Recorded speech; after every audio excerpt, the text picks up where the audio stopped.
Yo, yo, yo, yo, yo. What's going on?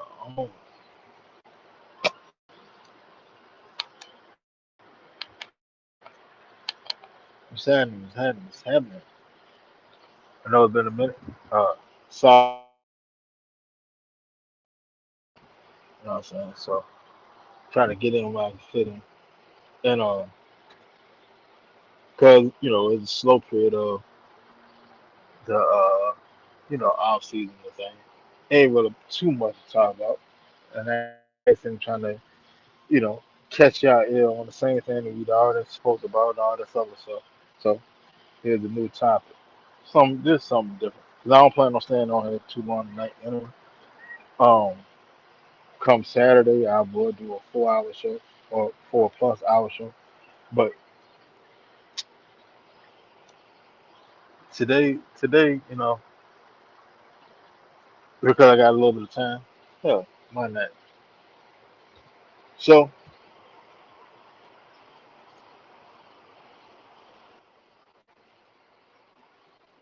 I'm in a lot of like basketball groups, you know what I'm saying, on Facebook and various other social media.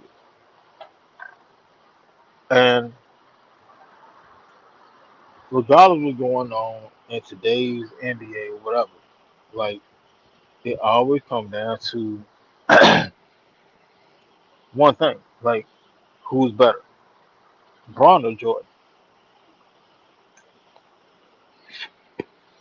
Because anything that anybody do nowadays is always compared to one of those two, right? So I was just sitting there thinking, and like I said, like this is just an impromptu show. Anybody that have a feeling about, you know, either or, the link is in the bio in the chat. Smash the link. Come on, say shoot your shit. Now, if y'all don't know me by now, I am pro LeBron. I'm sorry. I am pro LeBron. I think LeBron is the GOAT. I'm not gonna lie to you because LeBron played the way that I play. When I play basketball, I play like LeBron. But I mean, I'm not as physically gifted as LeBron. But my game is predicated off of LeBron. Not off of LeBron, but I play similar to him. Because in all actuality, I play team ball,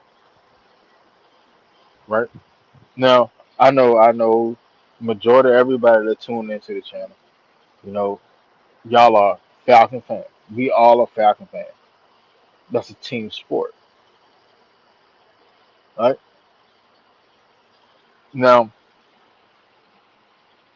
how many greats have we had to come through here? And they had individually phenomenal careers, phenomenal, but they haven't brought a ring here. They didn't help accentuate somebody else.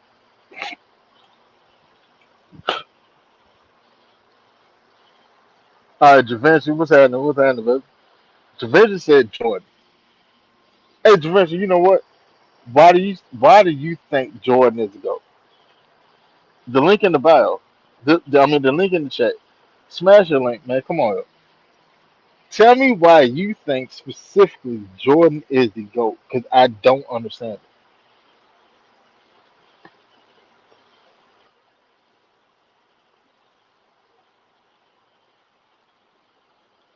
it. Javinci said what's going on. Hello, G2T2K. Say, hey, what's happening? What's happening? How you doing? But yeah, though, like, I never understood why people thought Jordan was the GOAT. Because if you go by the parameters that people are placing on LeBron, Jordan didn't do it. See, like, that's Dirty Bird. What's happening, bud? Hey, everybody, you know what I'm saying? Oh, shout out to my mom. Shout out to my mom. Just good old day. Today is my mother's 65th birthday. So happy birthday to mom. Ma do. Gotta shout that out.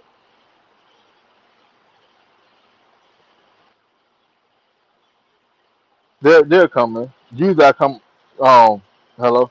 Usually I come on at 10 o'clock. They'll come in though. But yeah, so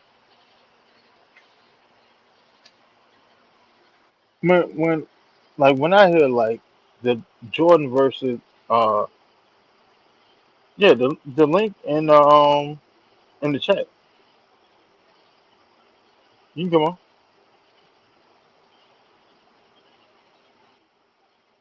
Appreciate you, Dirty Bird. Yeah though. So like when I hear that the argument about who's better, Jordan or LeBron, the standard's always being raised against LeBron, but it doesn't make sense, right?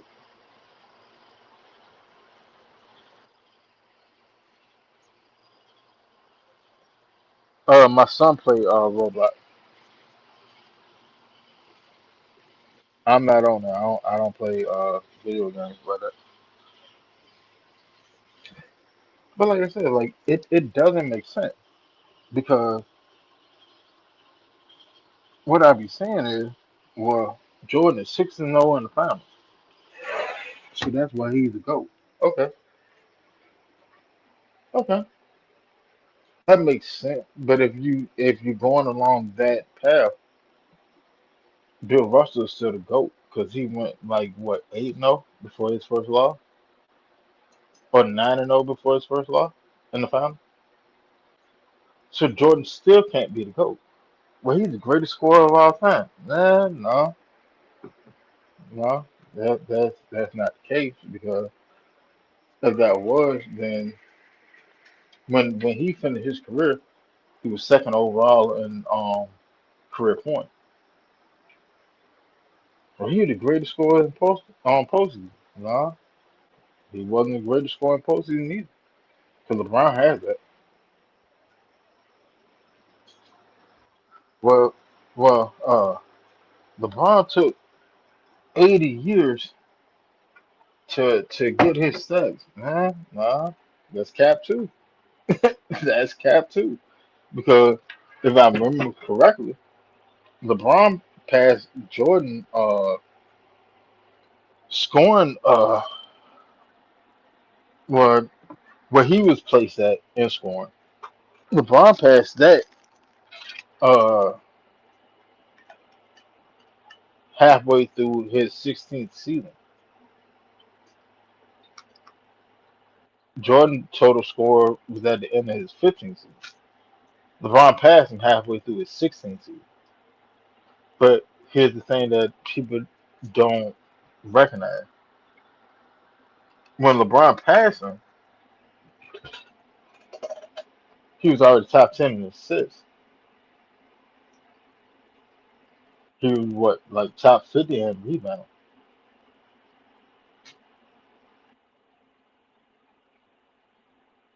Like I think I think that the I think that the conversation is so skewed because of nostalgia. I think nostalgia wise that there's so many people that love the premise and the media push of Jordan. Because you have to understand it. Like Jordan was crowned GOAT, right? Before Jordan even had a ring. They would call Jordan the GOAT after his like third season. But you know what was behind him? The NBA that was literally just coming off the brink of not being an organization. And Magic and Bird say that Nike and Gatorade.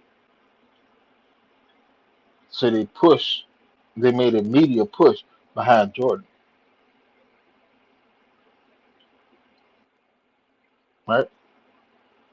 Now, I get it. It's a lot of NBA fans that sit and be like, "Well, Jordan never Jordan never came up with a nickname for himself, and LeBron he just monikered himself as the chosen one and as the king." No, he didn't. He didn't. Sports Illustrated did that to him back when he was 16. He didn't come up with a nickname, but just show you that he was serious behind it because he knew what he was able to do, and he's willing to bear that weight. He put chosen one on his back.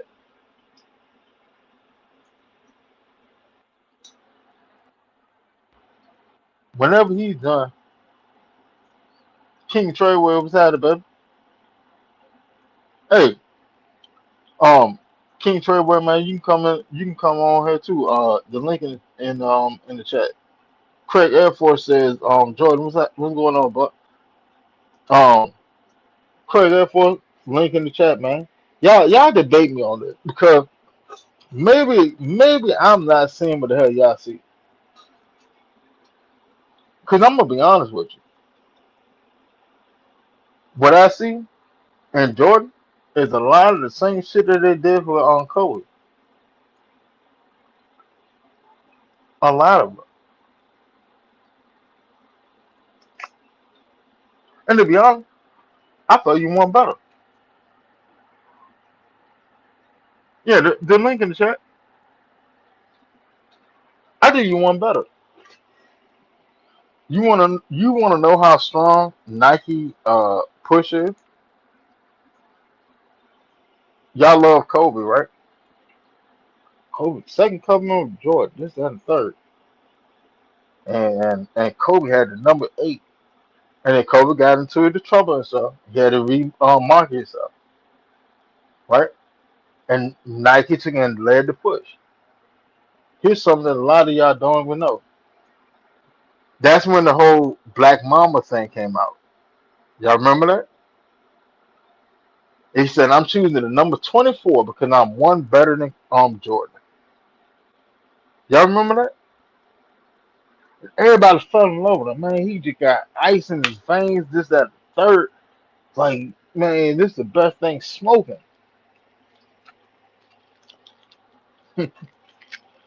Watch this though. Y'all know where the Black Mamba gimmick came from? It wasn't Kobe. It wasn't Kobe. Mm-mm. Mm-mm. It wasn't Kobe at all. The Black Mamba gimmick came from Jordan when Jordan went to the Wizards, right? All right, so Jordan was in the front office with the Wizards. Their ticket sales was abysmal. He wanted to make money, being in the front office. He said, "Well, I'll come back. I'll come back to drop ticket sales." Okay, cool. Back. Nike. Well, you coming back? We gotta rebrand you real quick. You're a little bit older. This, that, and the third, da, da, da. We gotta rebrand you. You know what? We'll go with Black Mamba.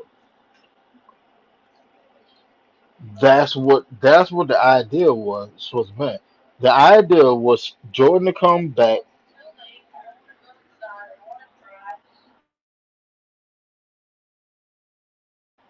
The idea was for Jordan to come back, go to the Wizards as a player, not an executive, as a player. Well, come on the Wizards as a player, and he was gonna be rebranded as Black Mamba.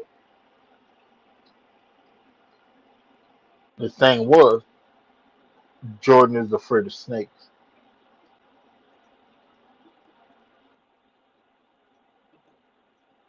In all actuality, that's what it was.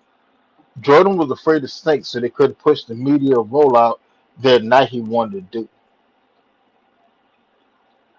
That's why instead of him being named Black Mamba, that's when they started coming out with the suitcase Jordan.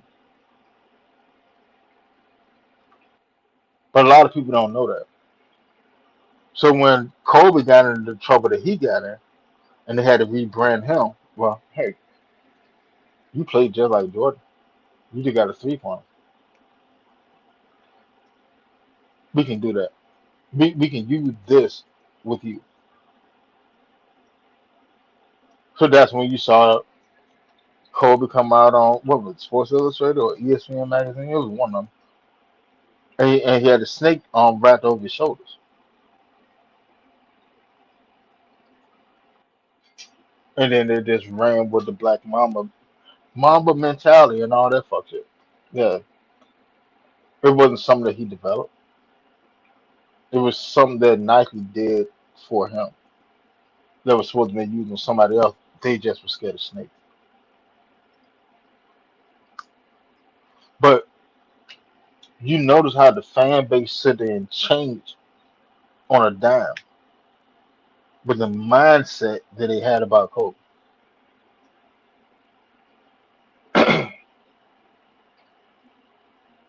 Oh man, he the coldest motherfucker in the game. No, no, not really.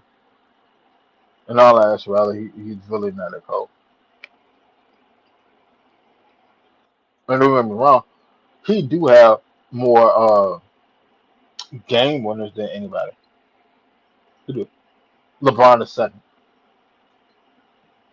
but LeBron has more clutch points than Kobe, and has for a long while. Here's another thing that never made sense. Right? They say LeBron had the scoring title because he played 80 years. Right? All right. Well, LeBron played 23 seasons. He's about to go into his 24. All right. Cool.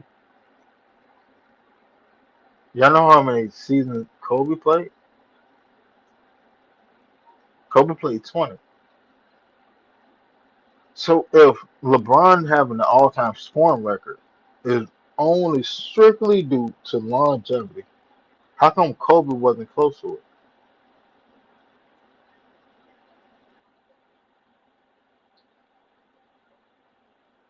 Vince Carter. Vince Carter played 22 seasons.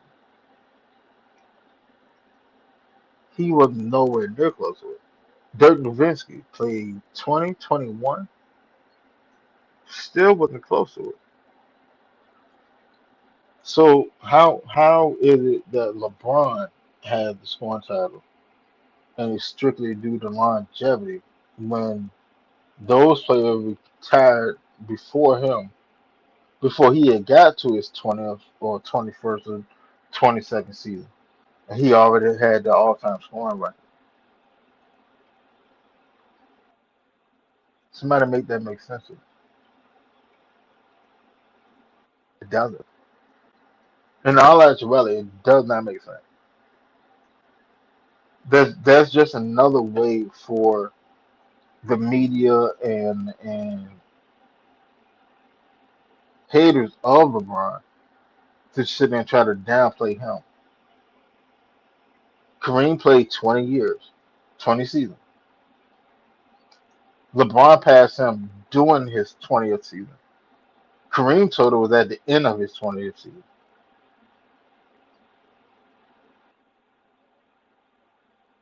The math ain't mathing. If it's strictly longevity, the math isn't mathing. Now, could Jordan have passed it? It's possible. It's possible. It's very, very possible. He was on a scoring tyrant. I can't take that away from him. I can't. But here's the thing. He decided to leave in his prime. He decided to leave again when he knew he wouldn't have Pippen and Phil Jackson. And I'm sorry. Now, if you go look at an interview at the end of what is it, the end of '97, he said and said, "I'm not coming back if Phil and Pippen is gone. I'm not going through a rebuild. I won't be here for a rebuild. Okay. Okay. But then people sit there and say LeBron quit on his team. How? Because LeBron played out his contract. There's not a contract LeBron has not had that he didn't hold up his obligation.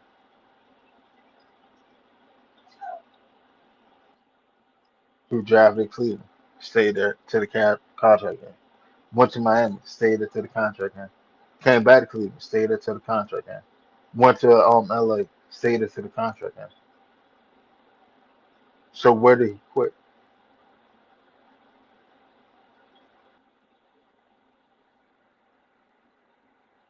See, Jordan is a known quitter. I'm sorry. The competitor in me won't allow me to accept. Like, don't get me wrong. I recognize Jordan greatness, and to be honest, depending on the day, he's either two or three. Depending on the day. But as a GOAT, no sir. I'm sorry.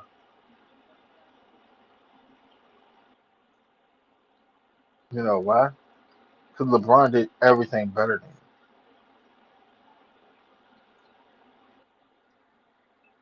Hate to say it, but that's just what it is. Because when you actually break down basketball, when you actually sit there and get down to the nitty gritty of it, you have offense, defense, steals, all that stuff, right? Okay. Jordan's job, when once Pittman developed to being Pittman, Jordan's job was strictly score and play secondary defense to Pittman. This is what it was. So where was you the anchor? You was the anchor on offense. You wasn't the anchor on defense. The defense didn't rotate around you. The anchor on defense was Pittman. Now go look at LeBron. LeBron is the anchor on offense and the anchor on defense. Always have been. He's the anchor on offense and the anchor on defense. That's not Jordan. You're playing secondary defense. Jordan defensive role when Pippen got to playing at a high level, the defense was centered around Pippen. It wasn't centered around Jordan. Pippen was the point of attack defender. And I know a lot of people hate for me to sit there and say it, but fact is fact. I hate to break it to you, but fact is fact. Pippen was the point of attack defender, not Jordan. Jordan was getting the steal off of the defensive pressure that Pippen was sitting there generating. He wasn't sitting there just raking people. Yeah, like some people, yeah, he was raking people, but he won't sitting there just raking people on the regular. Like that's cap. That just wasn't what was going on. So I've seen the game. I've watched the games. I don't just sit there and look at highlight. But if you go look at highlight, go look at his steals. If you just want to watch highlight and look at it from there, go look at his steals. Majority of the steals are coming off on errant pass. Now go look at the person that was sitting there passing the ball and see who's actually defending him.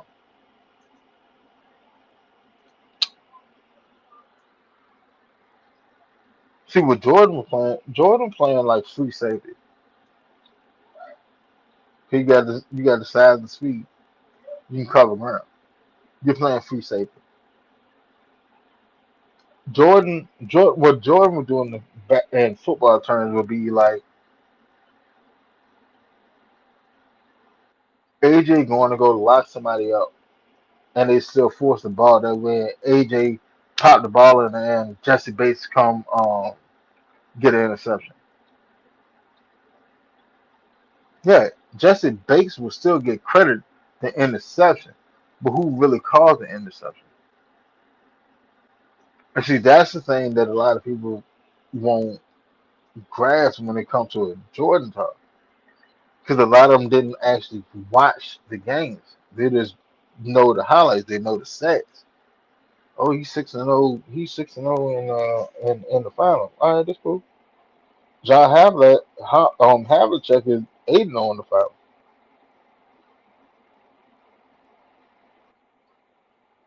And see, this is where I catch a lot of people. Like they be like, well, Bill Russell, he 11-0, but he won't really that dude. You know what I'm saying? Yeah, he was until John Havlicek got there. Then John Havlicek was the offensive engine. So when Havlicek got there, he got discrediting his 11 ring. When Havlicek got there, and he became that guy, and he ran off 8 of them, then what's the excuse for that? If you're going by ring.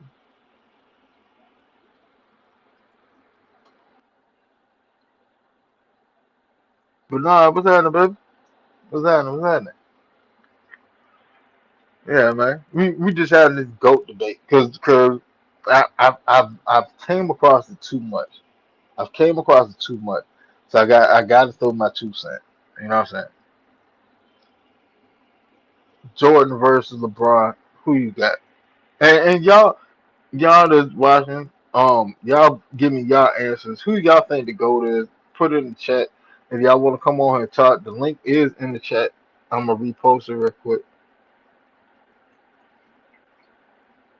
Mhm. Yeah.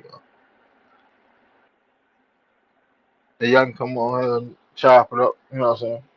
But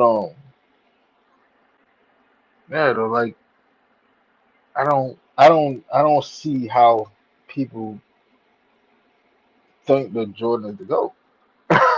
Like I'm sorry, he's a great player, phenomenal player, top 3 player all time. I just don't see him as the GOAT because if you're the best player of all time,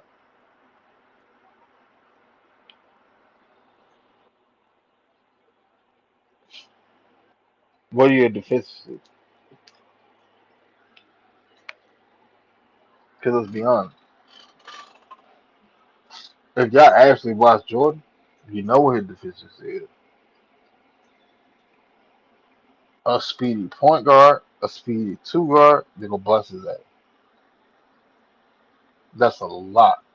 They gonna bust his ass.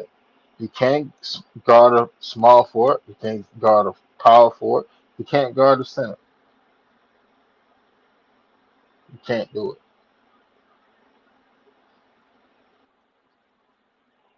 Now let's look at LeBron.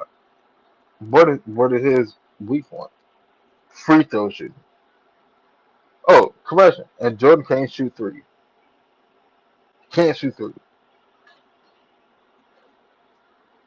That's not an opinion. That's a fact.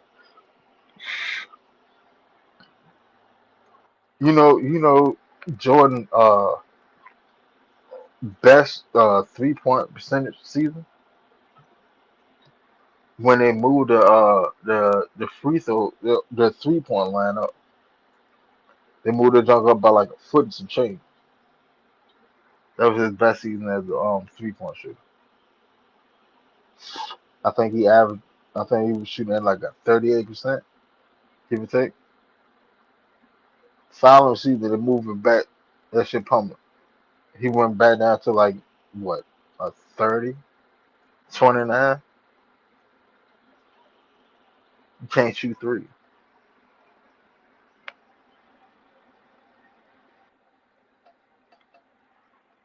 Bernard said to me. There's no goal. There's no way to determine that. To me, it's really who game you like best. I I can somewhat agree with that, except that like there's there's the eye test to it. But you can physically see what would translate best over any era. See, what like all right, a lot of people that don't like LeBron, they would sit and say, "Well, LeBron ain't got no bag. All he can do, he just lower his shoulder and just run through people and get to the goal." Okay, so think about it. But like, honestly, be honest with yourself, because in the same breath, they'll sit there and turn around and say, "LeBron can't play in the '80s and '90s." Okay, so make this make sense for me. You have a player that's 6'9", 260, which would majority of the time in the '80s and '90s, I mean like damn near like 97, 98% of the time, he would be the biggest person on the court. Hell, you know what? I do you one better. Let's go with Miami LeBron when he was 280. All right, Miami LeBron 6'9", 280, who would be the biggest person on the court, the fastest person on the court,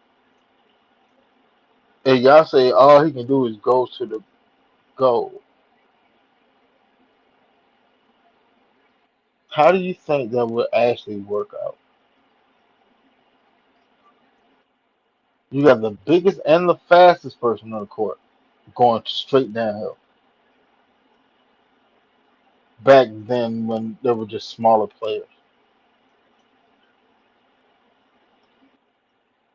In all actuality, how do you think that will work out mathematically wise? Like it just wouldn't bode well for them. Like you've seen what he did, what better athletes nowadays, but they draped over his shoulders, he's still getting buckets up. And these players are 250, 260. So what do you think he would do with a player that's 220, 230, 240, and they decide they want to hop on his back?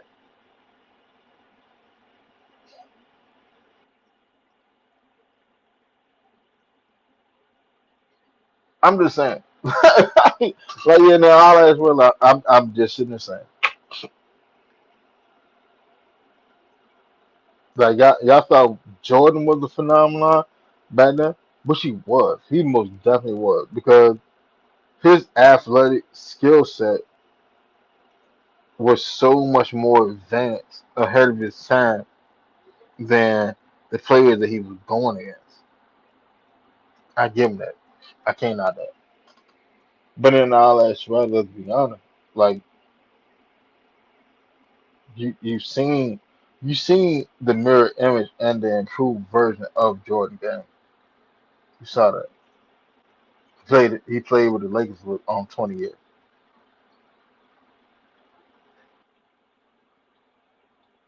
When have you ever seen a player before LeBron or a player that's coming up now or anywhere within LeBron's career that played like LeBron? You can't. And to be honest, that's the biggest reason why Ben Simmons got such the bus moniker for him is so heavy is because he was supposed to be the next LeBron. He just couldn't stand the goddamn bright light. But that's why the bus moniker is so heavy on Ben Simmons. What's dude name? Kel Fultz.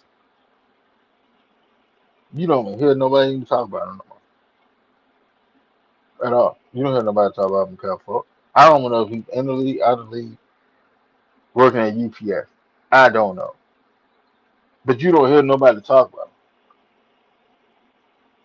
him. You heard him when he came in the league, and then he had the little injury situation. Then the next thing you heard that he was changing his shooting form, and then what? But then they stayed on Ben Simmons. Oh, Ben Simmons signed the contract with such and such and such. Oh, Ben Simmons was unleashed to go and he ain't lay the ball up. He's scared of the moment.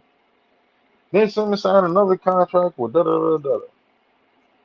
Ben Simmons has made 180 something million dollars, and he's only played in half of the games that he's been paid for. Where that's spoken of from Mikhail Fultz. What has he done?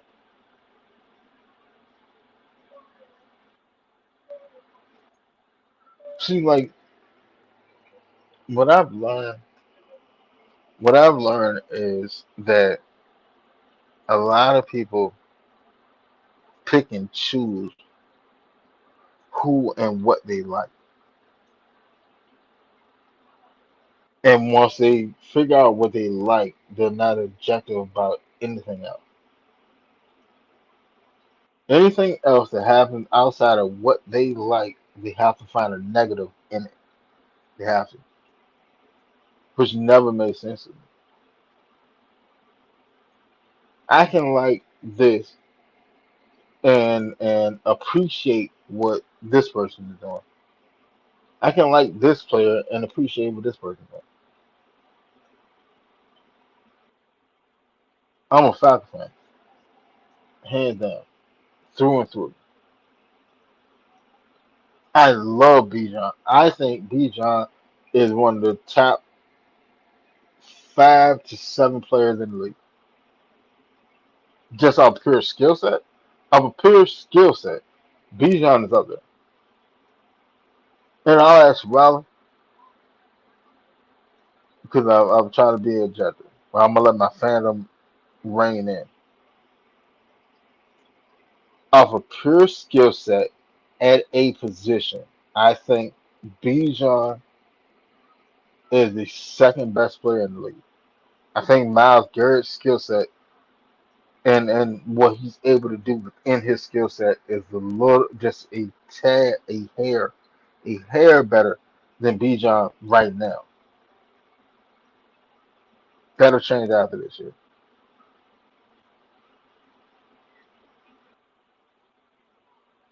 But that doesn't stop me from appreciating what Jameer Gibbs is doing. That like I love Bijan to death, but that doesn't stop me from appreciating what Jameer Gibbs is doing.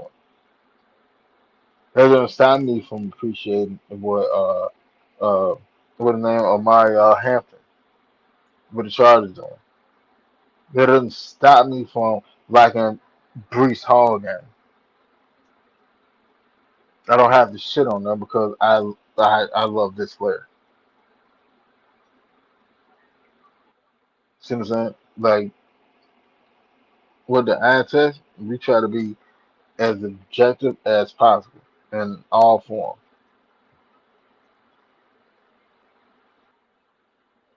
And if you really want to get down to it, yeah, like you've heard it. You've heard it too many times. You heard people that love Jordan. So here's the little dumb shit, the dumb caveat that they're sitting there throw out. I think Jordan's the GOAT, but I think LeBron is the best all around player of all time. Dumbass. I'm sorry, that's dumb shit. Because when you measuring GOAT, it's who is the best player or best whatever of all time. If you think LeBron is the best all around player of all time, he's the GOAT. You're saying it without saying it. There is no way to get around it. I think that he's For you to sit there and say that I think that he's the best all around player of all time, wouldn't that make you the best basketball player of all time?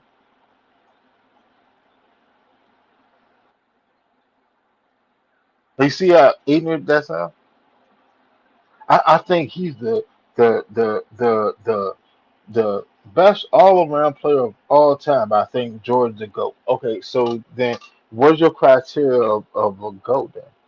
Because if we going down to pure skill set as it's supposed to be, and you saying that he's the best all around player of all time, then wouldn't that mean he's the GOAT? Bernard, Bernard say I disagree. Hey Bernard, man, hop on here real quick. Man, you ain't gotta cut the camera on. Just hop on here and rap with me.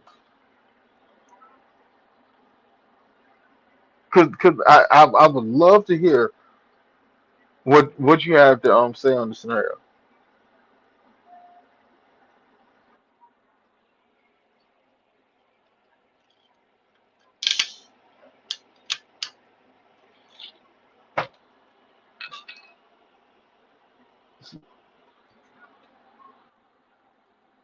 But but so like I remember a time when well I don't remember time because I wasn't around then. But you know what? Let me fast forward now. There are a lot of fans that sit there and say Jordan saved the NBA. No, he didn't. I'm sorry, no, he didn't. He didn't. The NBA was about to go under back in the '70s. You know who came out? Larry Bird. You know who came out the year after that? Magic Johnson. And they renewed their rivalry from college and the NBA. And that's what saved the NBA.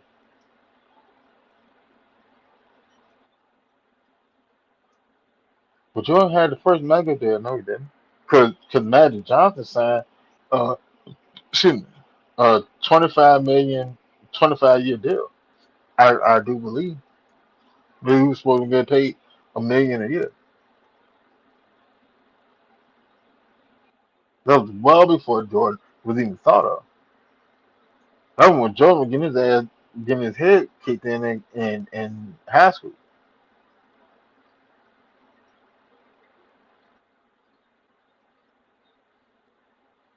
See, like, don't get me wrong. And I throw this out here too. The biggest, to me, I think the biggest reason why people flock to the Jordan GOAT debate is behind things that they don't even know that happened to him. Especially like older heads. Especially older heads. Don't get me wrong. I'll be 40 next year. I'm older, but I'm not an older head, right? But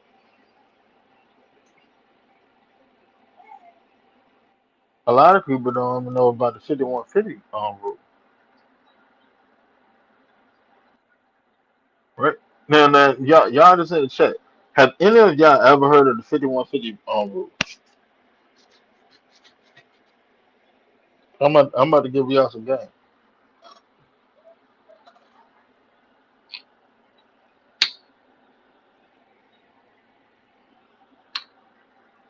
So the 5150 rule is this, and I quote: back then, back before Jordan came in with the Jordan 1, any team, any player that was on any team, their shoe for a game had to be 51%. The color on the shoe had to be 51% white.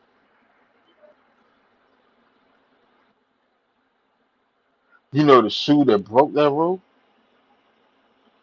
The Jordan 1. And Nike paid his fine. You know why? Because Nike, in their mindset, in what is that? In 5 years, we wanted to make at least $3 million dollars. Oh no, 3 years they wanted to make five. In 3 years they wanted to make $5 million off of shoe sales. So we'll cover your fine just to promote this shoe, right? They made like 100. They made like 160 million the first year. You know why? Because it was a shoe that actually had color. So yeah, Jordan was killing it on the court, killing it on the court. But the nostalgia over the Jordan shoe came off of that. A lot of people just didn't know it. They just didn't know it. 'Cause you know what Jordan them did? Shit, man, we made all the goddamn money. Oh, let me hit you with another shoe. Let's hurry up, design another shoe.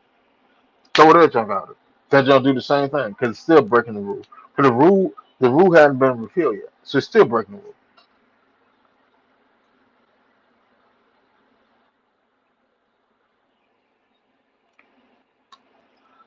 So you got a two, then you come out with a three, come out with a four, right? And then hold on, triple come along and say, hold on now, now this motherfucker actually winning.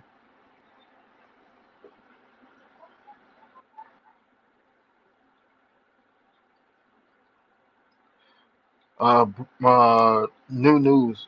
Judge denied Terry Rozier request to modify bail conditions that bar him from contact with certain players.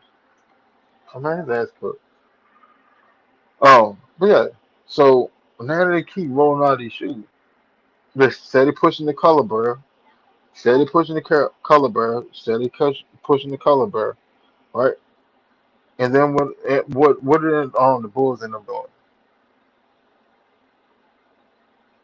He started bringing out, once they started winning the thing, they started bringing out the longer shorts. Y'all remember that? Y'all remember when the basketball shorts used to be mid thigh?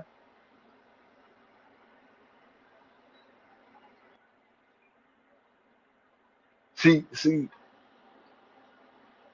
when it comes to the GOAT conversation, a lot of it is based on nostalgia and the feel that you had about an era over what a player is actually able to do.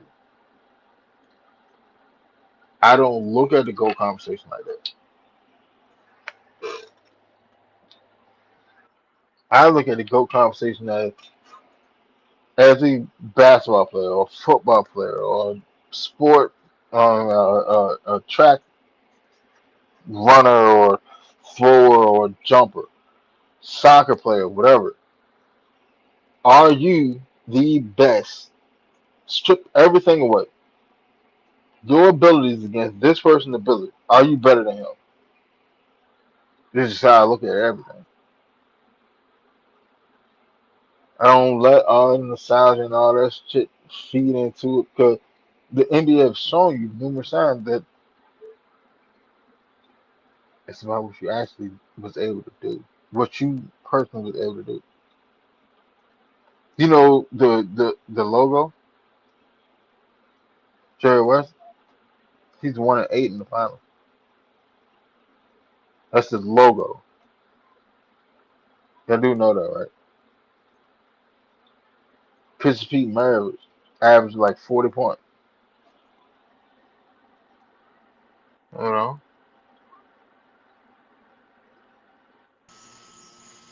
so, but What's going no, on with you, buddy? what's that in the middle? I got an echo in the back. You can hear me? Yeah, I can hear you. I had to turn you down a little bit. Yeah, you good? Okay. What's going on I with don't you, know man? my background. I'm outside right now. I'm sitting outside with the flies and all that out here. But I'm Shit, gonna I'm answer your about to go question. out there. Why? I'm about to go out on a hot second. I'm about to smoke me a cigarette.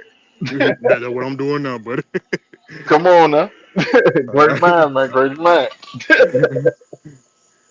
But yeah, all right. So let me proposition a question to you.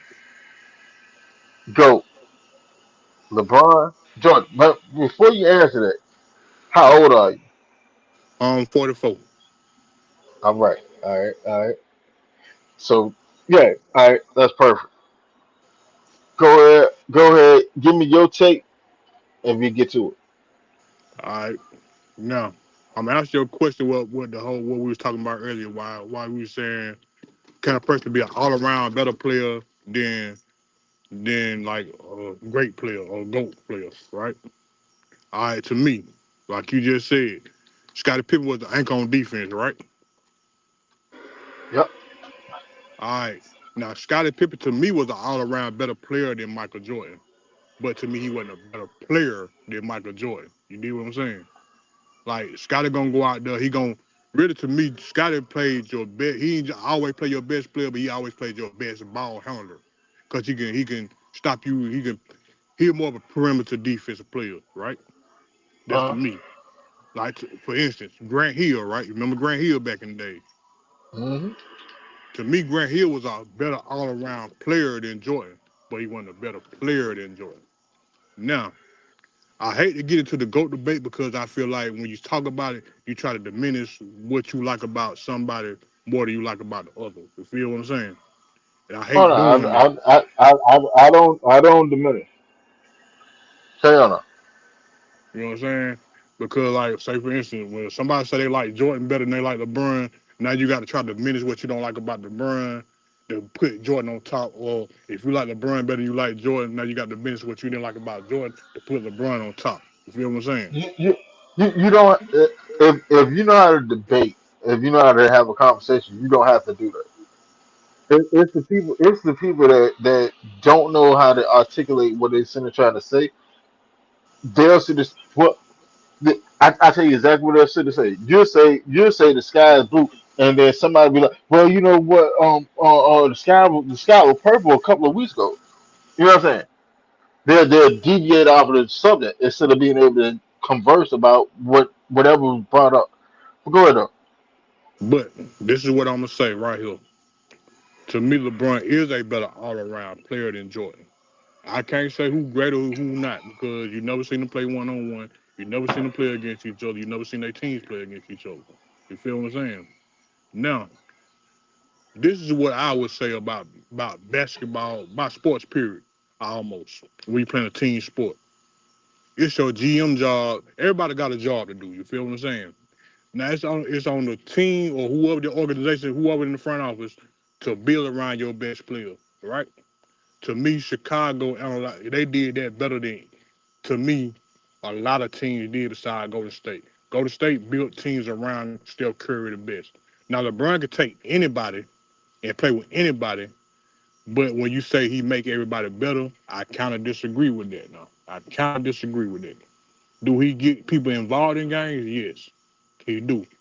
But if you take like, or say, for instance, Jordan didn't take away from Scottie Pippen games. Scottie got to go out there and play his game. He went out there to play his game. He gonna facilitate. He gonna play defense. He gonna run the offense. He's your point forward. That's what his position really is, a point forward. Period. Right now, Jordan just go out there and do what he do. Score, go out there, play defense, a little bit of well, I ain't gonna say he was the greatest defensive player, but he did play defense. He was more of a perimeter defensive player. Right now with LeBron, I say this right here, and I hate saying this and I hate diminishing this, but say for instance, everybody that went to play with LeBron, you had to change your game to play with LeBron now. Like you just couldn't go out there and play your game. Like for instance, Chris Bosh, when he was in Toronto, Chris Bosh was a 25 point per game scorer, right? Right or wrong. Yeah, yeah, yeah. All right. So when he got with LeBron, he basically became an outside shooter. He was no longer a back to the basket player like he was in Toronto. So he had to change his game to fit with LeBron. You feel what I'm saying? Even though they Hmm. still won championships, they won games. You feel what I'm saying? That's Uh, how I see the game. You know what I'm saying? Do you got to change your game up to come play with this person? In a I certain said. sense, you got to change up your game to come play with LeBron. Because LeBron is So the let me. one that's going to attack the basket. All He's right. the So let me attacker. ask you this then. So let me ask you this. Off of what you just said, they said. They say, 'Players got to change their game to play with LeBron, right? Yes. and you don't really fully appreciate that aspect of players No, having no, not true. I do appreciate that. 'Cause I appreciate his game. You feel what I'm saying? What I'm saying is, you do have to change up your game to go play with certain players. You feel what I'm saying? Like for all right. instance, like I say, So LeBron is a hold on, watch tackle it, on watch the it, ball. watch He's a it, watch it, tackle. watch it. Let me give you this real quick before you go first. Can you hear me? Yeah, I got you. I'm listening. All right. All right. So you said Chris Bosh had to change his game to go play with LeBron, right? Facts. All right. So didn't Scottie Pippen have to change his game to go play with Jordan? Because No, if I remember correctly, hold on. Because if I remember correctly, the year that Jordan wasn't there, Scottie was scoring 22 points. And he was third in MVP voting. exactly. So then, therefore, didn't Jordan suffocate Scottie offensive game? No, Come on, bro. You can't do that. no, You can't do no, that. You can't do no. that. You cannot do that. I'm finna tell you why. All You right, carry tell on. me. Hold. Let me finish now. Let me go ahead. I'm finna break this Nah, all I down to say you. carry on. All right. Tonyo, man, Now, what's happening, brother? Hey, Tonyo, come here, man. The link in the chat. all right. When you say that right there, why I say he didn't have to change his game. All right. Scotty still could score 22 points a game with Jordan out there, or he wasn't out there. Only thing you could say was then Scotty became the leader of the team when Jordan wasn't there. But when Jordan came back, you knew who the leader was. You feel what I'm saying? All right. Nah, Now that's we cap. talk That's about cap. That's cap. That's okay. cap. Tell me what Cause, part kept now. 'Cause I watch these games now. I all right, watch these I did games. too. I'm a Bull fan Now, to this day. all right, so then you should know that Scotty was averaging 16 points a game, 14 to 16 points a game per season when Jordan was there. When Jordan was gone, Scotty was averaging 22 points and he was third in MVP vote. All right, go ahead, keep on going. 'Cause I'm So gonna break then, this so thing down then, to you. so then when Scotty left and he went to the Trailblazers, Scotty was averaging what 21 points a game. I doubt So that. who? Yeah, he was. I So doubt that. so I gotta then look that up. No, I ain't gonna say you can look it I ain't up. gonna He disagree he with was you. Now I'm not gonna he disagree with you. I'm just gonna say I he don't he know was that he for a was fact. he was averaging either 20 or 21 points a game. Either way you put it, his offensive game was hampered because of Jordan being on the team. You think so? Because Jordan had the scoring load. The offense ran through Jordan. You're my green light player.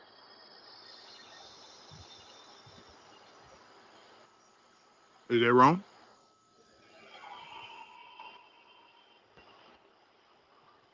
Uh, All right, now let's break this down too. Now, all right. go for it. When you say that right there, he was 30. He was 30 MVP, right? I agree with that. He was third. He took his points Hey, up to 22 Tony, points a game. I'm gonna send it to your message.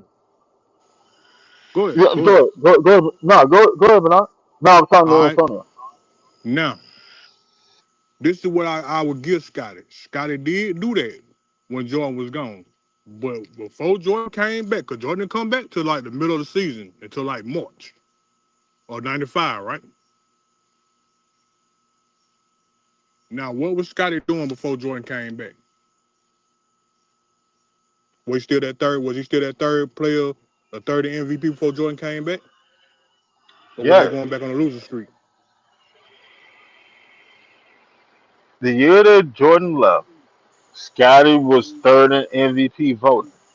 I give you that. Jordan only It, played.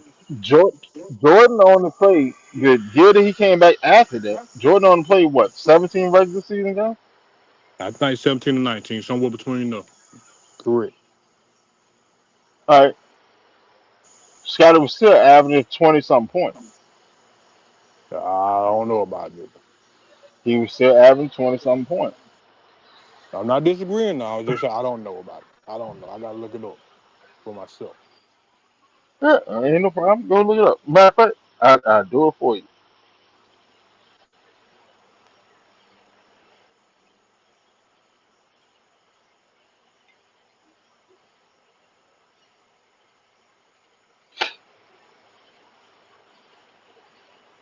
Uh, uh,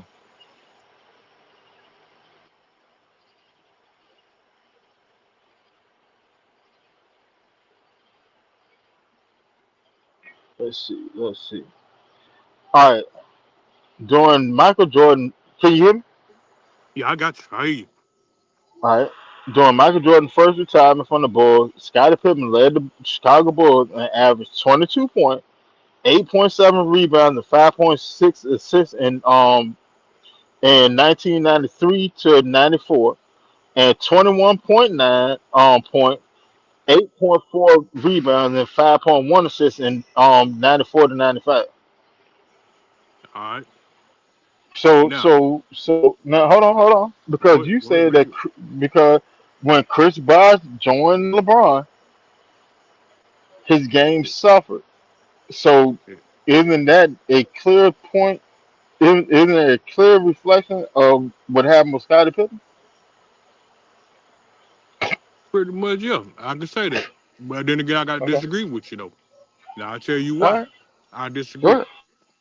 Now, how far, okay, everybody always say, oh, yeah, the Bulls did this without Jordan. They made this and made that. How far did they get them? Now, what you play the game for? Do you play the game to just make the playoffs and go to the Eastern Conference Final, or do you play the game to win championships?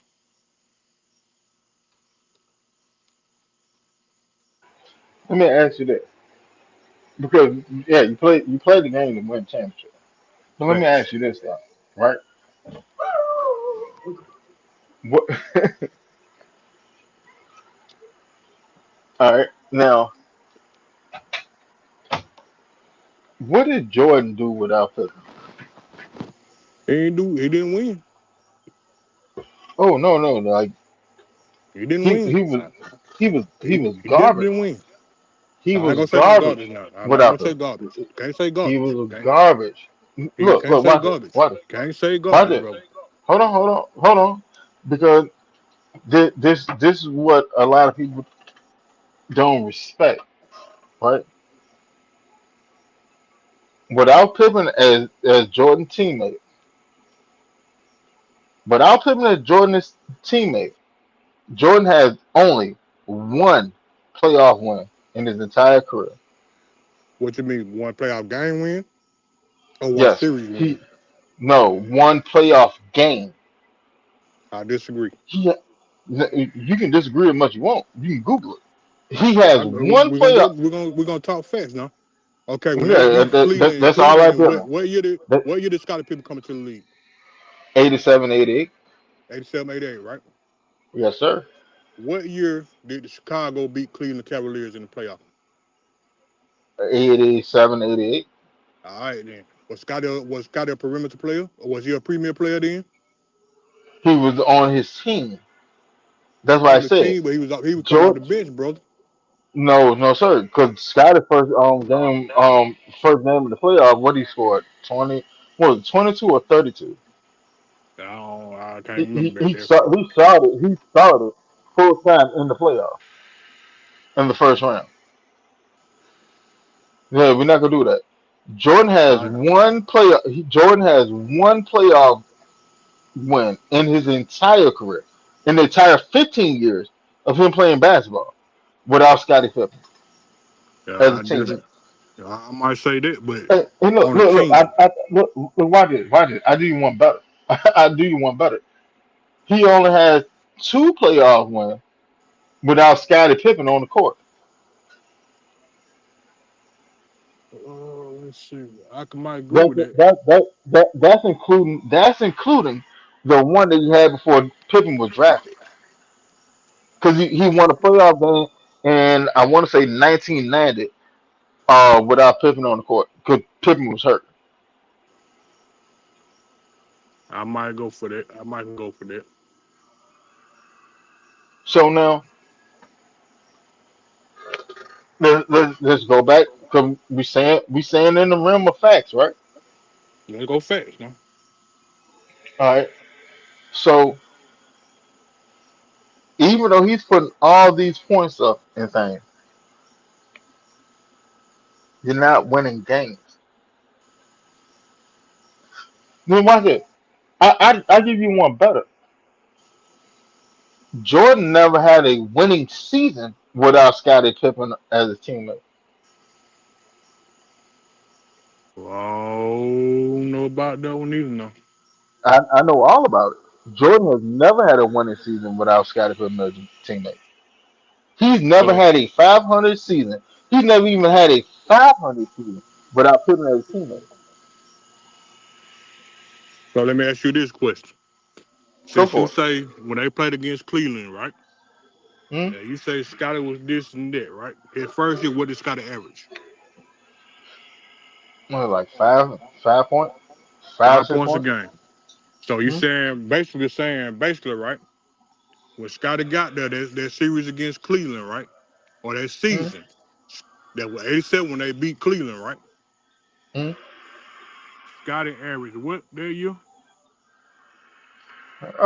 I want to say about 5, 6 points. All But right, see, so here's the can thing though.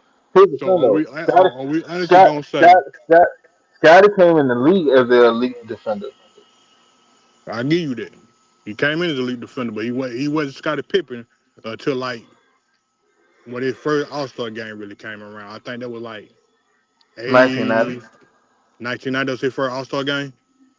It was like 89, 90. I want to say 90. I want to say about 88, 89, 90. I I, want to say that was around it. I, I want to say it's 90. I want to say you had his first All Star the same year they won their first chip. I So might that say was the the year before that. 90, 91. I want to say that night that 89, 90 year 89, 90. when they All right. I want to say that because All right. when they had played Detroit and Scotty went out with the migraines, I want to say Scotty made the All Star game that year. I can't remember All right. quite Look, sure. I think he did though. I think he did. I can go with that. So, I I mean, think he did. if it's the 89, 90, that was his third season in the league.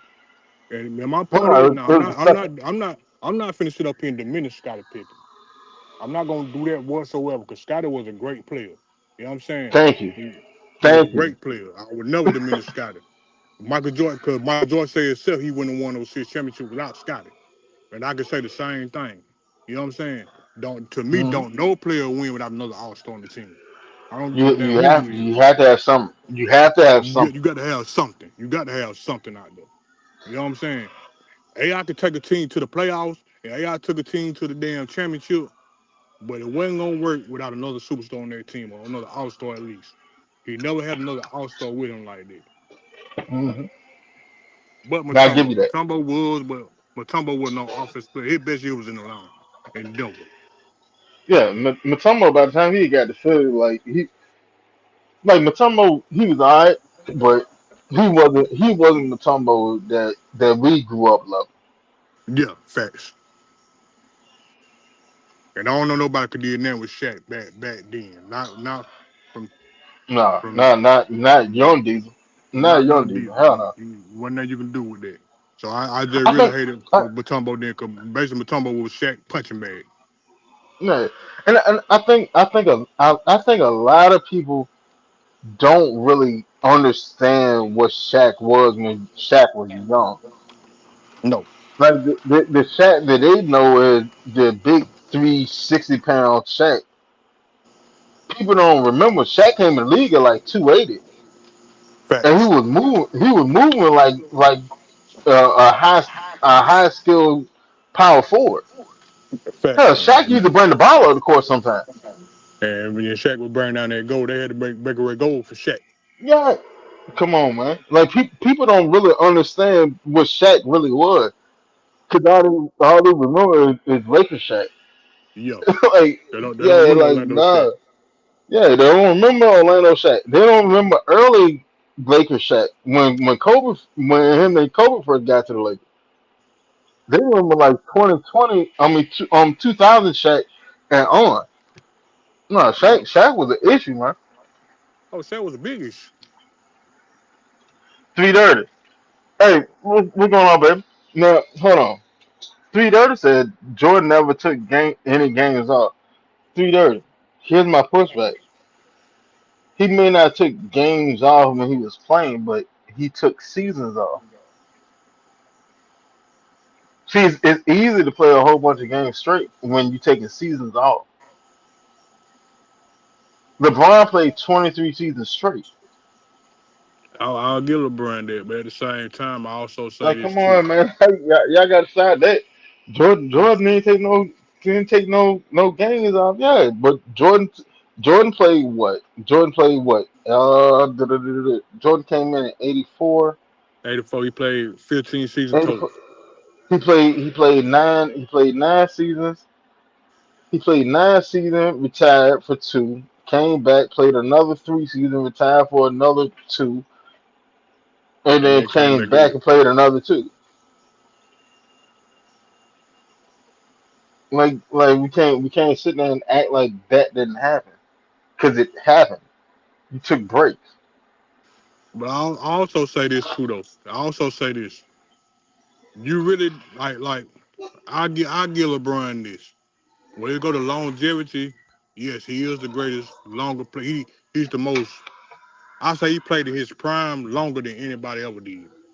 Than anybody ever did. They still impacting the game to this day. And you Mm, what year this going to? 24 for you, LeBron? 24. He's still playing. He's still really a prime player at 40 years old. Now, well, I would give a pushback on. I won't say pushback, but I would say he just born at the right time. When we was coming up in age, we didn't know nothing about Mm. no nutrition. We didn't know nothing about body fat, none of that stuff. He really came in the right time where nutrition really was a thing. You didn't hear about people saying, "Oh, you need to eat right and do this and not do that." Back when we was coming up, it was basically what your mom put on the table. That's what you were eating. Period. We didn't even hear about chefs back then. All right, so let me ask you this, right? Because LeBron came in the league straight out of high school. Facts.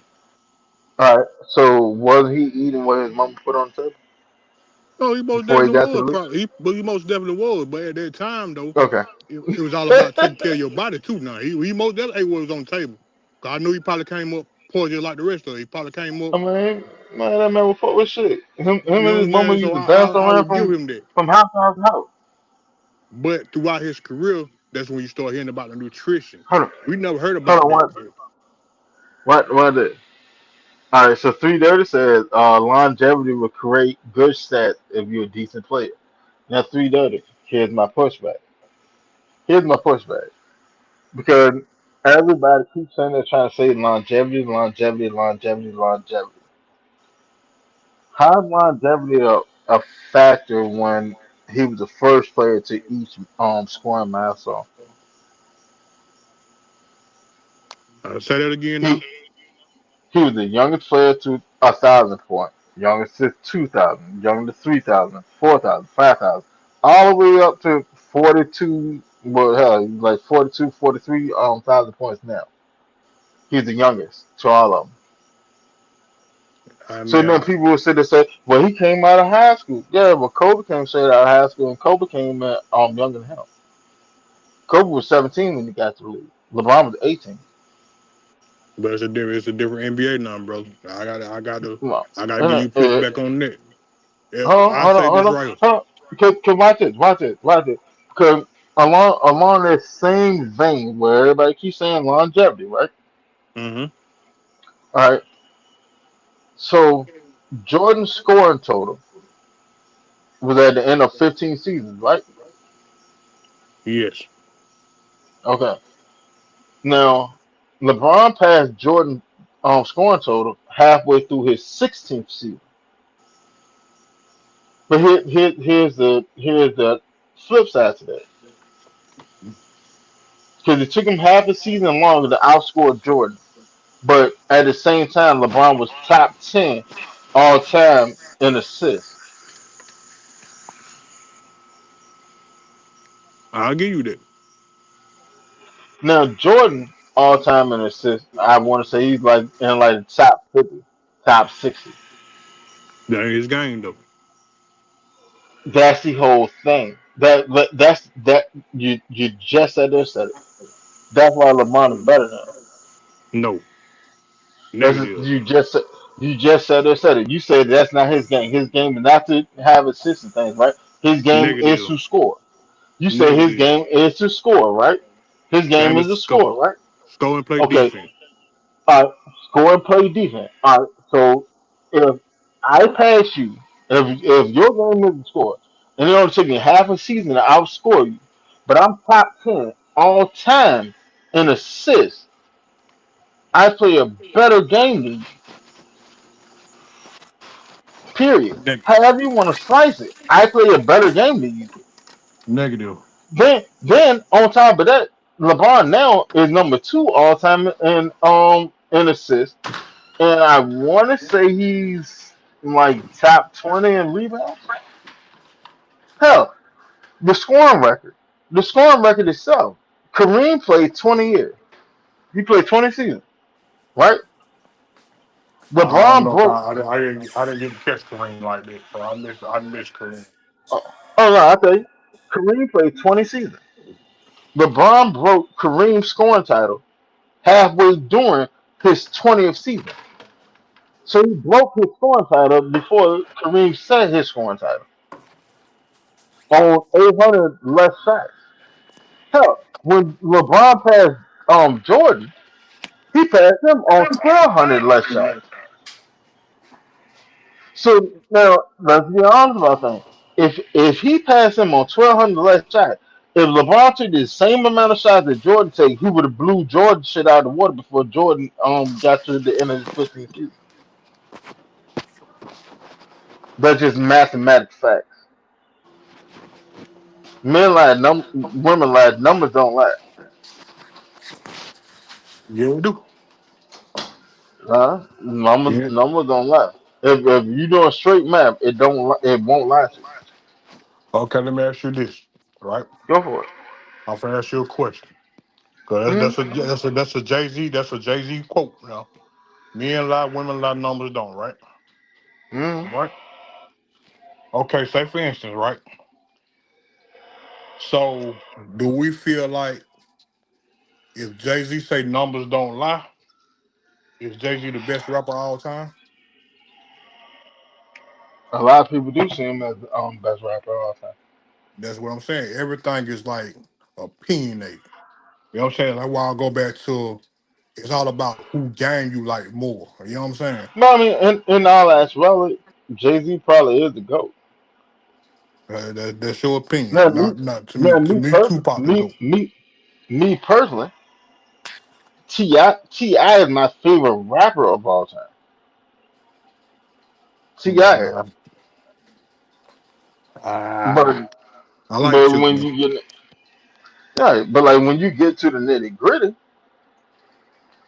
Jay is probably the best rapper of all time. Now, Tupac is the greatest lyricist. I wouldn't even say best lyrics. He was a better artist. Artist. When it go to artists, I look at impact. I look at all around what your all around style is. You know what I'm saying? To me, if I want to be technical about it, Biggie was a better lyricist than Tupac was. But to me, Tupac was a better artist than Biggie was. Now That's see, my now opinion. see, see how you said it, said like impact and all that other things outside of just the bare bones of what did you do, what did you put on the paper. That's how people look at Jordan. Cause y'all look at impact and the nostalgia and all that other shit instead of just looking at the player. What did you do on the court? I don't give a damn about what happened off the court, the shoes, the Gatorade commercial, none of that. Like I don't care about none of that. What did you do on the court as a player? As a player, are you better than this player here? I'm sorry, he's not. I can't say that. I can't say that. And I'm finna tell you why I say that. Go for it. Now, if you want to say that as a player, when you go by that, it's about what did your team take on as a mentality, right? What Chicago did was took on Jordan mentality, period, point blank, period. Now, Nah, LeBron had to no, they go didn't. somewhere. Oh, Go ahead, go ahead, go ahead. let's go with it. Let's go. Go ahead. Say what you gonna say now. They said, and hell, you can go to the last dance and look at it. They said that they took on Pippen as the leader. They took on Nah, Pippen. I ain't see Now, that now part. here's something that a lot of people don't acknowledge. Cause they keep saying they're trying to say, well, Pippen made I mean Jordan made Pippen. That's cap. Jordan didn't make Pippen. Pippen went to college when he got to college, he was a fucking water boy. He was a water boy. He played his way into getting a scholarship. He played his way to the fifth overall pick. Pippen was going to be a dog regardless. It didn't matter where he went. Jordan didn't make Pippen. Pippen just brought another aspect to Jordan's game. Nah, I disagree, but I disagree with All that. I disagree with that wholeheartedly.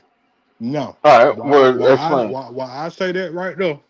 Don't get like I always say now. Don't get me wrong. Scotty probably would have been great anywhere else. You feel me? He probably would have been. We don't know because that's not we can't see that. We can't undo the history. What was not ill made, right? Now when I say Jordan made that team like they took on his mentality, you didn't start seeing them boys do no breakfast, no weightlifting, none of that until they got the ass whooped by Detroit. And who was the leader to say, hey man, we gotta hit these weights, we gotta do this and we gotta do that. Let's get together as a team. Let's do this, let's do that. That wasn't Scottie Pippen. Scottie Pippen to me was not a he was a leader, but he wasn't a vocal leader like that. He was more of Let a me leader ask you by that. his game. He's more a leader by I'm gonna go out here, I'm gonna play my game, and that's my leadership part. You know what I'm saying? I'm gonna put you in the right position, this and that. But Jordan was the mouthpiece. You feel what I'm saying? Now Huh? we could say the same thing about LeBron. Now when you No, you when can't. we can sit here and diminish it all we want to, but LeBron was crying. He was crying because another man was poking something in his mama now, and that Man, made him come kind of on. weak. Like, that shit That made him ain't kind of never weak. happened. That's another dumbass thing that people sit there and hate on and sit there and try to I don't hate it retort. because to me the man should have never That did it. never happened. If you my homeboy, That you said never happened. you said it never That happened. never happened. That You said it never happened. you said it That never happened. never happened. You said Yes, it that never happened. never happened. It You said it never never happened. happened. You It said it never happened. never happened. It never happened. Bruh, So it do never you happened. do you know that for a fact, or you just speculating like I am? Bruh, that whole shit came up from goddamn people that wanted to hate it on LeBron. That never happened. I don't feel like the people. LeBron, I don't feel hold like on, people hating hold now. on. Delonte Weston came out and said the shit. His mama said the same shit. LeBron said they came out and said the same shit. Come on, bro. Like that's just weird. That's weird. Like be honest. That's weird. What's weird about it? You What's have weird a about it? player. You have a teammate that's roughly what 3 years older than you, maybe four, What and they got and to do with he anything? and he's sitting there cracking your mouth.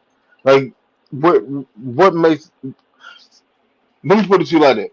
Where would it make sense? What you mean? The Man, the the you know way. how many Hold you on, know hold on, hold you on, hold on, hold on, hold on, hold on, hold on. Him. The way that LeBron put his mama up on a pedestal and has done his entire career, right? If that should have end up happening, like the way they sit there try to play it off, and that what was around his second, third season, give or take. nah. Yeah, yeah, Nah, that was his last year in yeah. my. That was his last year in Cleveland. Though that was like year 6, 7. I don't know. Yeah, it was the last year in Cleveland. Though when they lost to Boston, Hold on. he leave Cleveland to like year 6, 7 now. 11, 2000, what 10, 11?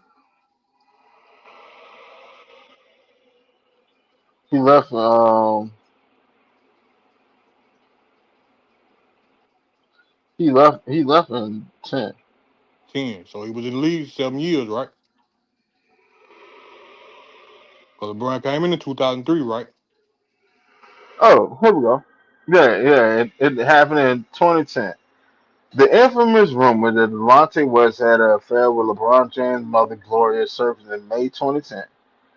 It emerged immediately after the Cleveland Cavaliers were eliminated by the Boston Celtics in the second round of the 2010 NBA playoffs. The baseless internet gossip suggests LeBron's subpar play in that playoff series was caused by his discovery of the alleged relationship, which was said to have fractured team chemistry. Both Delonte West and Representative for Gloria Jane vehemently denied the allegation, with West calling it an entirely false conspiracy. Like, come on, bro. Like, uh, Nick, Yo, what's happening, baby? what happening? What happening? Shit, man, another dollar. Um, we on the GOAT debate, LeBron, Oh Jordan. man. Let me read this real quick, and then I'm gonna get to you. Um, Three Dirty said, "Mind the Pippen motion to Jordan to come back on national TV." That's a very easy statement to well, I mean, it's a very easy thing to sit there and say. All right, Pippen knew that they had a great team. They just need the icing on the cake. That's Jordan. So why would he not motion him back to come back and let's go win some more rings? See, here's the thing though. Jordan never led the Bulls without Pippen to anywhere close to what Pippen did without Jordan. That's true, but did he win? It doesn't matter. He got It further than do him matter. as a Do leader. you how many As a championships they lead, crown? man, How many championships they stop it. crown per year? How many You championships per can't. year? It's one. One, right? Hmm. So the same way you say how many rings or how many Who times got closer to it? Who do it, got closer to it? Who how got many closer to it? Who it got don't closer to it? matter. No, no, Hold on, have with that. let me ask you this. Who got closer Let me to it? ask you this. Let me ask you this. Cause Wild Man once told me this one time. A Go, loss is a loss. hello. You can't dress that motherfucker up. No matter what you do, you can't dress that bitch Go, up. keep talking. I'm No matter if you lost in the first round, second round, third Nick round, dropped fourth out and round, took you it and still took sit at my the audio. same tip. You still lost. You sit at the tip. At the end of the goddamn series, you lost. Period. So neither one on one without each other. Period. No matter how you want to slice it and dice it. Just like people could have won in Portland. They had a 15-point lead and lost that motherfucker. So what kind of leadership skill did he have? If you saying that, bro. Because he didn't lead up his troops to say, hey man, these boys coming back. Let's do this, let's do that. Did he do that? No, they lost the game, bro. He had a chance to win without Jordan. He didn't get it done. Period. Jordan didn't get it done without him. Period. It don't take away from neither one of them great. Both of them still great, bro. But neither one of them won out each other. Yo, can you hear me? I can hear you. Can y'all hear me? I can hear you.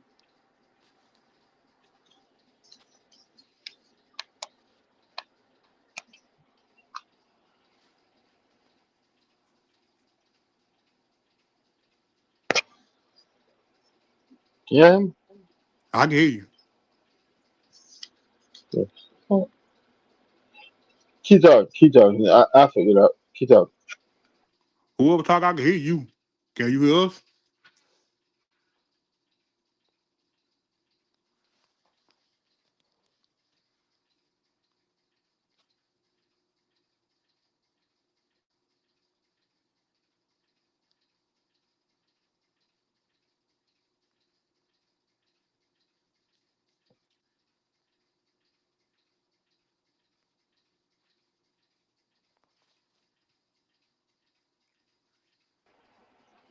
Yo, Yeah, you. yeah. Can you hear me? I can hear you. There we go. There we go. All right. No, no. What you was saying? You said that it doesn't matter because they didn't win the championship, right? Neither one of them won without each other. All right. Correct. Now let me ask you a question. You a Falcon fan? Oh, I'm a Falcon fan. Yeah. Is, Who? Donald Trump the president? Yeah, as much as I would love to say no,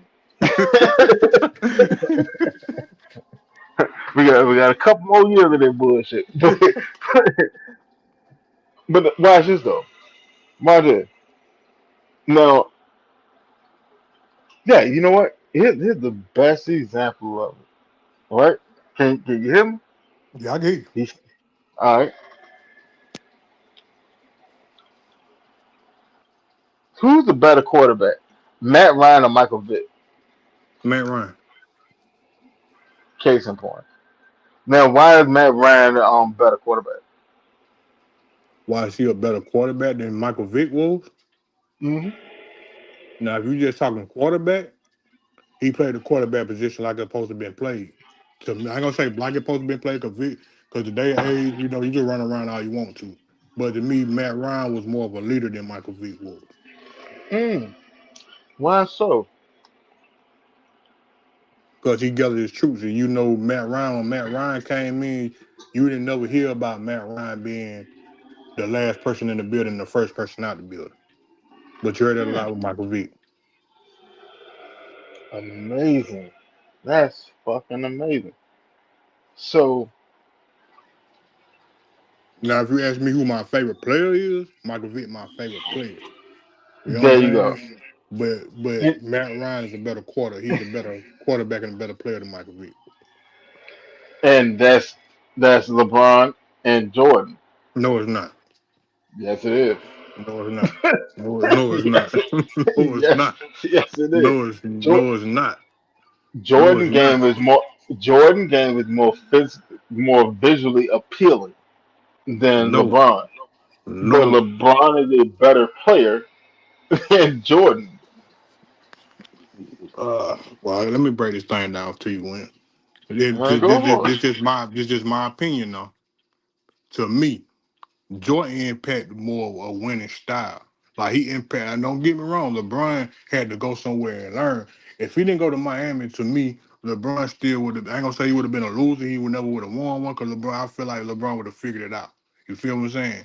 But it took another culture to instill in him how to win and not put himself behind. Because when he first got to Miami, he put himself behind D Wade. You never seen Michael Jordan say, "I'm taking a back seat to nobody." You feel what I'm saying?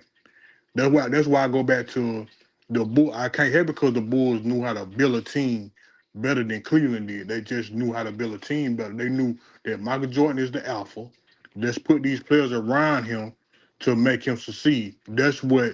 Then they didn't really start winning till I can't remember my man's name. The big dude that had died. Was it Jerry Krause? Not was it Jerry Krause? Yeah, Jared Goff, the GM. All right, he built that team. All right. Then he went out there. You got your Phil Jackson.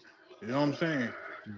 Everybody give the credit to it. It take an army to win this thing, man. It's just like the Falcons. I love my Falcons, but until the Falcons figure out how to sit here and I think this is what Matt Ryan gonna help it.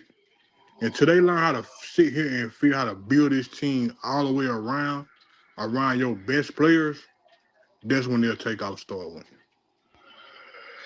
I don't think they figured that No, part out yet. no. I mean, like it take it take like all right. A lot of fans think that a player is going to win you a championship, and that just can't. That it's not. This is not it. It's a team sport. Facts. But whether it's basketball, football, baseball, whatever, like it's a team sport. One player can't win you a championship. You have to have the pieces. You have to have the organization. You have to have the front office. You have to have the gym. You have to have the coach. You have to have the scouts to figure out, hey, trade that deadline coming up. Let's target this motherfucker because he fit what we're trying to do. Names will never win you a championship unless you just somehow figure out how to manipulate this system and you just build a team full of names where you can just steamroll everybody. Outside of that, like it's a collective effort. Like like the Bulls. All right, Charles Oakley. Charles Oakley came about in what 80? Was it I, 84? don't, Did he? I think he came out in 85. I think he came out in I the think he might draft come out. after Yeah, I think after you're Jordan. about right. I think you're right. About 85 somewhere. I wasn't there about 3 years old, so I can't remember when Oakley really came in. Cause I really don't remember Jordan the first couple of years. I really didn't start paying attention to Jordan till like what was that VCR tape we had back in the days called Fly With Me. That's when I started paying attention to Michael Jordan. Come on now. Yeah. So all right, Jordan came out in '84. Yeah, facts. Jordan first year, I think they went like I think they I won want to like say like 30. 20 something and 30 something.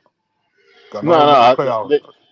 I think like they, they 29 and no something. they Or they 28. they I think they won 36.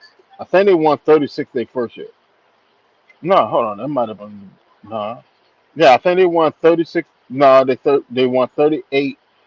No, hold on. Let's see. The Bulls won 13 games a year beforehand. Yeah, they might have won like 29 that first year, and they won in as the eighth seed.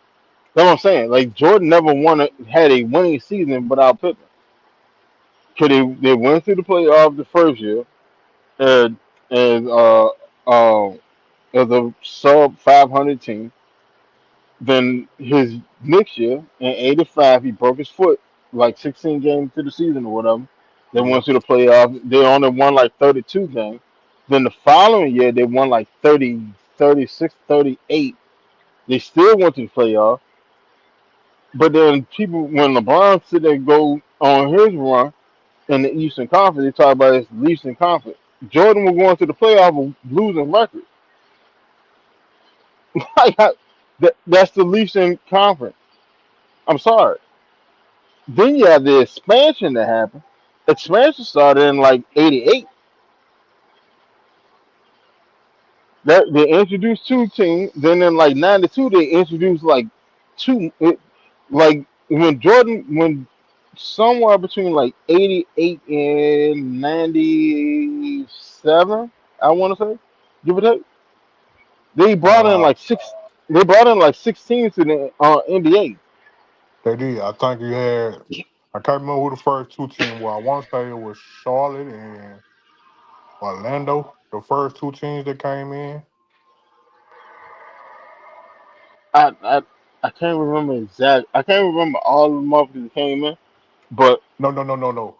What year did Miami come into the league? uh, 92. Because Miami wasn't there when Jordan first started. No, no. Hold on.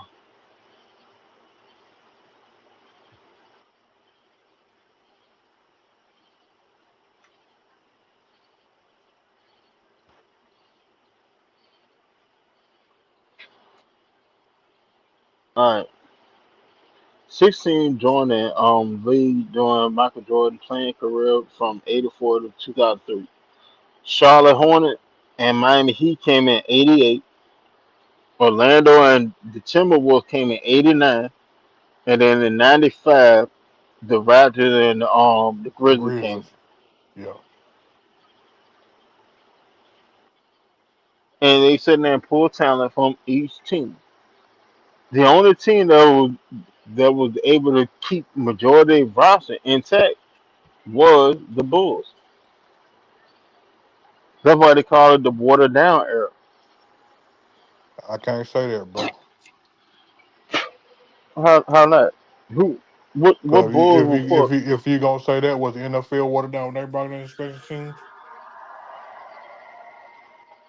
when they brought a new team? Yeah, was the cause they NFL pull from was the NFL watered down when they brought in the special teams? when they brought a new team. Yes, No. cause they pull from the rest of the league. So they still got to pull for Chicago too. So what's the excuse? Watch it. Watch it.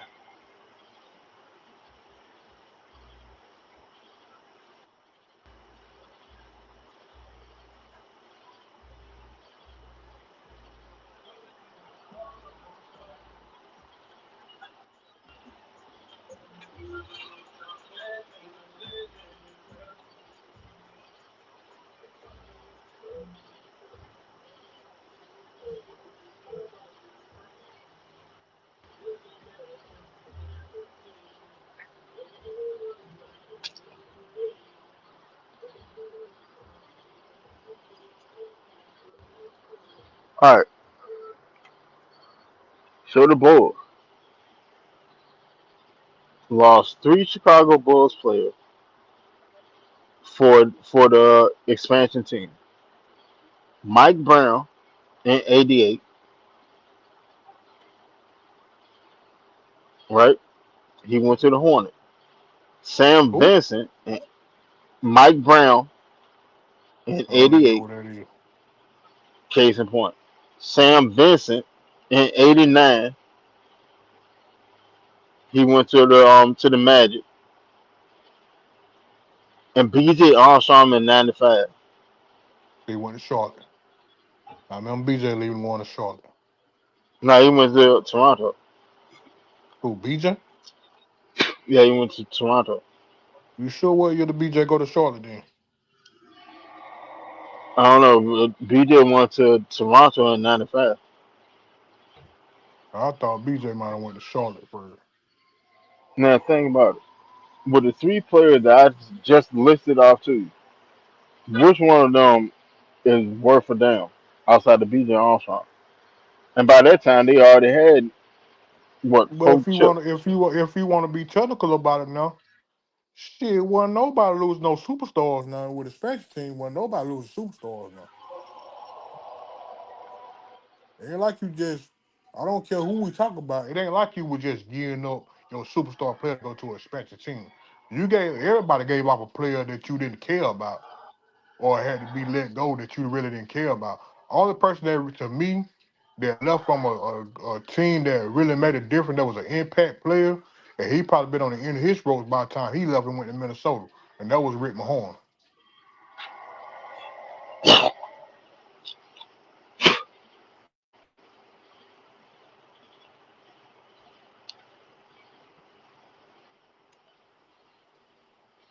And I think Rick Mahorn went to the Timberwolves when they came into the league, and he left Detroit.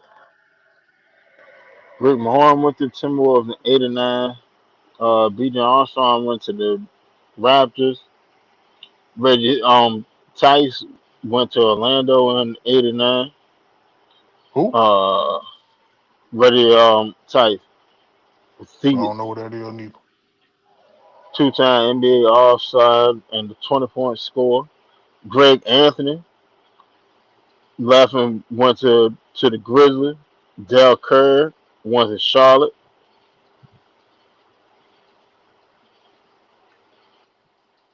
I mean, what I'm saying is this: the Bulls kept their core, but they had the best team already. They had a super team. They had a super team with What's a super? What you Jordan. consider a super team? What you consider a super team? Now? 'Cause your definition of super team, my definition of super team might be two different things. If you have a multitude of top players in their position on the same team, that's a super team.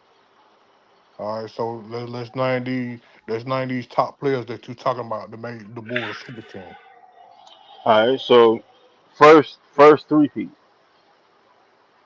first three feet. Mm-hmm. You got Jordan Pippen, you got Horace Grant. Then don't sit and say Horace was the bum because Horace is ranked what 18th overall in offensive rebound. All right, you got Horace Grant. You have Ron Harper, who was an All Star the year before he came to the Bulls. Warren Hubbard didn't come to Yeah, like 90. Warren Hubbard didn't come to like 95, 96. no sir. Ron Harper came at other he came at 90. Who? Ron Harper came in the 90. He came to the league, but he wasn't with the Bulls in the 90s. He didn't come to the Bulls till like 95, 96. Hold on. So when he left Cleveland, he went to the Clippers. No, it wasn't the Clippers afterwards. We came in '94. Hold on. Who the He hell went to was the the goddamn Clippers. He point? went to the Clippers before he came to the Bulls. Who? Hold on. Who was the point guard that they brought in? The first three Pete was John Paxson, B.J. Armstrong. Those your point guards, right? Jordan, I want to say Craig Hodges was your shooting guard. Um, We had Piven. Yeah, Horace uh, Grant at the four. Yeah, Horace Grant at the four and Cartwright at the five. it's a five, 'cause Good. that's what they gave up Oakley for a Cartwright. They gave up Oakley get Right. Cartwright. And that was in like 8 and 9. But I wouldn't call it a super team though, bro. How did you not? How's it a super team? Because you have the best player in the league. So You what have the did best. so let You me ask have you the this then. best. You have the best all-around player in the league, and Who? Pippen. And Pippen was the Pippen. best all around player at that time? Yeah, Pippen did the same shit throughout his damn career. By that time, Pippen was Pippen. Oh, hold on, Like, stop it. whoa. Let's Let me not stop do you that. right there. Let me Let's stop you not do right there. that. Let me stop you right there. So Good.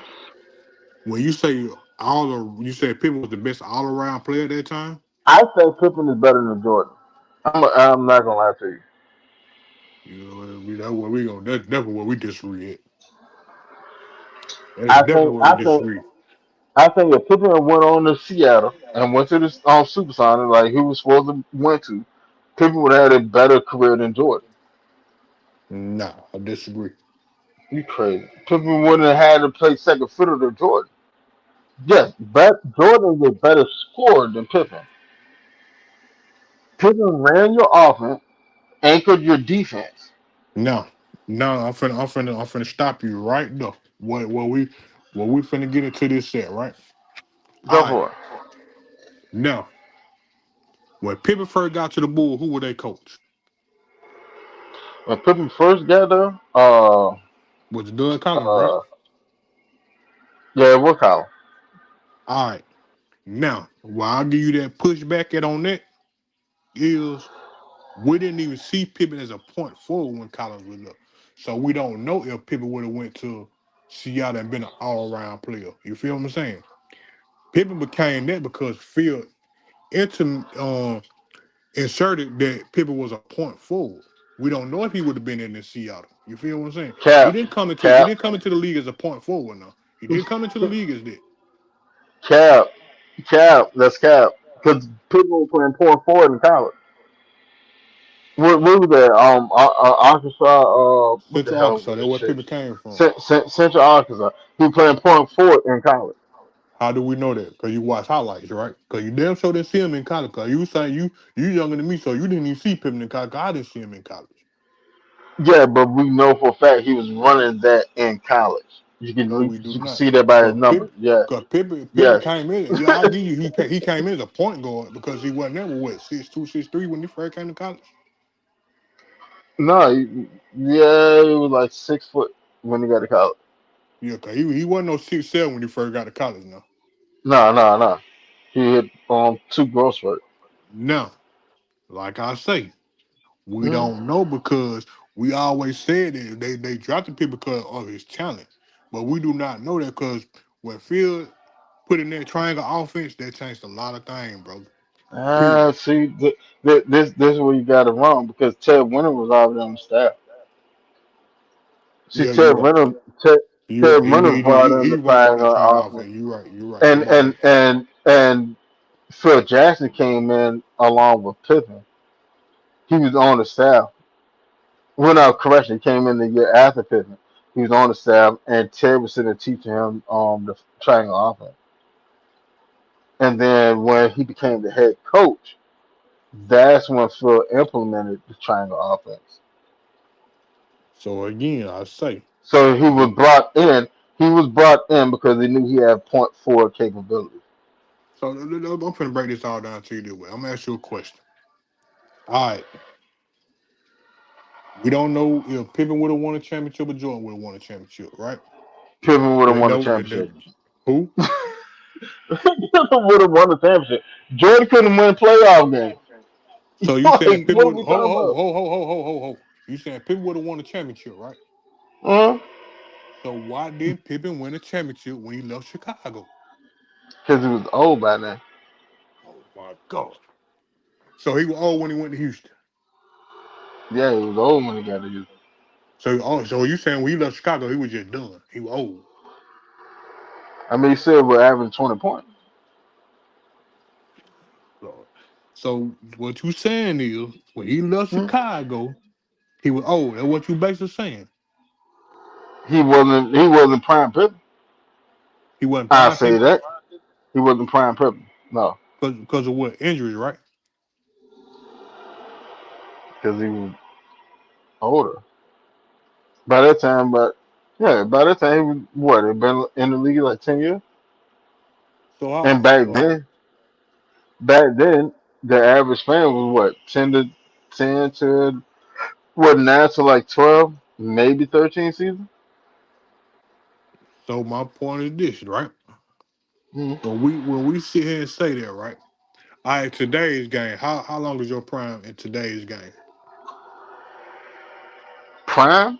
Yeah. We How talking long about is your we talking prime? about prime or career? Prime. Like how long is your prime in today's game? How Average long do you player play at a prime. high how long do you play at a high level in today's game? Average player is usually somewhere, no, I don't know, like 6 to 8 years. And so can I ask you a question? What year is this for Kevin Durant? What he's going into, I think 19. So do you say Kevin Durant is still like considered a prime player? No, No. no. And why you say that? His scoring went down. Um, his his his injuries are starting to pile up on him. Like he's not prime KD anymore, and that's okay to say. He's just not what he was. But don't get me wrong, he's still a great player. He's still a top 15 player. I give that to him. But his days of being a top three player or a top five player, those are over. Hell, LeBron is still a top 20 player, and he's in year 2024. So where you list LeBron at right now today? Huh? Where you got LeBron at right now today is what type player you think what tier player he is right now?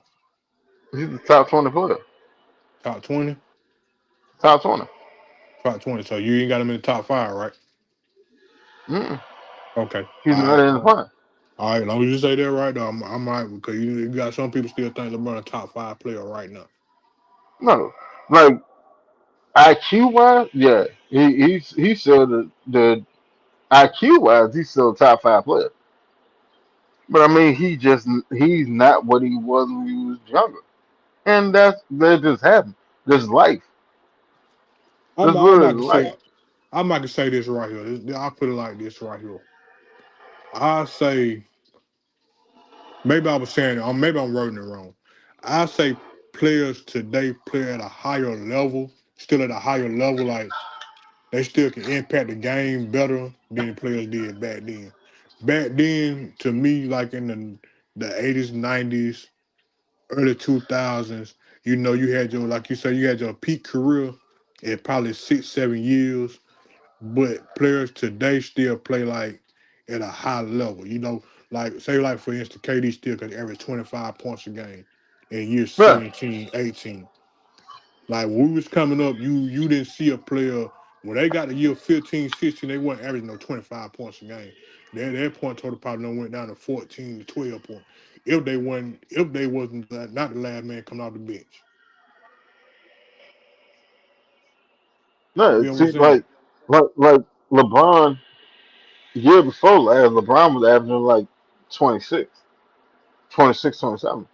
You feel what I'm saying? That's unheard of for a person coming into year 20, averaging 25, 26 points a game. I don't know no player ever averaged 25, 26 points a game in year 24. I mean, I, I, I put it to you like that. In year 22, LeBron was averaging like, I, it's somewhere between like 25 and like 27. That was in year 22.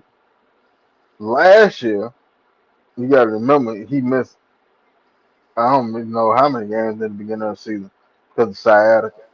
and he still averaged like 20 and some change. Like if he's in the right, if he's in the right system with the right team, I can see him being a 20, 22, 23, maybe 24 point average player.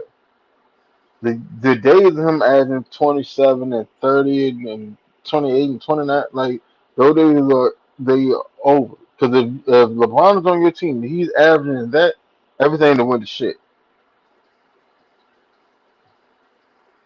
Ain't no But getting around that.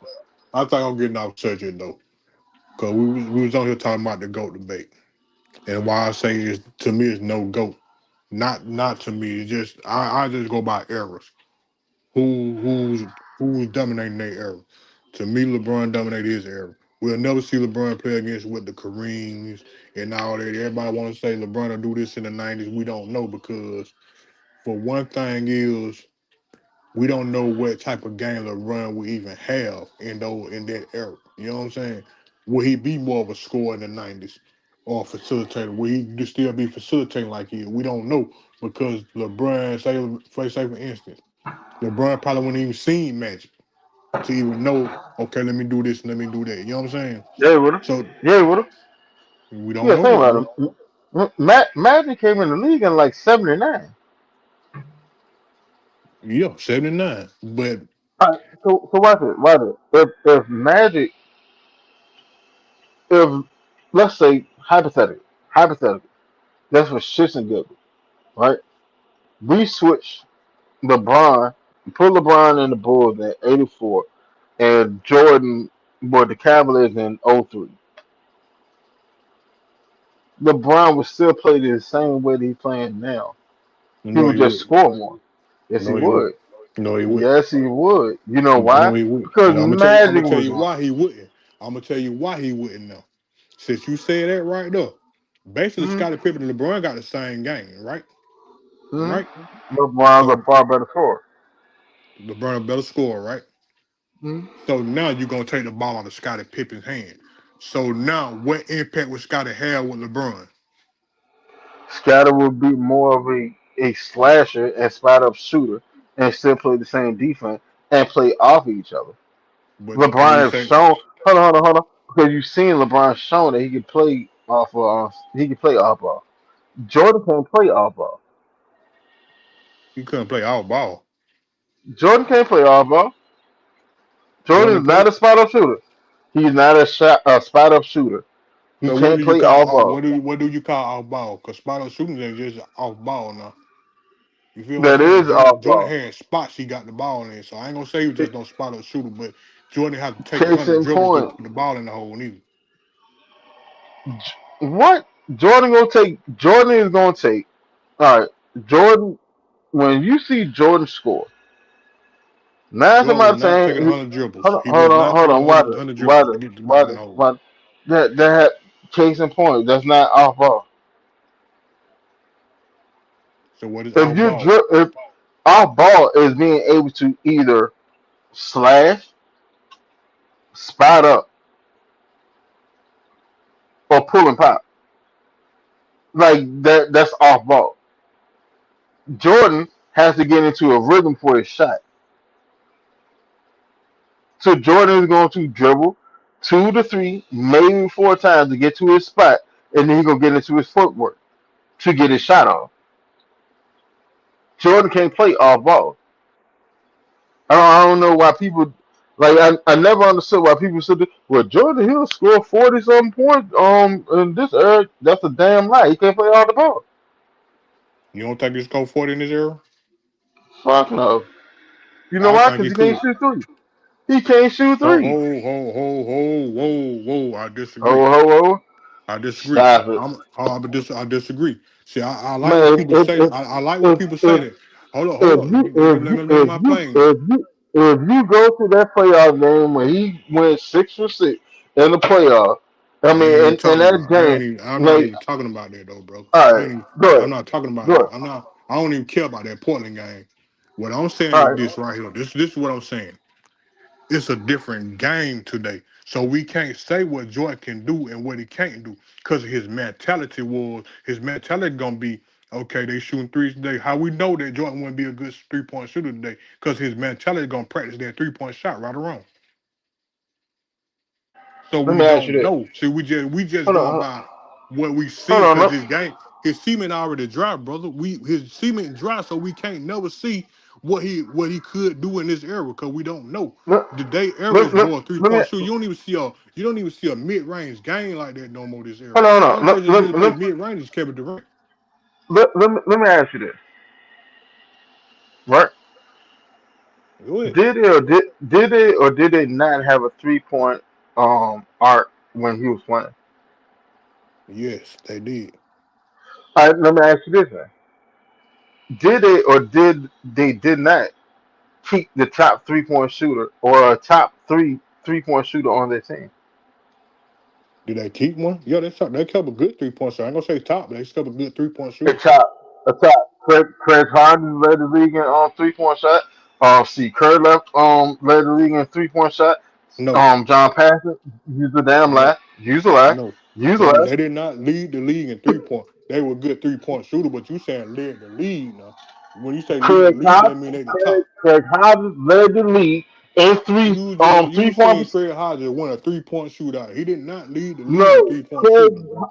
Oh my goodness. So with Craig Hodges, with hold on, let me ask you a question now.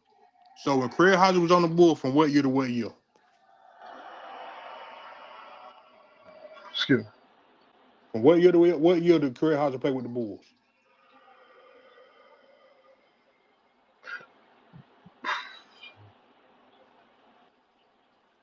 Uh,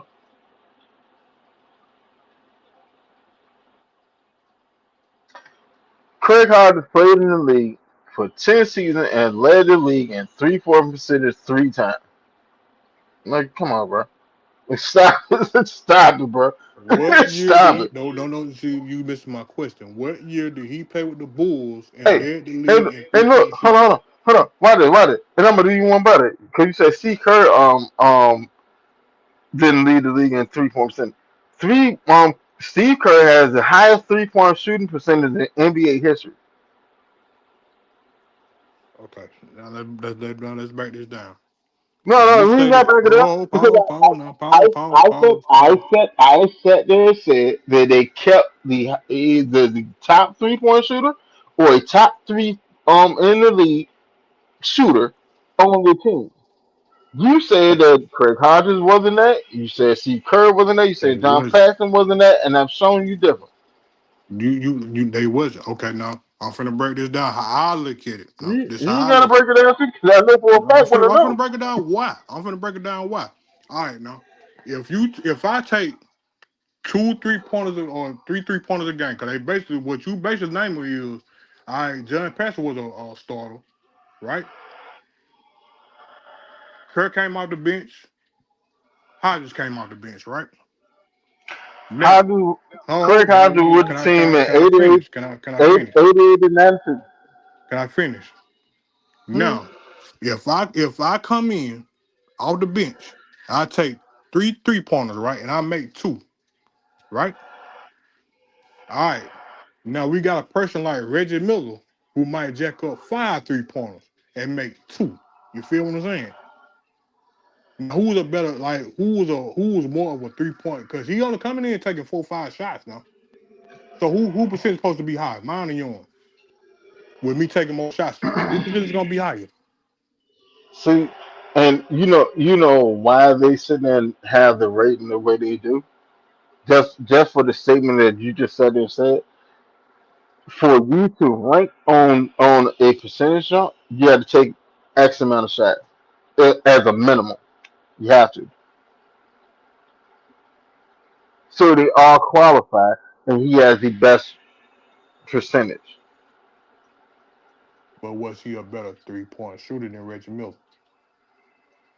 And, well, the data says that he is.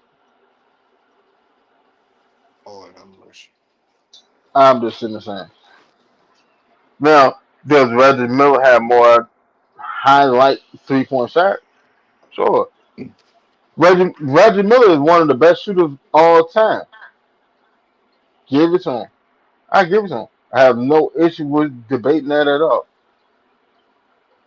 But that deflecting away from what I said.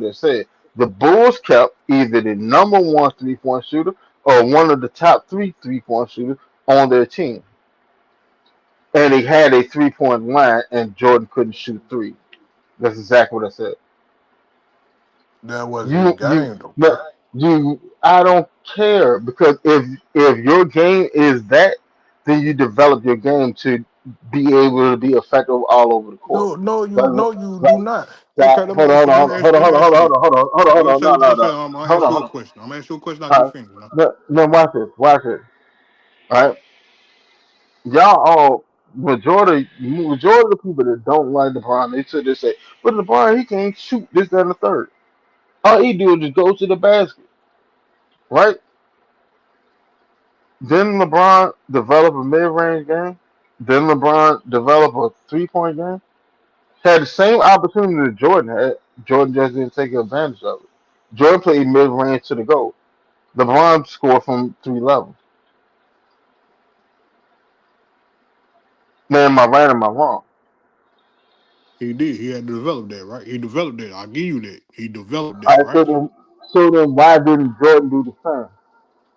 Now let me. Okay, because he didn't have to. Case in point, because He didn't the have to. game that the game that he was playing and the competition that he was playing was lesser. He didn't Lesser. have to. You sat there and said it. He didn't have to develop a 3-point game. That's not his. That's not his game. You feel me? Okay, for instance, right? You If said, I hold on, know, hold on, watch it, hold if on, I watch it, watch know, it, watch it. Hold on, watch it. Because I'm gonna break it down for you to be able to understand it. All right, Michael Penix.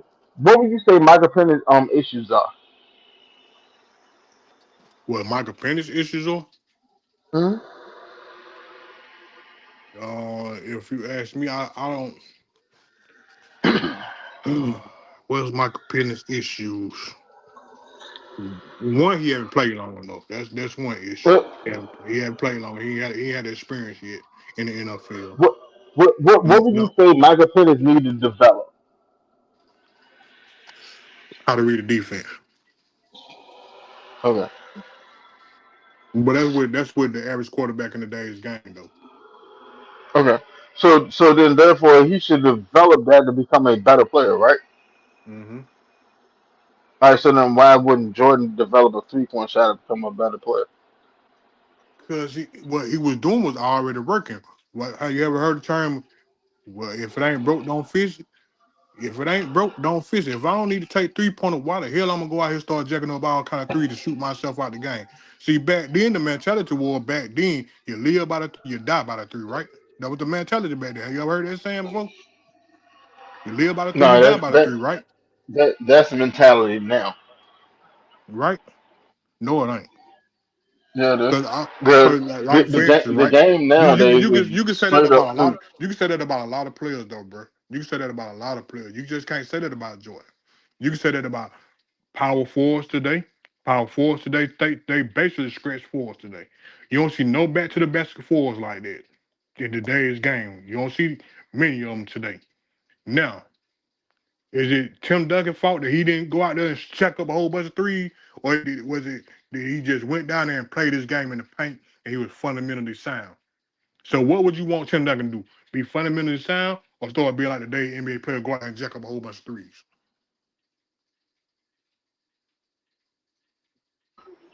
I like that deflection because that was nice. That was slick. But No, Tim that's Duncan just a is a fact. paint. Hold That's a on, fact. hold on, brother. Tim Duncan is a paint player. Why we like that's what they was playing. There was George, four walls back then, right? hold on, because Jordan is their number one scoring option. So wouldn't Well, it Tim Duncan behoove ain't number one us? scoring option. Hold on, hold on. Wouldn't it not behoove us for you as a guard to be able to score at the basket in the mid range and at the three? No, Not then. No, not in the 90s. It was not. Come on, man. Okay. So you mean to Rod tell man, me, man, more. let me ask you a question. He, he, Right? he said 23, Jordan 23. Let me ask you a question, right? Yeah, bro. Cook. Per average, right? Per average. What was the average of 3-point shooting back then? How many 3-point shots did you see teams take back then? What was the average? Hold on, I'll find out. Give me 1 second.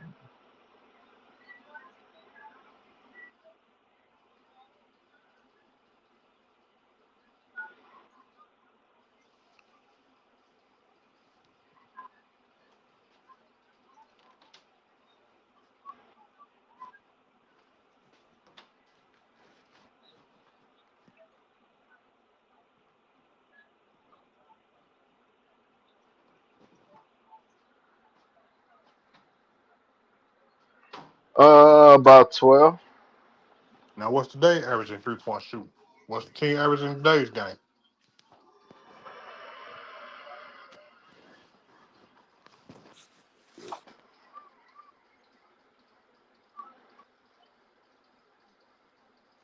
About 37.5. Right now, come on now. You see one player take 12 3-pointers in a game by itself That's in cap. today's game. That wasn't a That's cap. game back then. You feel what I'm saying? If your That, ass would that, have that's took, cap. That's so you cap. telling me You're how is not that seeing cap? one player. You just read the average. You I, said the average of teams taking 3-point shots was yeah, 12. because the entire team is shooting threes. So The you say, entire team so is shooting threes. So ho now ho. hold on. Now, like I said in red, the average is 10 to 12 back in the For a 90s, team, right? For right? a team to take 10 or 14. 12 Okay. shots. Okay. Now, so if your best player, who is a guard, if he developed a 3-point shot, how much more effective would that team be? We never know because you can't see that. You can't rewind that, bro. You cannot rewind that, bro. I'm just this is what I'm saying, bro. Now, Like I said, like if that was if the game, a team taking if a team's taking 23-point shots back then, don't you think Jordan probably would have took more threes back then? Now, let's no, be because you real. can't Let's be shoot them. real now. We gotta be honest about this thing. If No, your because you ass would can't have shoot took them. hold up, let's be real now. If your ass would have came down that court back then and just dribbled down the court and just decided to just throw up a 3-pointer back then, where you was gonna go? Where you was going? Let's be real now. Where you was going if you just came down there and just jet up some threes like they do today? Where you was going?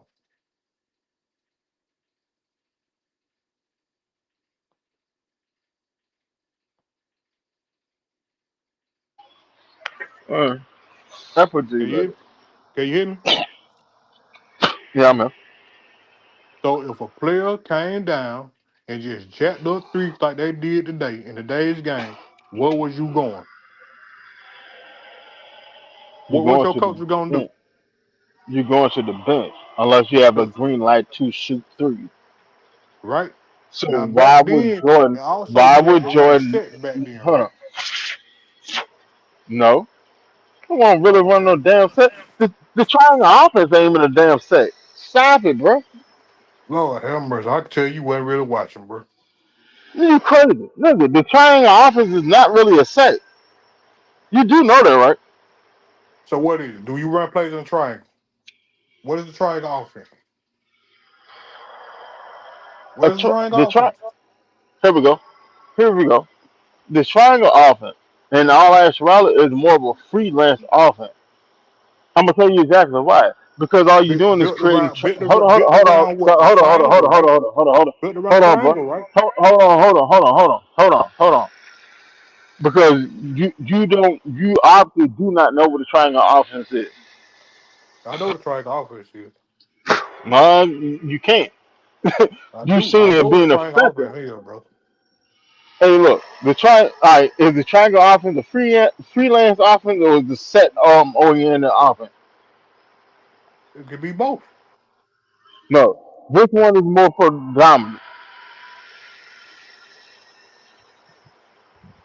So you basically telling me that the No, triangle no, no. offense, I ask you a simple question. Which one is it more predominant? Is it freelance or is it set offense?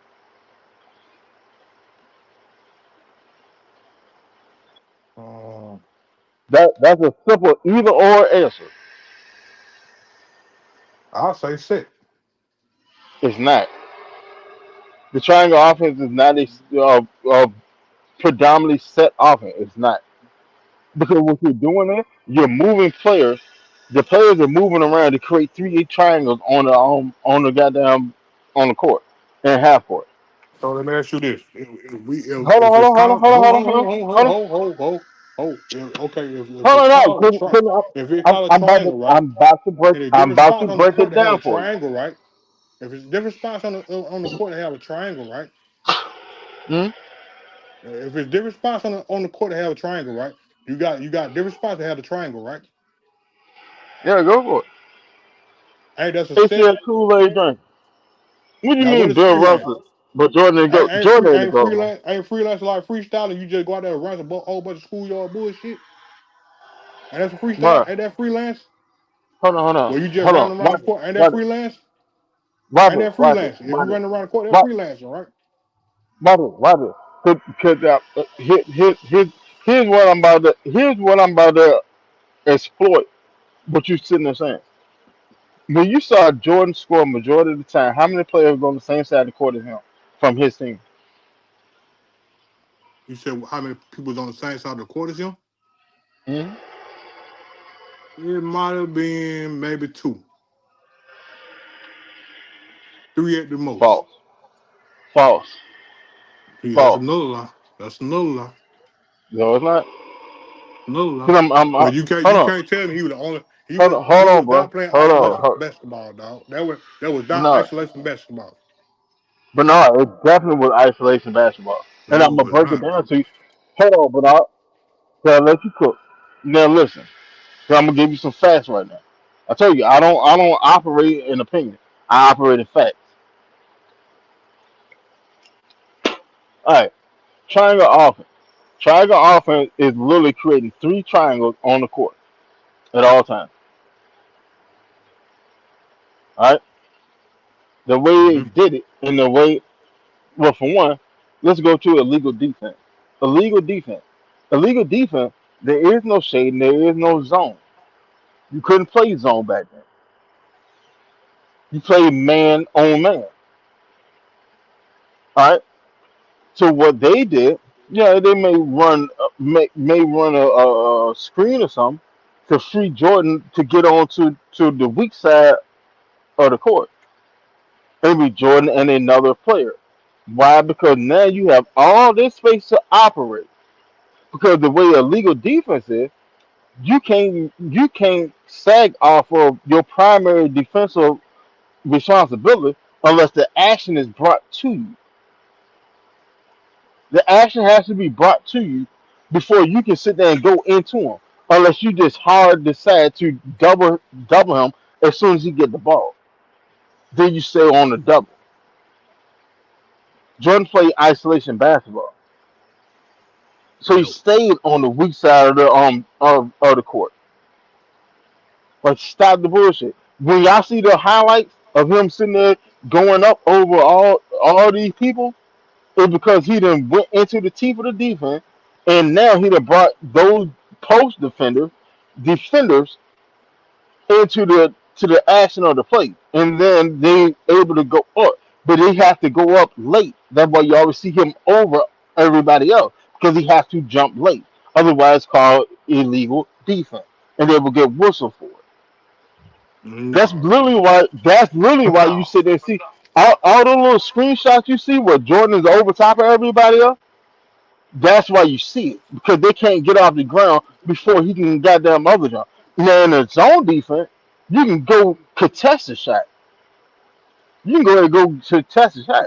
You can sag off who you supposed to be guarding and shit.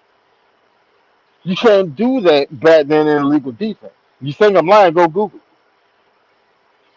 No, I disagree. Google it. Think I'm lying. Watch it. I'll do you one better. See. This Hold difference on. between What it? this probably gonna be I'll the do you difference one better. between this gonna probably be the difference between me and you. I don't want to do all the internet googling and I could Google some things. Hold You on, feel me? bro. I just know my I eyes. I watched know what it. my eyes see. My eyes I don't tell I me a I lot. watch I watched the game. I watched the games. So when I watched the game and it made me curious, I went find facts out about it. That's why I'm able to sit and tell you about what was going on. I don't go off opinion. I've never been that type of person. I go off of facts.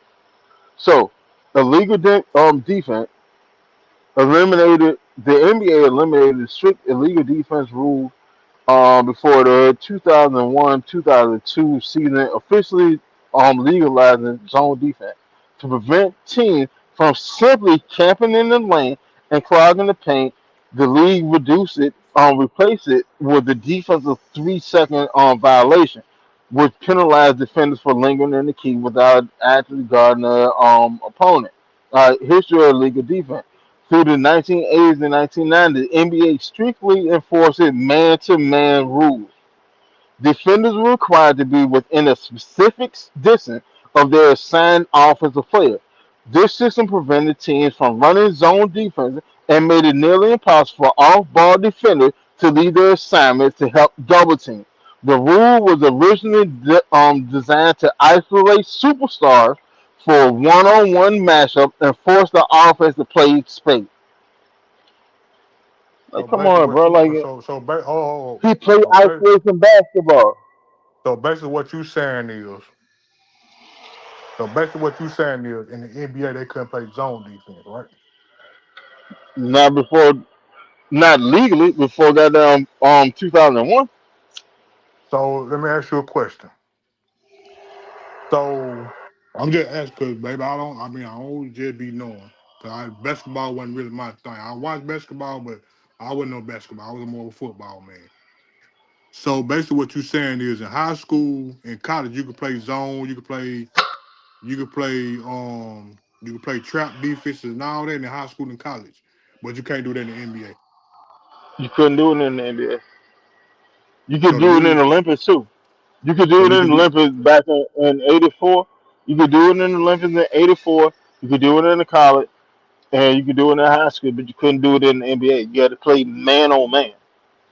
okay. All Right right. now, ATL Kool Aid drinker said set offense to get open. All right, so here we go. I'm gonna debunk this too.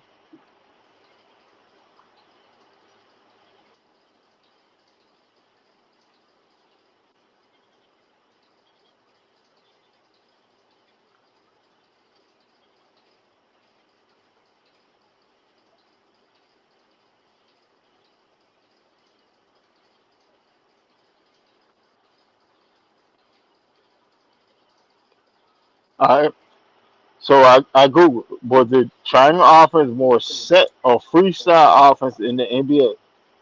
Google said the triangle offense was much more of a freestyle read and react philosophy than a rigid set of plays.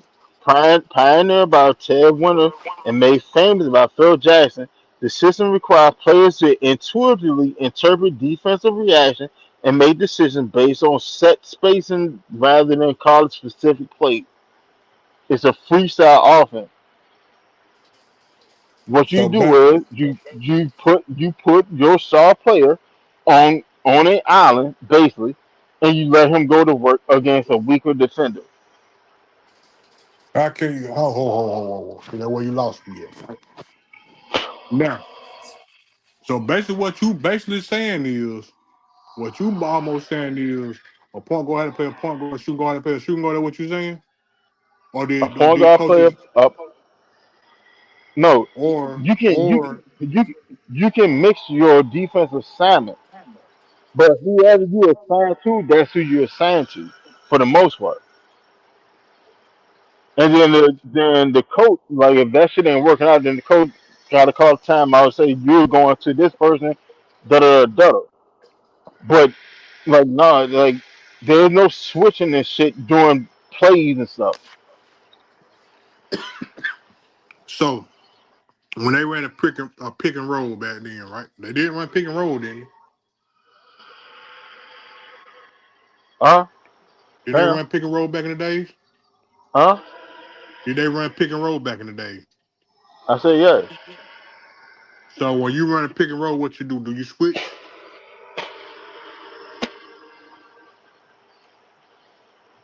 It depends. That depends on your defense assignment. That depends on what defense you're actually running. Like you can switch off of things like that, but like for like let's say I'm a shooting guard, and you guard me, and I come down the court and I'm just busting your ass, right? The coach Hmm. will have to sit there and say for y'all to switch, for your teammate, for the small forward or whatever to come over to come guard me instead of you guard because I'm giving you the work. There is no zone where I can just sit there and push you to the left because I got help defense over there. I can push you to the right because that's the T for the defense. Like, nah, that ain't that. Basically, what it is, that's why the triangle offense is so effective. Because what I'm gonna do is I'm gonna get my star player and I'm gonna have him isolate on your ass, and then he's just gonna go to work against you. That's why you saw Jordan killing people in the mid range because he's just one on one with him in the mid range, Let me ask you. over and over and over and over and over and over and over and over again. So now, if you go look at his highlights and you go look at the little still pictures and things, and when he was attacking the basket, you see Jordan over top of people, and then you see people sitting there jumping, but they're lower than him. That's why, because they had to wait before he had they have to wait. Like Jordan can get off the ground before he can be off the ground and traveling towards the basket before they can actually go up to try to contest the shot. That's why the Pistons has the rule. All right, if he goes to the basket, put his ass on the ground because we can't do nothing with him when he get in the air because we can't jump fast enough to jump up there to contest his shot. Everybody saying the Piston rules is wrong, but in all actuality, it's playing in within the confines of the rules that y'all have. We can't jump fast enough because y'all defensively restricting us. So put his ass on the ground and have that shit a side out of bounds. Already, the only thing I push back on that is, see, you saying that, but these rules just didn't apply for Michael Jordan. These rules apply to everybody. You feel what I'm saying? True, Michael Jordan was just the most athletic in that era. I give him that. I have no issue with the thing. He was by far the most athletic player in that era. And then I'll So give you when, push back on so this too. That back then, I get what some people made the argument of Jordan being the most athletic, which he was, but back then it was more of an inside outside game. The Chicago Bulls was the only ones that played outside game like that, really, to me. Back then, they were the Chase, only one really playing outside because they primary player was a perimeter player. Most of everybody had an inside player to be their main primary player. you're making my point because you said the Chicago Bulls is the outside team, right? And their best Exactly. player was a perimeter player. So then why did not the best player develop a 3 point shot? Because he didn't have to. Because he knew how to manipulate the rules. I But wouldn't say uh, manipulating. yeah, so He played to his strengths, AT, and your coach made sure he played to his strengths. huh? ATL Kool Aid Drink said, "What makes a player a goat? Winning championships or what? The player that is responsible for their team winning championship. I look at winning with the drafted team. Now, ATL Kool Aid Drinker, like I put it to you like this: I do apply a player that wins with the team that drafted. I applied it, but that's not the end all be all because just like Bernard said earlier, right? He said there and said Jerry Krause was the best GM to put and develop a team around his star player. He said Golden State was the second best team to do so. Now let's go look at what LeBron had. See, here's what a lot of people don't understand. LeBron was too damn good when he came in the league. That's why they couldn't put a team around him. They couldn't No, get lottery picks. No, ain't no. Here's a no, fact. no. He was too. Negative. Hold on, bro. Negative. He didn't even Hold make the on. playoff his first 2 3 years now. It doesn't matter. You tell me a lottery pick he had. Shit, a lot of people He say that not, because a lot of pick ain't there. A lot of pick is like the way the ball bounce. I guess in the little thing, whatever they was doing back then. I don't know how that shit worked then. he had one dude. It was white dude. Luke uh I don't really Wilson think he had something. no. I don't even think LeBron had no lottery picks like that. Well, he had a lottery That's pick, what I'm but saying. he had a lottery picks. He didn't have high lottery picks. I say it like that. 'Cause every team that No, don't make the playoff got a lottery he pick. he he had one lottery pick. He had one top 10 pick. Yeah, He was because too good for that. a lottery pick is considered He pick 1 through 13. Now that's a lottery pick right there. yeah. He didn't. He had one. He had one. His entire first stint with Cleveland, he had one. And it was a dude that only played like 60 something games his entire NBA career. I don't even know what that was. Like I can't even remember his name. I know it was a white dude, but I can't even remember his name. But that's what I'm sitting there saying. The GM for the Cavs did not know how to structure a team and build a team around his star talent. Dan Gilbert had just bought the Cavaliers before LeBron got there, and he said he wasn't going to spend the money in free agent because he's trying to recuperate his money. So you're in a lose lose. LeBron did the best he could do. He went and got an MVP, and he took a team to the final his fourth season in the league.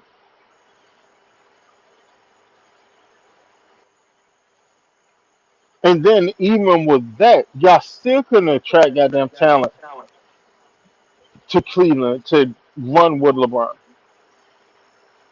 You can't say that. Who did they bring in? They did the second time. No, they didn't the second time because in all actuality, Kyrie was already drafted. And they got You know how and they they went and hold got on, Kevin Love. hold on, hold on, hold on, hold on, hold on. Watch it, watch it. LeBron had to leave to go to Miami, right?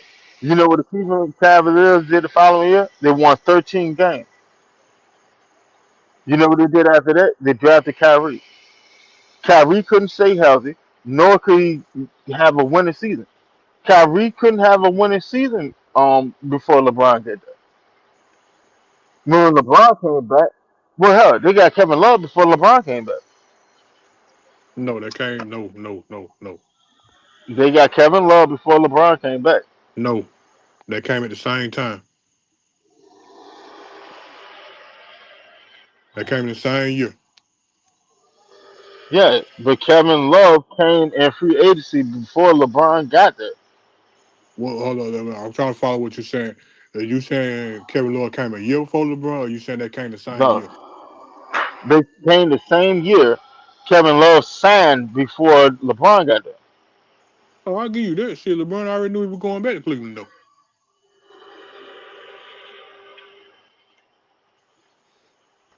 Hold on, Kevin, correction, Kevin, correction. Kevin Love Hold would on. have Kevin Love would have went to Cleveland if LeBron wasn't going to Cleveland, though.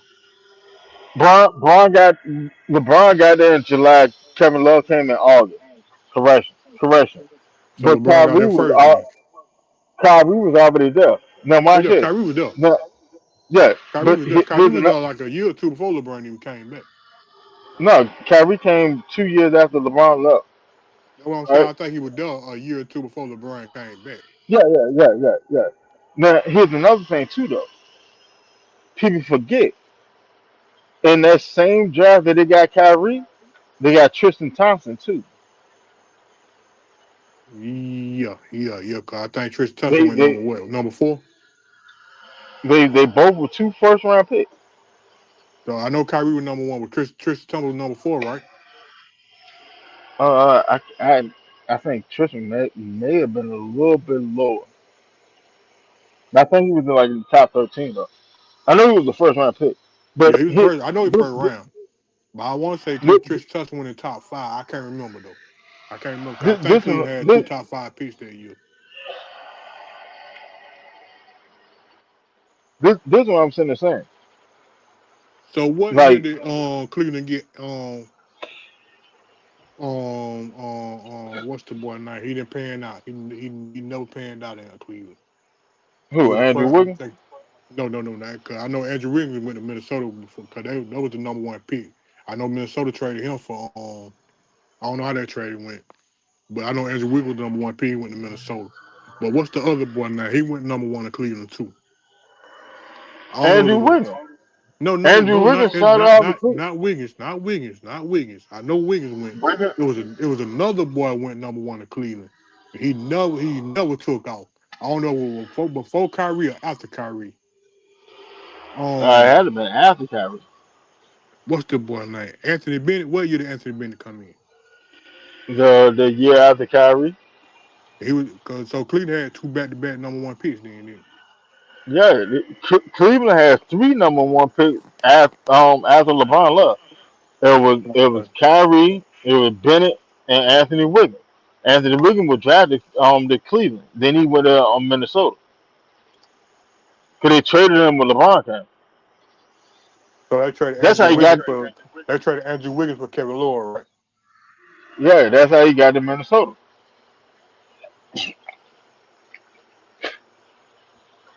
Don't Kool Aid get me said wrong. Kyrie and LeBron. Don't get me wrong. I don't not hate LeBron. I feel like to me, Hold on, LeBron is why the? he's one of the greatest players of all time. I just can't say who the greatest player of all time. I never say who's the GOAT. I just Why always the? go by era. Who did what in their era. Why the? So all right, so ATL Kool Aid drinker said Kyrie allowed and LeBron only won one championship. All right, so let's put context on that. All right. So LeBron get there. LeBron get there in 14, 15. They go to the final. Kyrie and Kevin Love both got hurt and was out for the series in game one, right? So Game LeBron and one. Della Vadova. I think Kevin Love might not All have. right. I don't When even the think Cavs Kevin got Love back to played in the full straight playoff the that year. following season, they won a ring. Okay, against the team that had the best record of all time. So what did Golden State do? Golden State took it and went and got the second best player in the NBA to pair with the third best player in the NBA. Who was third? All right. So the first season, well, their first Who go was around, third? Who was third? Who was third? they lost. Kyrie Who? leaves. Who was the third best player in the league at the time? Kyrie leaves. So now it's Bron and Love, and Love ain't playing out the par. No, I'll ask you. I It's want to ask you a Bron question, Winston. You said in who was the 2018. third? Who was the third best player you talking about though? Shumpert did the dumbass shit game one. They That catch wasn't the Shepard. rebound under the basket That wasn't Shepard. and dribble the ball out. That wasn't Shepard. Like, come on, man. That was You J.R. gotta Smith. you gotta put context on it. Can't That was sit there J.R. and Smith. just say the blanket statement was he only won one championship and then act like that is what it is. But no, you know, I'll ask you a question. I I'll can't ask you read. a question when But you no, said go ahead, can Keegan. you hear me?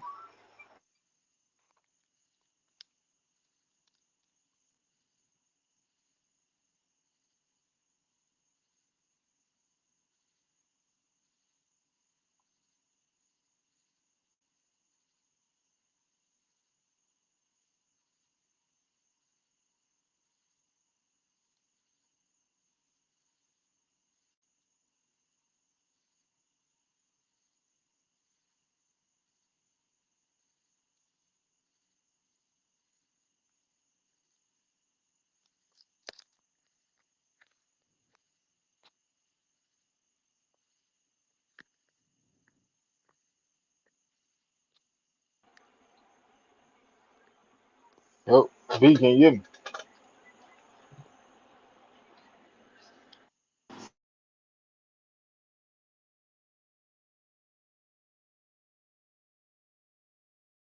B, can you hear me?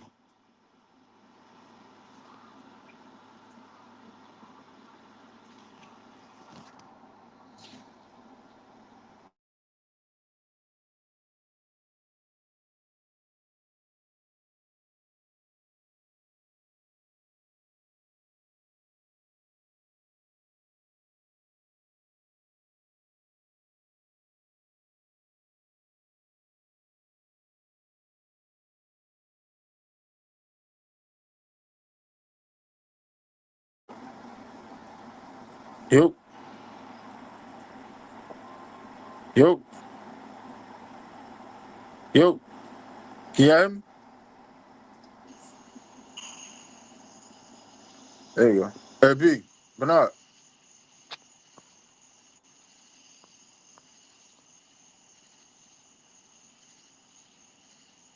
That nigga out in the goddamn Amazon waiting for it.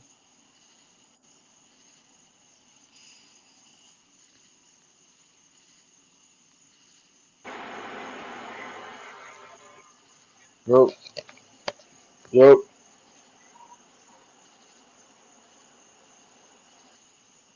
B, can you hear me?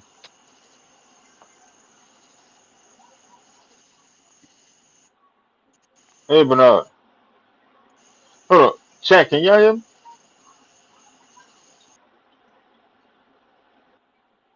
Can y'all hear me?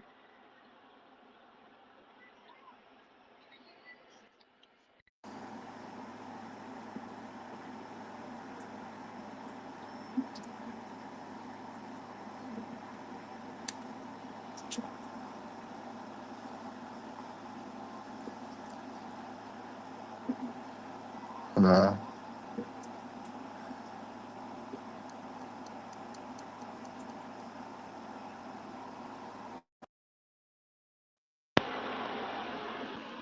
Can y'all hear me? Can y'all hear me? Bernard, can you hear me? Chat, can y'all hear me?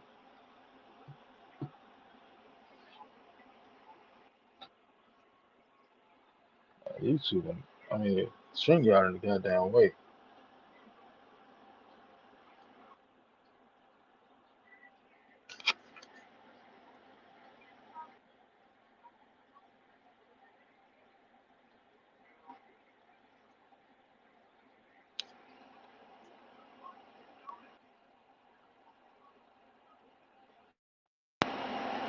Can y'all hear me?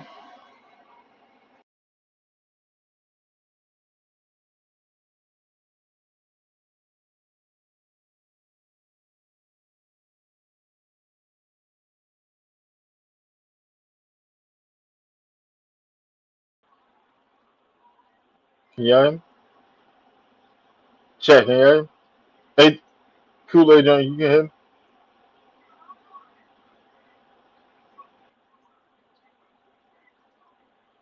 Alright.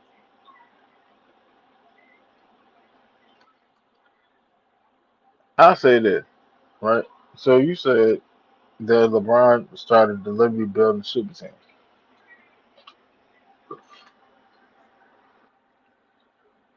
I don't like. All right,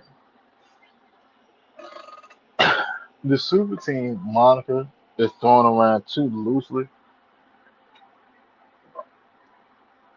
to be accurate. Now, did he have a top heavy team? Yeah, most of them. Most of them. Him, LeBron, and Bosh. That's a top heavy team.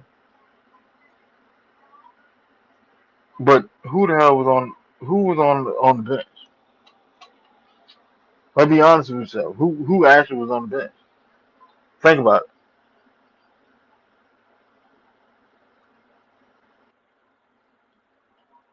Hell, who was the other two starters?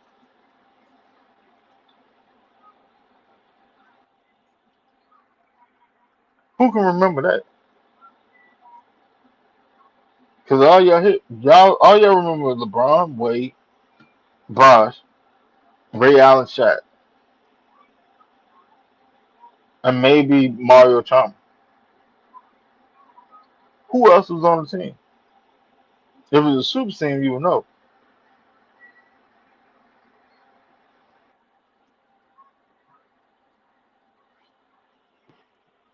But like Boston Celtics, '08,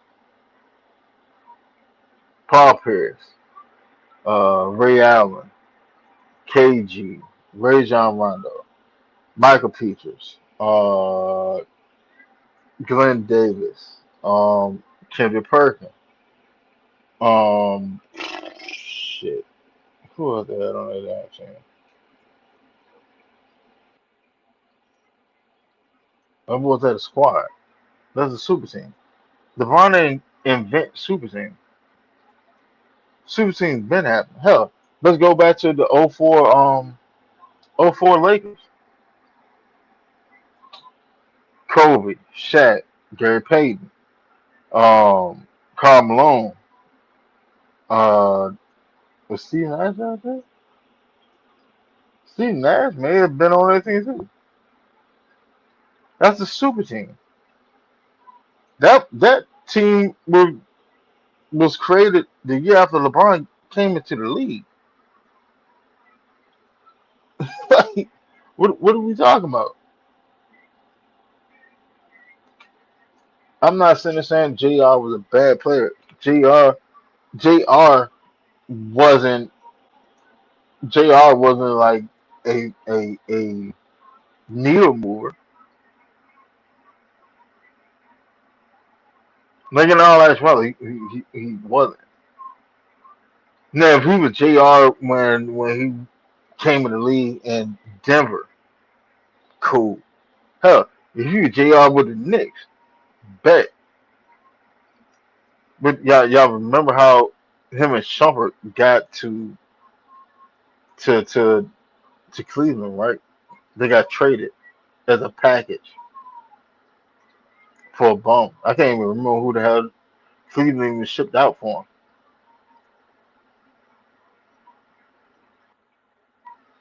Hey, but no, man, you can come back in. If y'all can hear me, then yeah, you can come back in.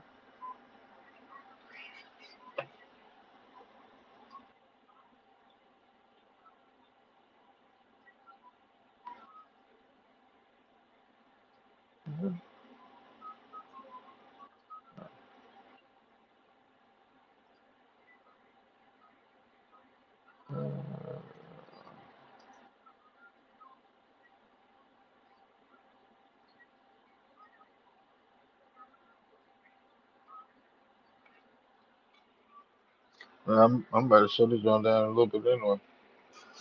Shit, it'll be at work. Shit. But I like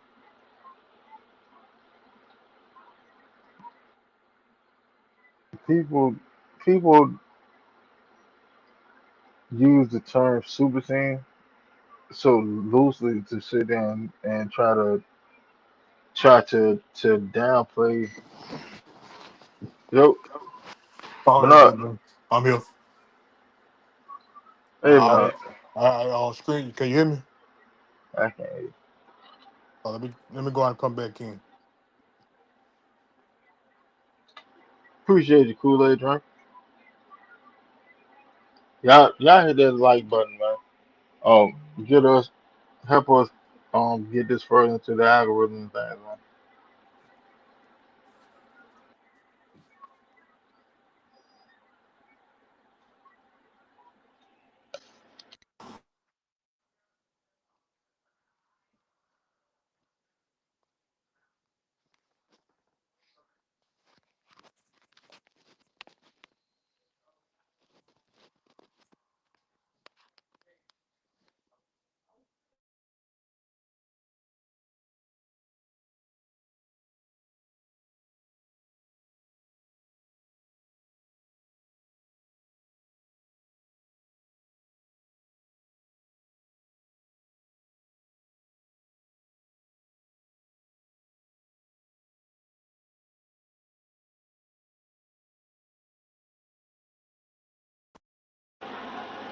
Yup. Can you hear me? Can you hear me?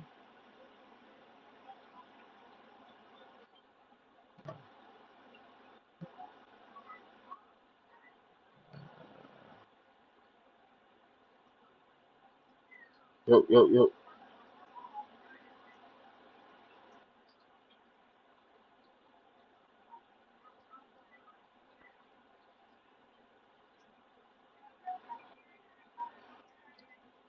Hey, I don't know what's going on.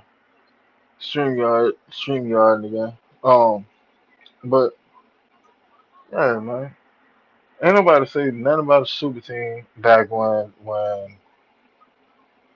uh Charles Barkley went to the Rockets. So we just gonna act like that didn't happen. Nobody said nothing about a super team when Jordan and the Bulls took in one guy, Dennis Rodman and Ron Harper, Craig Hodges, uh, Bill Cartwright. That wasn't building the super team.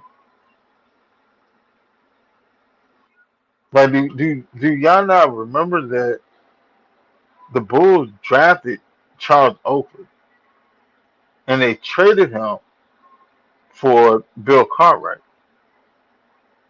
because they drafted Pippen and Horace Grant in the same draft, and they traded to get Bill Cartwright because he was a better fit. That's creating a super team. They brought in B.J. Armstrong. They didn't draft him. They brought him in. Paxson. Like, what are we talking about? That's creating a super team. The second three-peat. You got the best. You went and got the best international player in Tony Kukoc. You went and got uh, uh, uh, Dennis Rodman. Hell, in the first three-peat, you went and got John Salley. You went how many Detroit Pistons players did they get? How many deep? Here's a fun fact for you. How many Detroit Pistons did the Bulls go get from the bad boy Pistons that won a ring with the Bulls?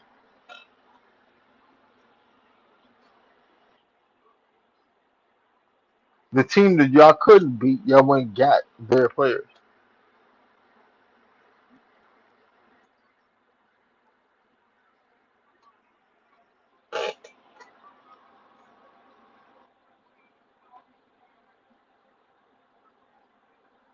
They traded for Pippen.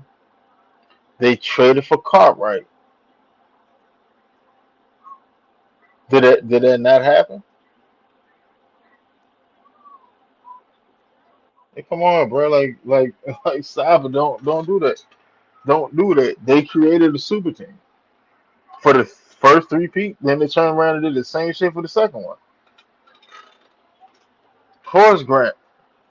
Horace Grant is rated, I want to say, 18th overall in offensive rebounds. They turned no.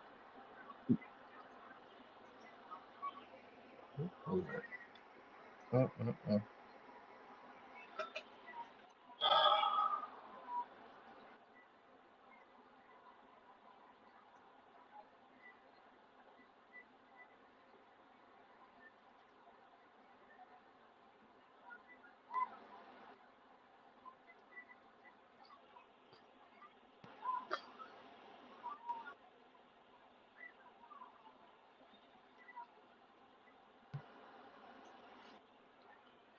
Like,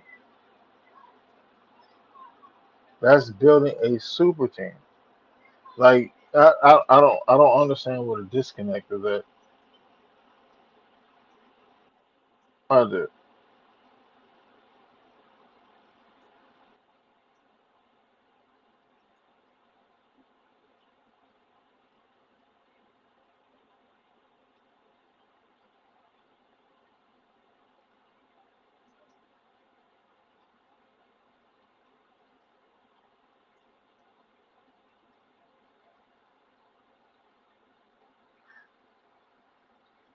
So, all right, in the first three-peat, right?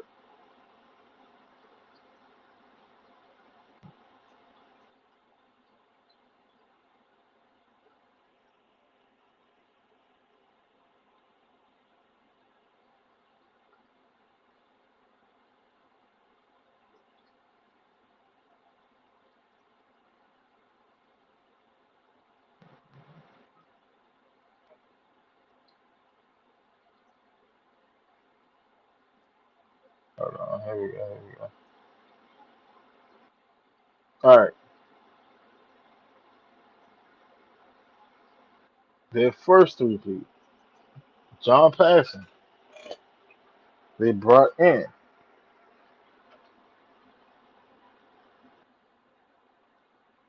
No, it's not where the disconnect come in.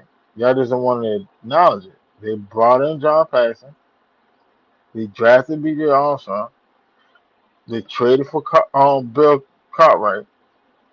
They drafted Pippen and Horace Grant, and they already had Jordan. There's not a disconnect. That's building a super team. Second three-peat. Yeah, already had Jordan. You already had Pippen. You went and got the best international player that was coming over in Kukoc. You went and got the best rebounder of all time in Rodman. Like, what are we talking about? What are we talking about? That's building a super team. And I don't know, like I don't. I think I think that people would never give the additions to the team is just due because y'all want to build up Jordan that bad. And I'm sorry, Jordan didn't do it by himself. He didn't. He couldn't. Like, there's the fact. Th- There's the fact. Jordan could not do it by himself. Jordan is showing you that. Jordan had one playoff win before Pippen joined the team. One. In three attempts, he had one win. And then you had the Washington years that he never even made the fucking playoff. Jordan has never had a winning season without Pippen. The years before Pippen got there and the Washington year, never had one. Who just a dynamic scorer. Who just a supreme athlete. You know what that sound like? Fucking James Harden. Hell, James Harden was winning playoff games. He was winning playoff series by himself. You know what it really sound like? DeMar DeRozan. That's exactly what the fuck it sounds like. But people want to keep pumping Jordan up because well, he got six rings. That's cool. Pippen got the same six rings. The same exact six rings.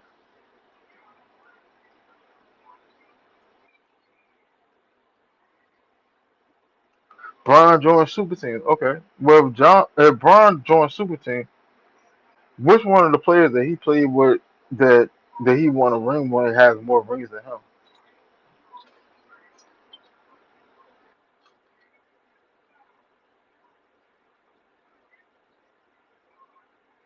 Because let's be honest, Miami won a ring in '06. The following year, if memory served me correctly, Miami won a ring in '06. The following year, they won, I want to say, 16 or 17 games. The two after that, they won. They were bouncing the first round each season. Then Bron came to Miami. They went to the finals. They left. They went back to being a lottery team. Bron League Cleveland the first time. They're a lottery team, a habitual lottery team. to the point where you got Kyrie, Tristan Thompson, Anthony Bennett, Andrew Wiggins, all the motherfuckers in the first round. Hell, you got three first number one overall pick. Bron come back, you go back to the final for 4 years straight. Bron leave, you shit again. Like y'all forget how bad the Cavaliers were before they traded for Evan. No, they drafted Evan Mobley. They traded for Jared Allen. They got Donovan Mitchell. Then they brought in James Harden. Like y'all don't remember how bad those teams were after LeBron went to LA. Hell, let's go with LA. The Lakers was literally the worst team in the league.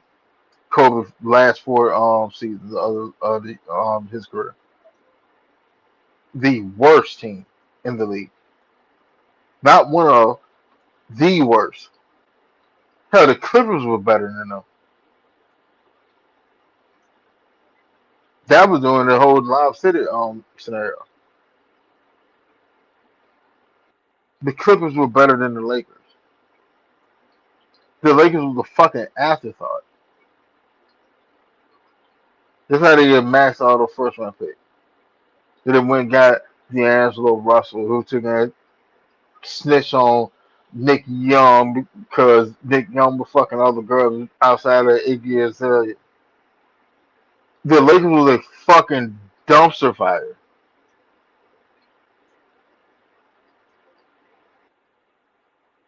Bron get there first year.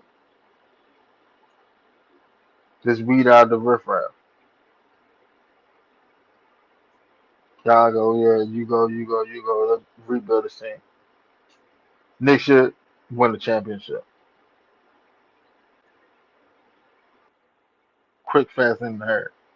It's a reoccurring theme.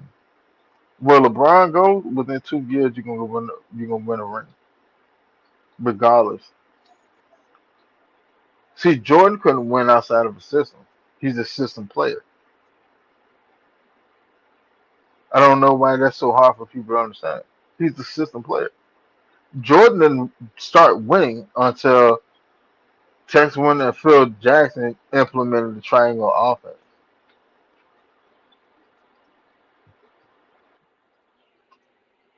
He wasn't winning. Outside of the triangle offense, he wasn't winning. He outside of the triangle offense, Jordan has had one winning season. Out of 15 years, outside of the triangle offense, he has one winning season.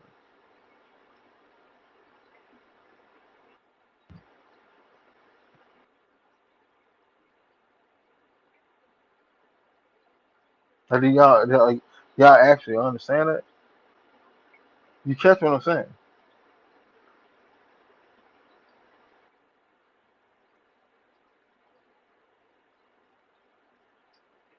Outside of the triangle offense, Jordan literally has one winning season in his entire career.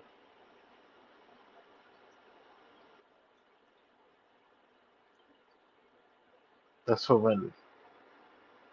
But in all actuality, if you really want to be specific, he doesn't have a winning season outside of triangle offense because the aspects of the triangle offense were implemented in the '87 season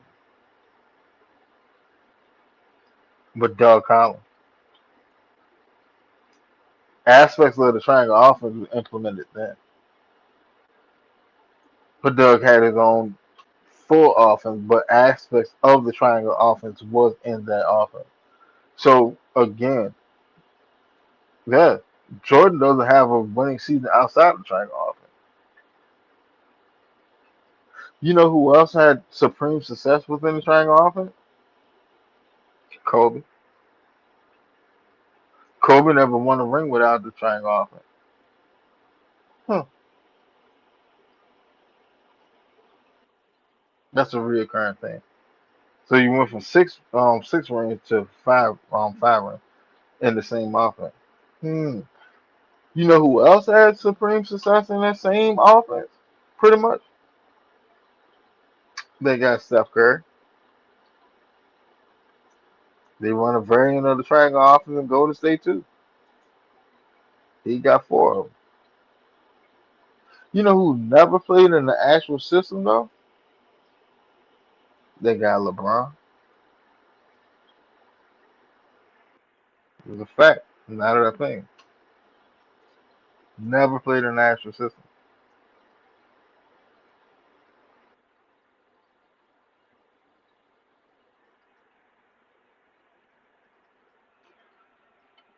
But I said, you got a question. What's up?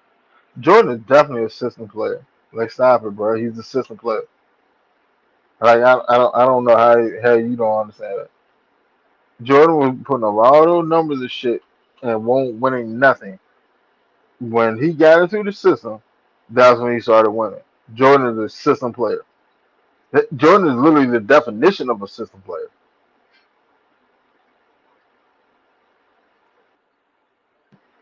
But what's the question?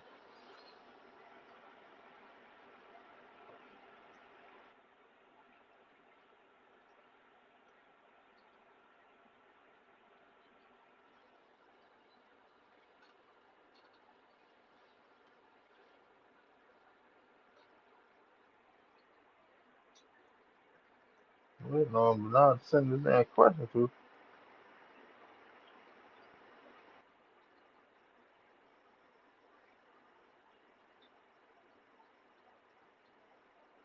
People act like, yeah, how many Hall of Famers LeBron played with? How many Hall of Famers that LeBron played with that was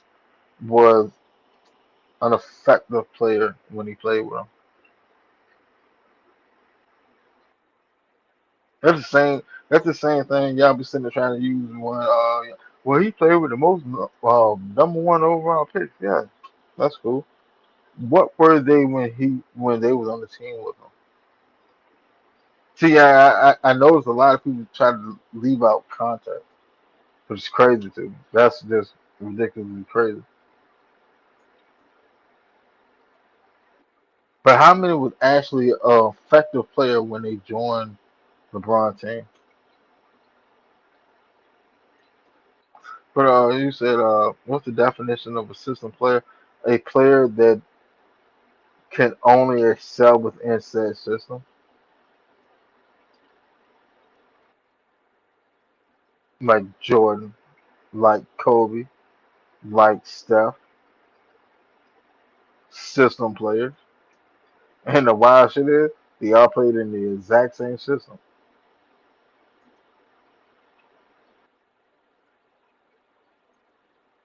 Then tell me I'm wrong. Tell me a ring that any one of those three won without the triangle on offense.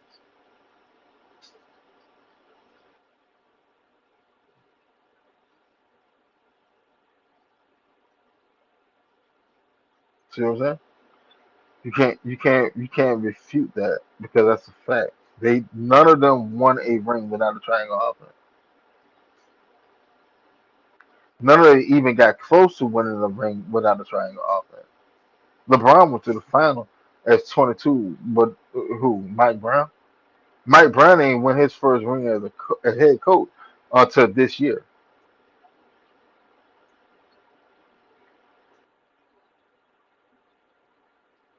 But LeBron took his ass to the finals though. Mike Brown got all the rings from being an assistant coach. I think he got like 4 or 5 of them as an assistant coach. He started winning them to after um his tenure with not yeah I want to say after his tenure with LeBron.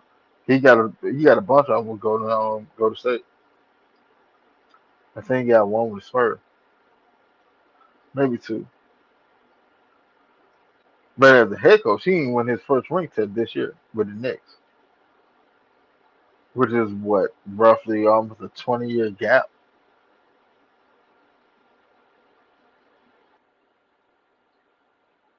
So again, what system has LeBron played in? Spoelstra? Spoelstra didn't have a system back then. Spoelstra just literally just became a head coach. And if you watch the Miami Heat system fluctuate depending on who the hell they have on the team.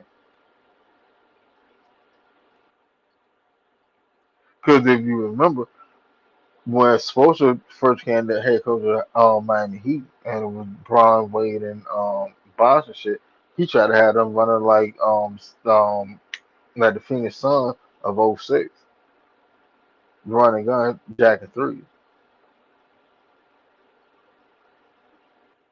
And then Bron and Wade had a conversation like, nah, we ain't doing this shit no more. We attacking the basket. We're not settling for threes anymore. That's when they started winning championship. And Spoelstra said they literally on record and saying, yeah, I just got out of the way to let them do what they were gonna do. Sometimes you just gotta let great players do what they do. So again, what system are you playing? Frank Vogel? How many rings Frank got as the head coach? Hell, is Frank Vogel even coaching anymore?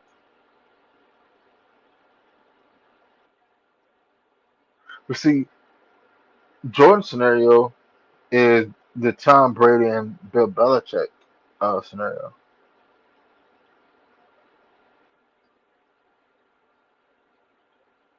I can do this without you. No, I can do it without you. Okay. Well, let's just go to different places and let's see what happens. Jordan went to the Wizards, couldn't have but won the season. Phil went to LA and won five more rings.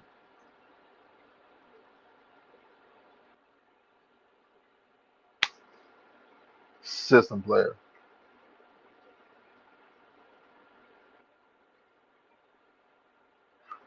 Tom Brady left and went to Tampa Bay and won a ring. Bill Belichick ain't even in the league anymore.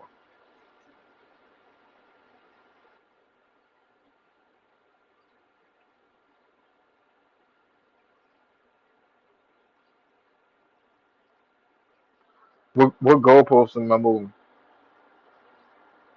Explain that to me, Bernard. What goalpost am I moving?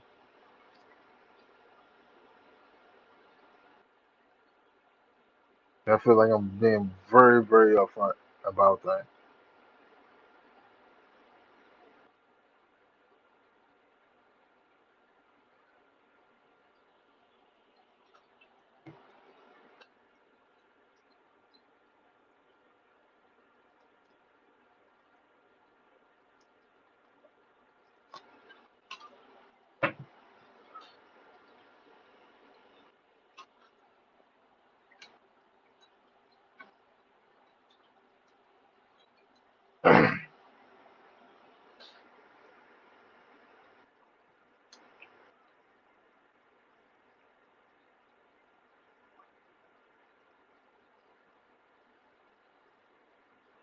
Like,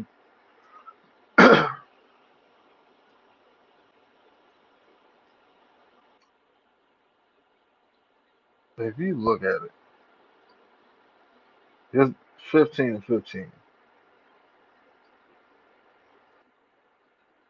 Oh, you said I know why Jordan came back to the Wizards. Yeah, because Jordan had brought into ownership. They won't sell a ticket, so then he took in said I'll play to bring tickets in and to make it more of a gesture for ticket sale. He said that he would donate his salary to 9/11 uh, first responders. Commendable, highly commendable. But let's not act like they were just strictly out of goodness of heart. That was to drive up ticket sales because there was an agreement that was on paper that Jordan was gonna come back into ownership once he done playing for the Wizards. Jordan performed so badly that they cut his ass off the team and wouldn't bring him back into ownership.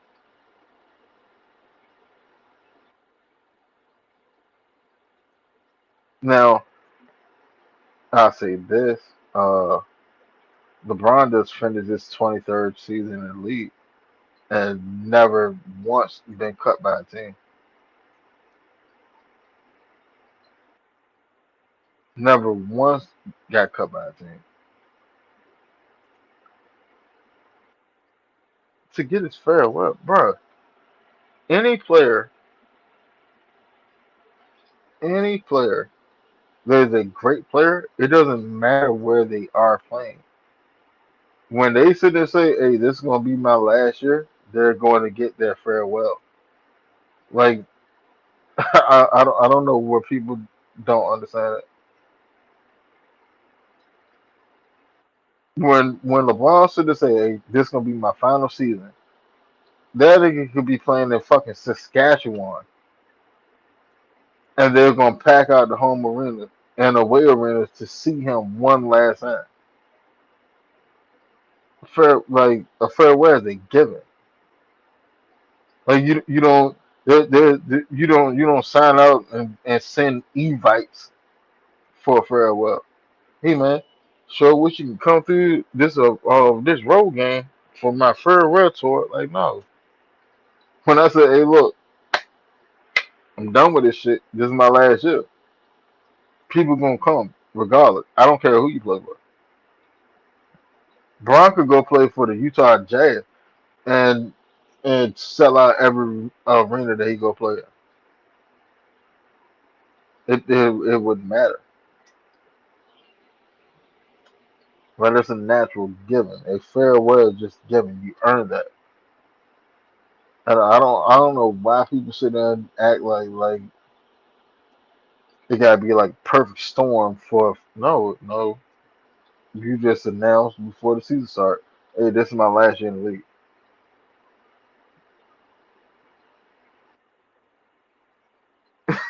What are we talking about, bro?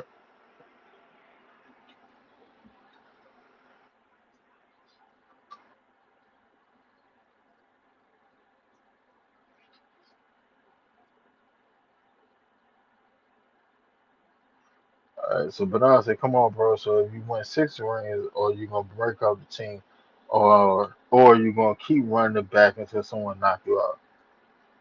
Bro, do you not remember the nigga quit not once or twice in the midst of those 6 rings? Like, what part are you not understanding with that? He quit. Like, he quit.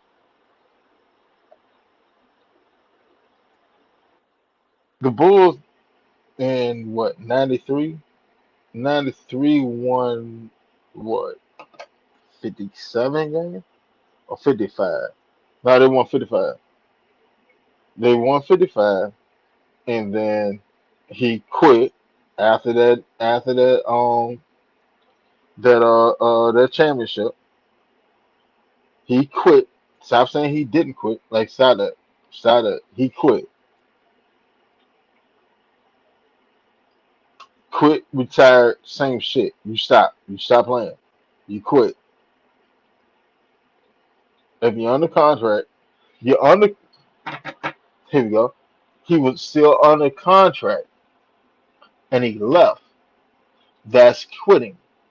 If you go to your job and you say, you know what,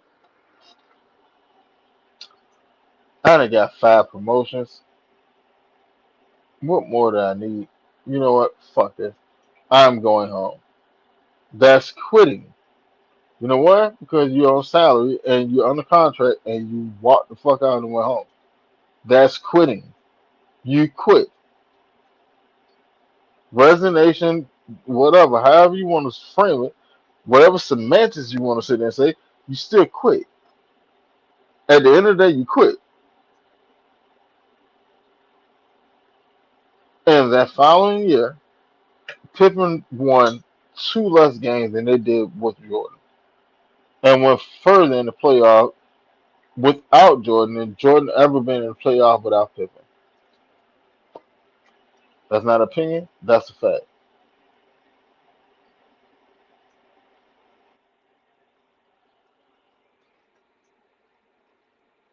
But bruh, bruh, I wasn't even gonna go into his pop getting killed. I wasn't gonna do that. I wasn't gonna do it because, like, come on, bro. Like, we know why that happened.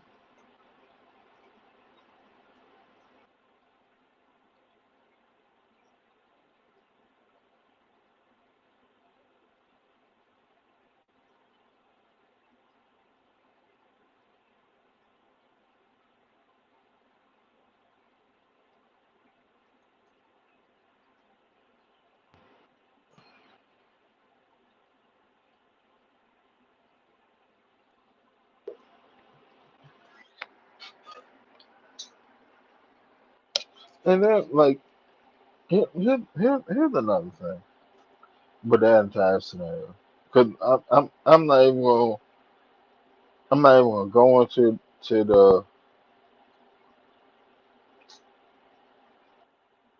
the details of it because I don't want to dirt up, you know, somebody's lost one, right? But here's another reason why. Here's another reason why you know that he quit because Jordan's father was unalive, and I want to say July. I want to say it was like less than a month after they won. Yeah, it was like less than a month after they won their championship.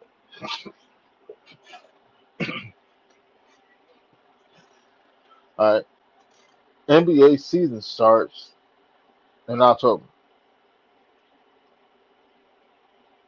Jordan didn't retire. Jordan didn't quit until October.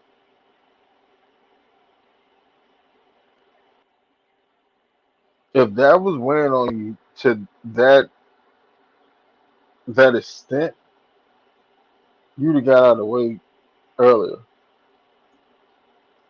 I mean, look, I need some time to collect my head. I gotta get myself together. Whoop, whoop, blah, blah, blah, blah. Didn't do that, right? Now let's see when George started playing.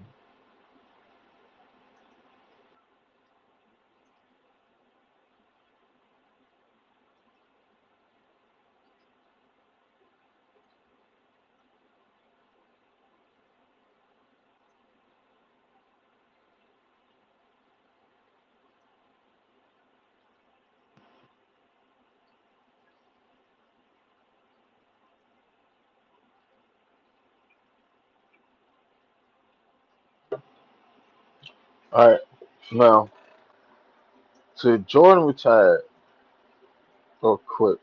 Well, no, he quit for that. Jordan quit in October. All right, Jordan started playing baseball in February of the following year. So you couldn't come back and play basketball for a winning organization that you were still under contract with, but you can go play baseball. But according to you, he was mentally fucked up because his father got killed. Make that make sense?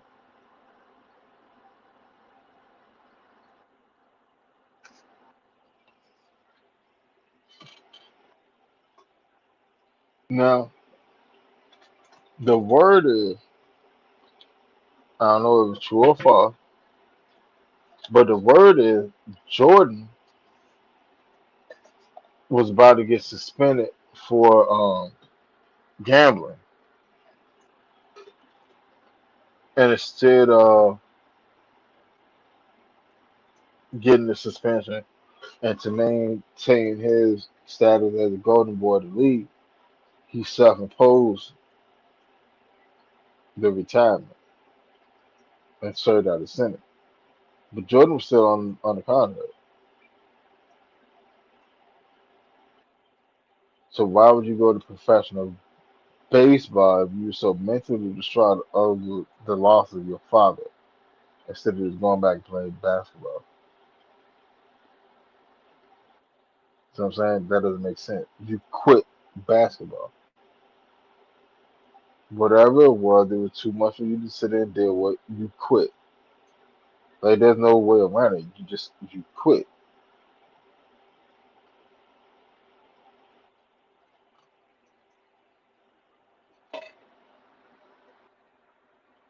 And like it's sad to sit there say it like that, but like everybody got their day. Everybody got shit that they go through, things that ain't bad or whatever, blah blah blah. But I can't, me personally, I can't, I can't respect somebody that cheat the game. I can't. And Jordan cheated the game repeatedly. If Jordan just went 6-0 in his career and he just played his career straight, it'd be entirely different. And he still just played 15 seasons. It to me, it'd probably be an entirely different conversation.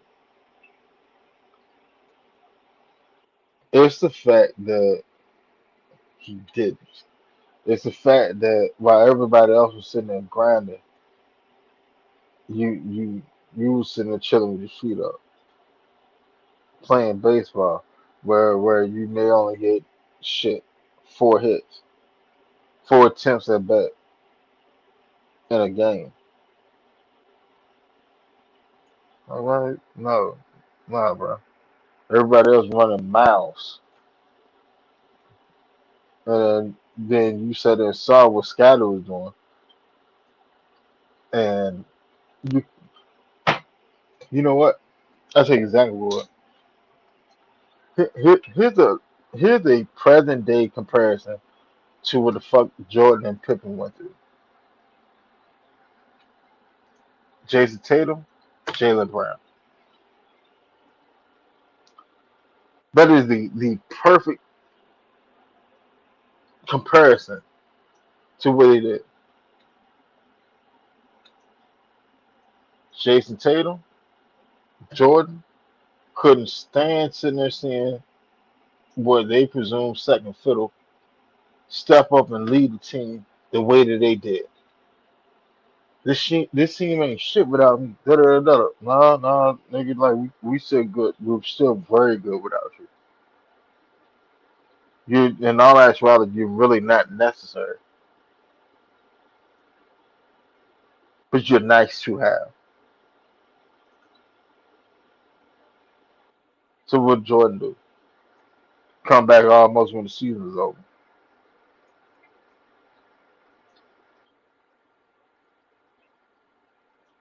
Then got your head kicked in because the chemistry is fucked up because now you're here because we're used to playing together for the majority of the season.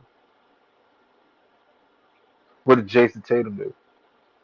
Rush back from Achilles injury because he saw Jalen Brown doing the exact same shit that Scottie Pippen was doing, and he ran his ass back.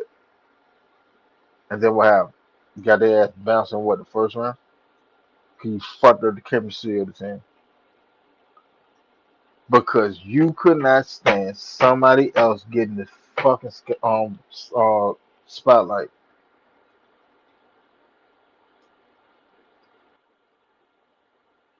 to the detriment of the team. You could not stand for somebody else to get the spotlight.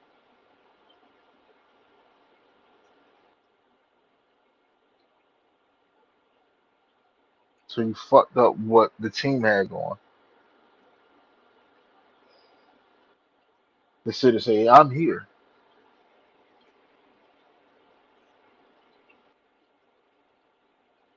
You see, the thing is, it worked out for Jordan because Pippen stayed. He was in a fucked up contract. He couldn't go nowhere. It's gonna blow up in Jason Tatum's face because you don't have Jalen Brown no more, and you don't play defense. So you don't have Jalen Brown to be your point of attack defender anymore. So who's gonna be that? Derek White? Yeah, all right, that's cool. But he's not the two way that Jalen Brown is.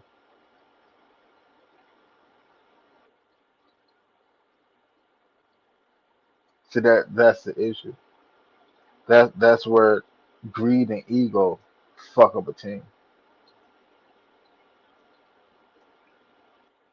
I knew they want. I knew Brown and Tatum would stay together anyway. As soon as them both got a 300 mil contract, that's a dub.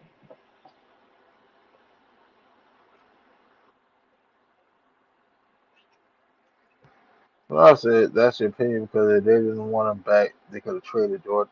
Bro, why would you trade the best player in the league? Come on, Bernard. Like I have to sit there and think about it. Why would you trade the best player in the league, even if he's out the league? Because he's still young, so he may get the itch back. And as long as that hold is right, you got to come back here. That's literally a bird in the hand is better than two in the bush. Jordan was a bird in the hand.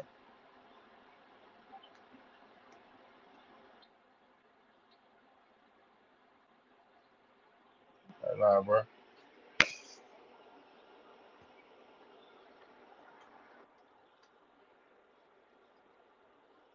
He Boston took and created this pretty much the same dynamic, same scenario, and it's not gonna work out for them the same way. They think it will, but that shit ain't gonna hit the same way. If Boston if Boston is a top five team this year, I think they'd be doing good.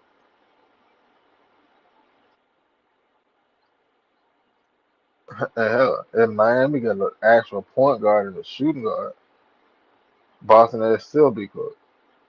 Um, they're not better than the Knicks. They're damn sure not better than Philly. Philly gonna Philly gonna sweep them this year. Um, they're not better than Cleveland.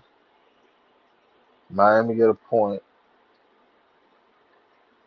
and a shooting guard. They'll be better than them. Uh, they're not better than Toronto. They're not better than Toronto. Toronto probably fucking around sweeping too. Um, Halliburton come back. Hell, they may not be better than the Pacers.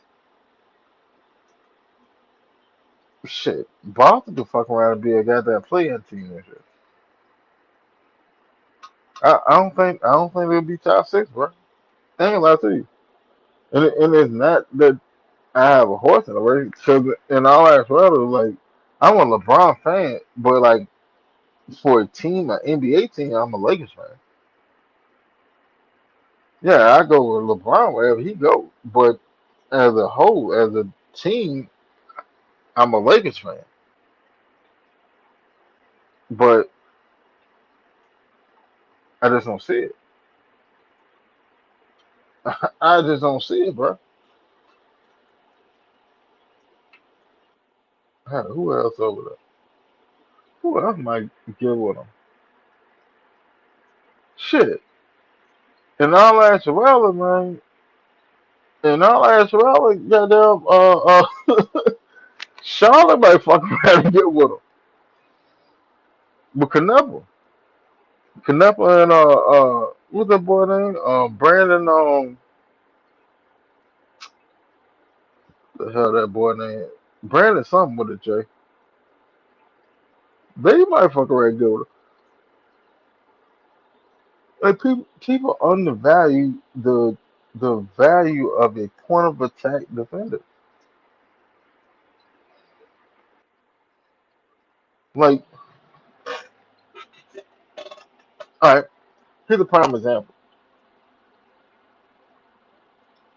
In the playoff this year, go look at the Lakers. The Lakers beat the Houston Rockets, yeah, because LeBron showed out, but they beat them because Marcus Smart was locking shit up. Hell, go look at when they played OKC. Marcus Smart had goddamn Shea in solitary confinement for majority of the series. That's why the series was half a competitor. They just ain't had the horses. And I'll be honest with you too. I think the Lakers next year. I think the Lakers probably be at like 6 or 7 in the West, if not 8. Lakers might fuck around and be a playing team next year. They got all the offense in the world. What? No, they don't really have all the offense in the world, but they got a lot of offense. But they don't have a lick, and I mean a lick of defense outside of Walker Kessler. Outside of Kessler, they don't have no defense at all. And Bronny, hell, to sit there and say Bronny James is a top 3 defender on your team, hey bro, hey bro, that's when you know shit got real. Don't get me wrong, like Bronny is definitely going to develop into being one of those 3 and D players. Like you can see that he has the talent and he's showing his progression, but he's not there yet. I think Bronny will be the Bronny that he'll be most recognized in the league around like year 4, year 5, and that's fine though because he was a product coming out of college. Hey, the motherfucker had a heart attack in college. For him just to be out on the NBA court doing the things that he's doing now is amazing. People forget that part. People forget the motherfucker had a heart attack, collapsed on the court, rushed, it had open heart surgery. Nigga probably got a big ass scar running down the middle of his chest. Holy shit, man! I don't know why the Lakers will pick him with the 55th overall pick. All right, let me ask you this: name another 55th overall pick in NBA history. Motherfuckers probably can't do it. You know why? Because what is there only 60 picks in the draft? I don't know what it like. That just show you who's a true hater. This shit is retarded. The man was picked 55th overall in a draft that had no damn talent outside of what Alex Sarr. Because you really want to keep it funky, Bronny James outperformed Zachary Ricochet, who was the number 1 overall pick. He outperformed him the last month of the season and in the playoffs. We're different competition. It doesn't fucking matter, nigga. You playing against NBA players. Like stop with the semantics. Be honest about shit. He outplayed the motherfucker. Listen, I sit there and act like Bronny wasn't starting some game the last month for the Lakers. He started a couple of them. So I guess he was starting to give a backup players too, right? They come on with that dumb shit. That's fucking retarded. Like, people be way too sensitive to facts. I've never seen it. Like this era of life is crazy because they are so sensitive to facts. I've never seen that before. Say, man, what's happening, bud? Where you been, man? Hey, say, man, you know they locked me out on well, I don't know what the hell going on. I can't get into to my Twitter account. The access on Twitter, I can't even get into the joint. I've been fighting that shit for like the past months and days. Hey man, the link out. You want to shoot the shit? I said for a little bit.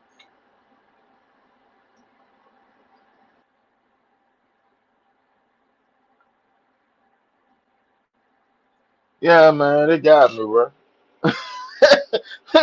they got me, bro. That's why I've been posting on it. I can't get in there. I can't see nothing. That shit got my heart. Yeah, yeah, though, man. Like, it never made sense to me. And then people be like, well, it's nepotism. It's nepotism. All right, let me ask you this: how many times do you see that other races taking and put their children in a position to succeed, and nobody say nothing about it? But then when a black man do the exact same thing because he to build his stature up to be in a position to do the exact same thing for his child, it's an issue. And the biggest thing is, it's not even an issue with them. It's an issue that goes on through the damn black community. Yo, Zay, can you hear me? Hold up. You Yo, you hear me? You hear me now? God damn it. All right, keep talking. I bet. I gotta fix this shit. Shit, man. Shout out to everybody in here, man. Shout out to I test. Been a minute since I've been on here, man. Hope everybody doing good, man. I know it's late night. Shit. Ain't much of that going on. Shit. I saw the little topic. I saw the Kobe Bron. I said Kobe Bron, Michael Jordan, and LeBron. We still trying to figure out where Bron gonna go. I don't know where Bron gonna go. They keep saying Philadelphia, Miami, or Cleveland. Yo, You hear me now? You hold on, let me text him in the chat. Hold up. yo, Yo, can you hear me? yeah, Zay, can I you hear hear me? you. I don't think you can't hear me. I know he probably can't hear. Hold up. You can't hear me. Yo, You, they you. take it.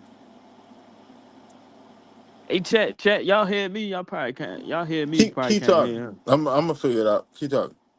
I bet. But yeah, man, we try. I see the topic at hand, but I'm one of them guys where it comes down to I'm big on eras, like who was good in each era. But I like MJ, I like LeBron, I like what they did for both of their respective eras. But LeBron still, he's still going now. I'm trying to see where his next destination gonna be at, because that's gonna shake the league up a little bit. So, cause I think Bron shit, he trying to take a veteran minimum. Probably play that power forward position, play the four. So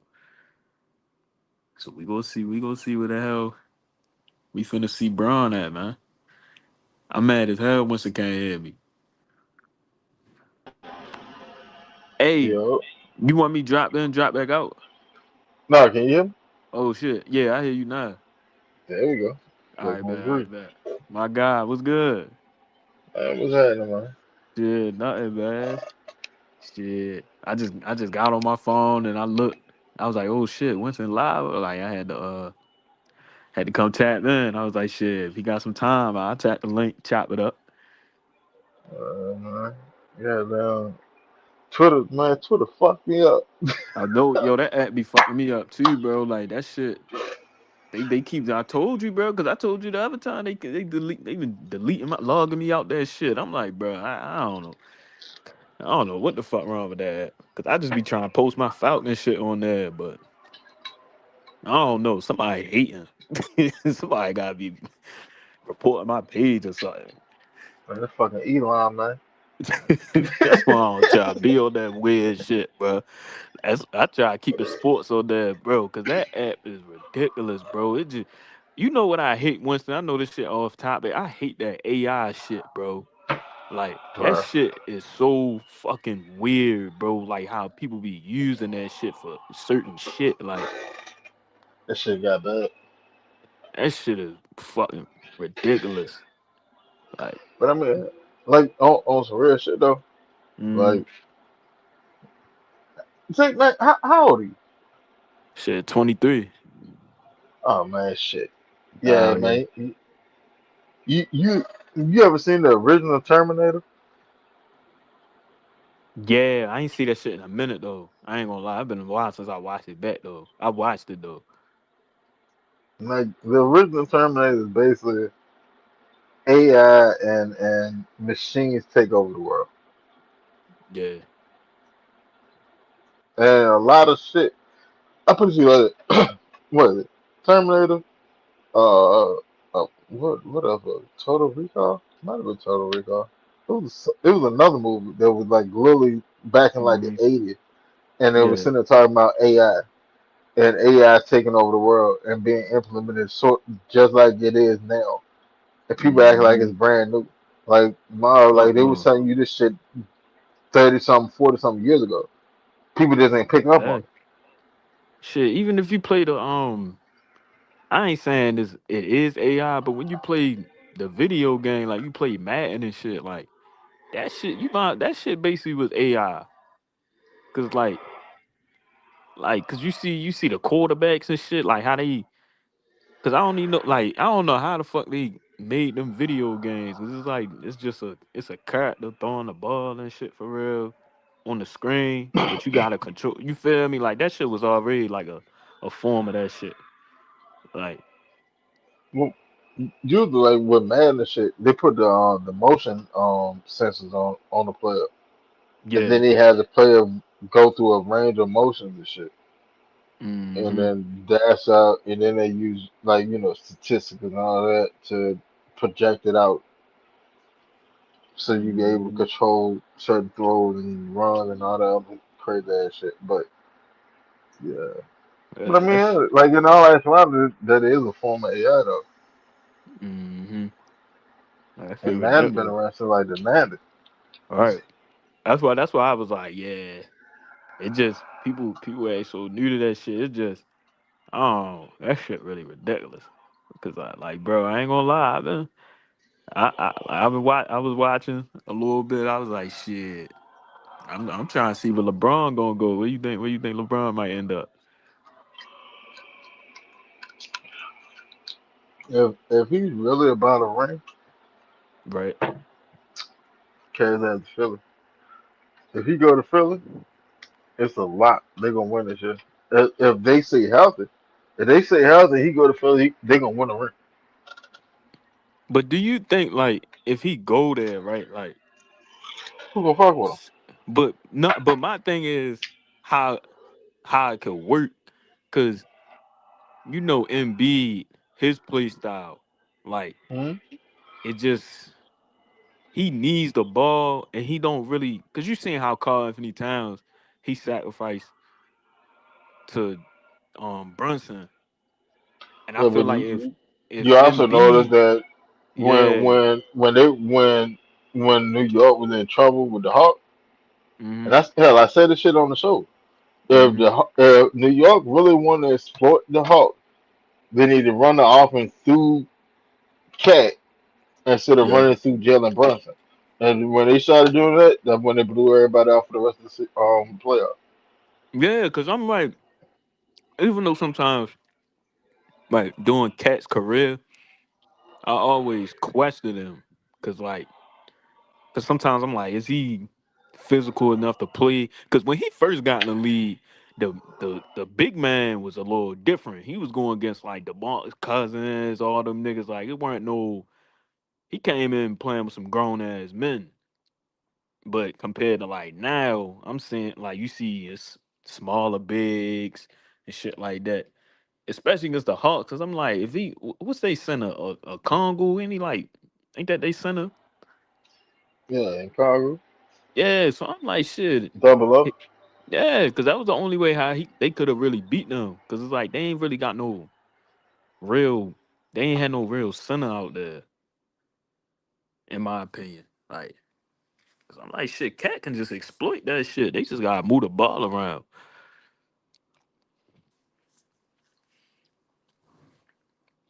Real shit. Cause that series, that shit. I thought the Hawks would have had him. Thought the Hawks would have had him. Cause I'm like, all right, Jalen Johnson, shit, they ain't got nobody that could guard him. But I just ain't think Jalen Johnson, he wasn't aggressive enough to me in that series. It wouldn't matter. Nigga It said it wouldn't wouldn't have mattered. like in our life. Like it wouldn't matter because as soon that's why I said like it looked good in the beginning. Yeah, it looked Mm-hmm. good, but when you have a big man with the talent of Cat, you Mm-hmm. have an automatic mismatch, and Double O can't do nothing with that. Especially if you get You caught Anthony you Towns, like if he don't get in foul trouble and shit, and he on shit, they be straight. Like that was yeah. uh, but the Hawks don't have nobody on the roster that can fuck with Cat. If Cat just being aggressive, like Mm-hmm. they don't have nobody to fuck with, and it's not a knock against the Hawks. It's reality. Like they just don't have nobody that can fuck with them. And Yeah. as soon as they started running that offense through Cat, and Cat started carrying his ass at the end of the post and started facilitating the shit and facilitating and picking his spot. That's when they started busting everybody ass. Yep. And they ran off what? They ran off like 11 wins or Mhm. 10 wins straight, some shit like that. Yeah. Oh, in the playoffs, like the playoff win streak. Yeah, Yeah, they or won busting like. people ass. Hmm. They just kept that shit going, even when they sweat Philly and they beat yeah, it was going crazy. Cause I remember when the first time they played the Hawks, like when they had Julius Randle at that time, but it's just something like Julius Randle. He had a decent year with them that year. I forgot what year that was, but I just felt like his play style. He was one of them other like aggressive type players, like just forcing shit too much. Like He's a and it bum. was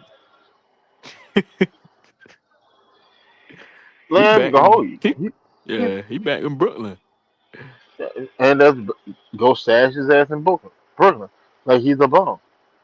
I hate to sit there and say it, but he's a Yeah, bum. yeah. That motherfucker play anybody his size um or bigger or somebody that can actually play defense. His ass will disappear from the game. Hmm. That's why I Cause never understood why they all you put gotta do is him. sit on his left hand. All you Yeah, gotta do is literally just sit on his left hand. he He can't can't go. go He right. can't go left. Yeah, he can't go the other side. I'm That's left-handed. Like I know how difficult it is, but you gotta develop a right hand. And then at this point in your career, you too far into your career that you haven't developed a right hand. You can't go right. All you gotta do is mm, sit on his left hand. real shit. Like, Keep keep like, your bro, hand up if I was, and just force him to take a bad shot and don't let him get to the rack. hell no, I wouldn't even do that. I would force his ass out to the 3-point line, deny the ball, and if I can't deny the ball, I'm sitting on his left hand. Where you going? Because as soon as you put that ball on the goddamn floor, I'm going the other way with it. Yeah, that's one Either thing. that Like or I'm drawing the chart. It's one of the two. you can't have just one. one hand. Like it, like I seen the potential in him, but I didn't understand why Minnesota even traded for him and paired that nigga with Ant. I'm like, why would you put that nigga with Ant? Out of all niggas, y'all traded like I even would have never even got off that. yeah, I would have even never got off that. dumb as shit. Even Gobert, like I don't even understand why he even still there, bro. Well, I can see why I go Bear there, and not to say that like because I put it to you like this. A lot of Gobert defensive player of the years and shit. That shit was too good. Mhm. But at the same time, they never had a strong point guard. Yeah, Like Mike. They had Mike yeah, yeah, Conley over there. yeah. Mike Conley older than me. I'll be Yeah, that. 30. I'll be 40. Goddamn next year. Like he's older than me. Uh, he going on year 20. No, he retired. Nah, he went to Celtics. I thought he retired. All right. Nah, he Well, went to the hell, even if he goes to the Celtics, like that shit ain't gonna hit no shit. He ain't starting, so it don't matter. It don't matter. sure. That nigga probably play like 8 minutes a game. Yeah, Like eight minutes a game. he a vet over there. That's a vet. Man, that man getting a free check over there. hmm And bro, when you speaking of that, right? When I But watched he the deserve it finals, though.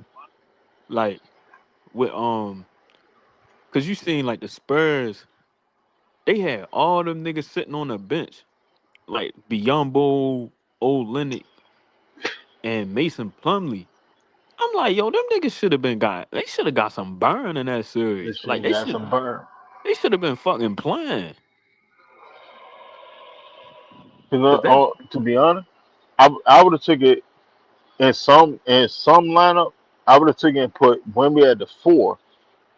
I would put Wemby at the four and brought Biombo in at the five. but do And you then think Biyombo still can hoop though? I ain't seen Biyombo hoop in a minute though. yeah, but it's just a big body. Yeah. And at the same time, the thing is, Wemby just light in the head. So you keep throwing body into him, he's gonna wear it down. Mm-hmm. Wemby want to be KD, but you can't because you're playing center.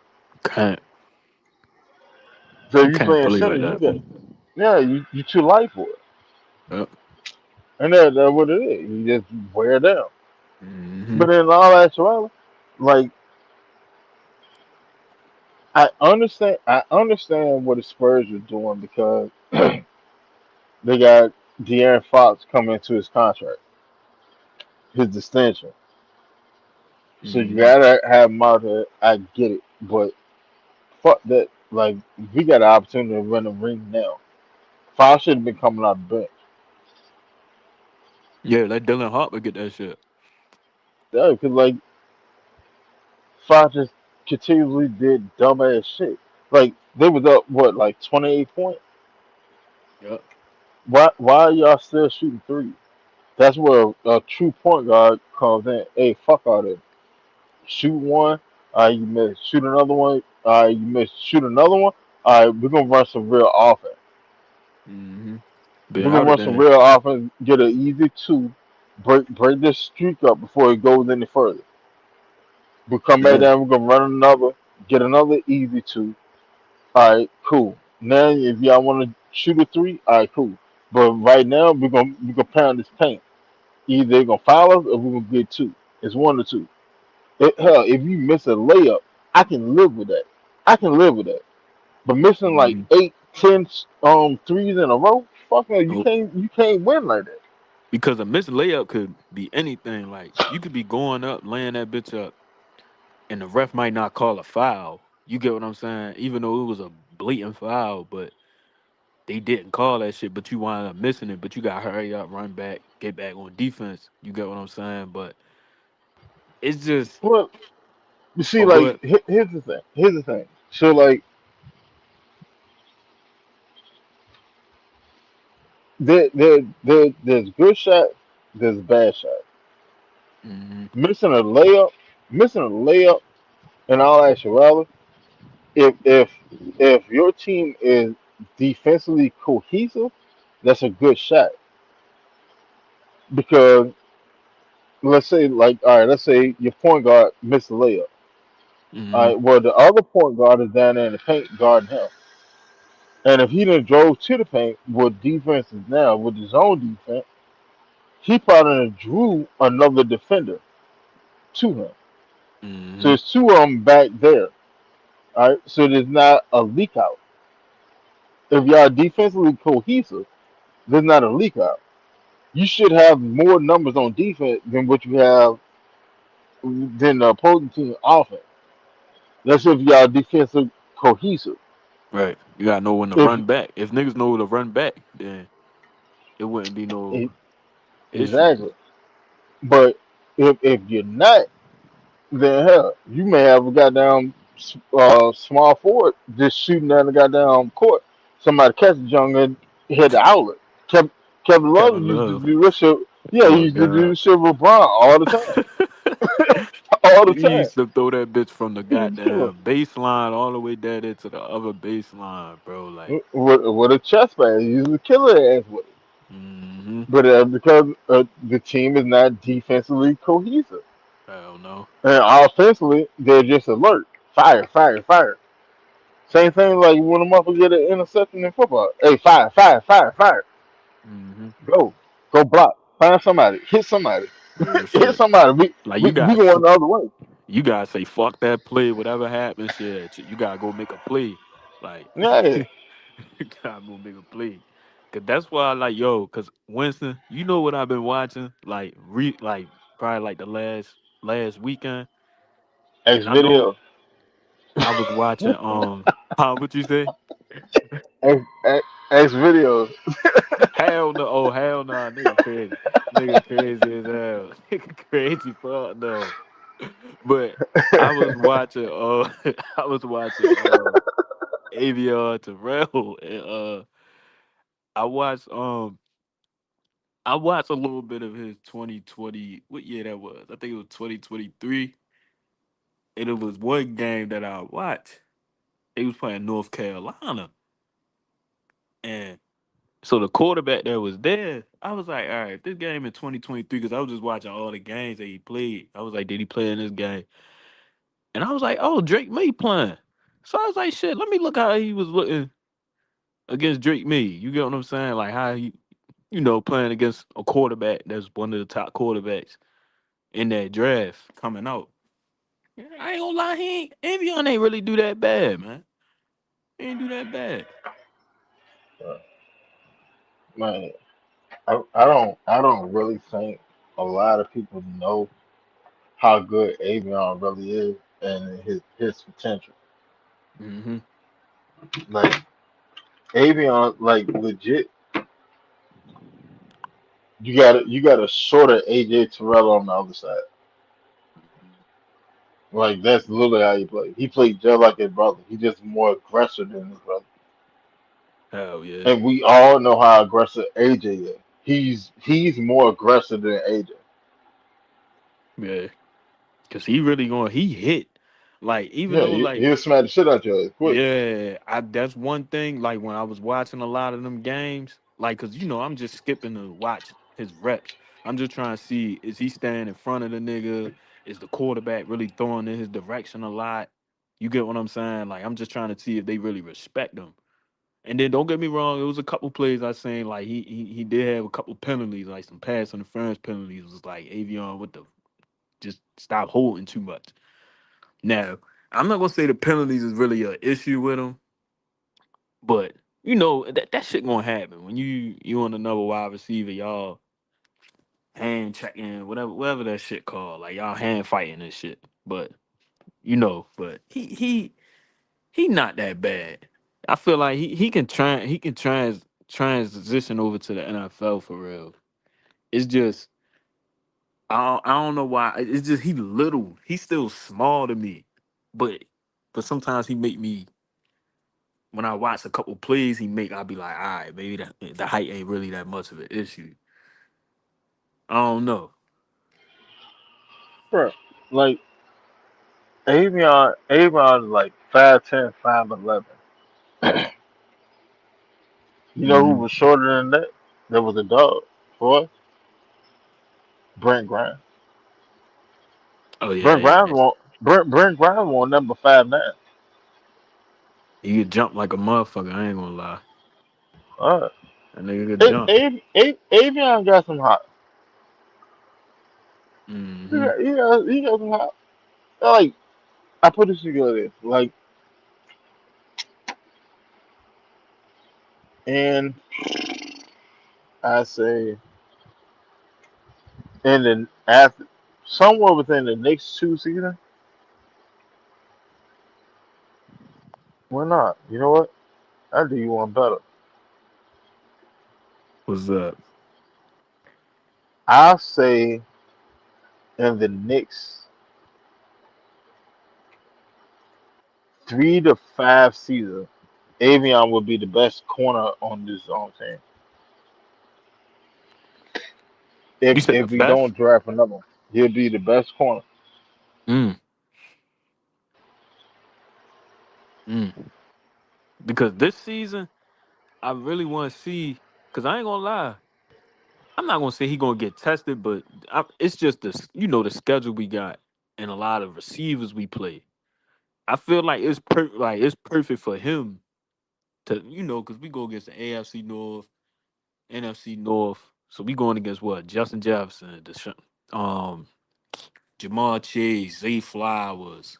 Like we going against a lot of T Higgins, all them type of receivers for real. Then Tampa Bay, Ibuka, Macmillan, all them guys. So it's like he gonna be matching up against some good receivers. So I definitely want to see how if he really play up to you know the competition for real.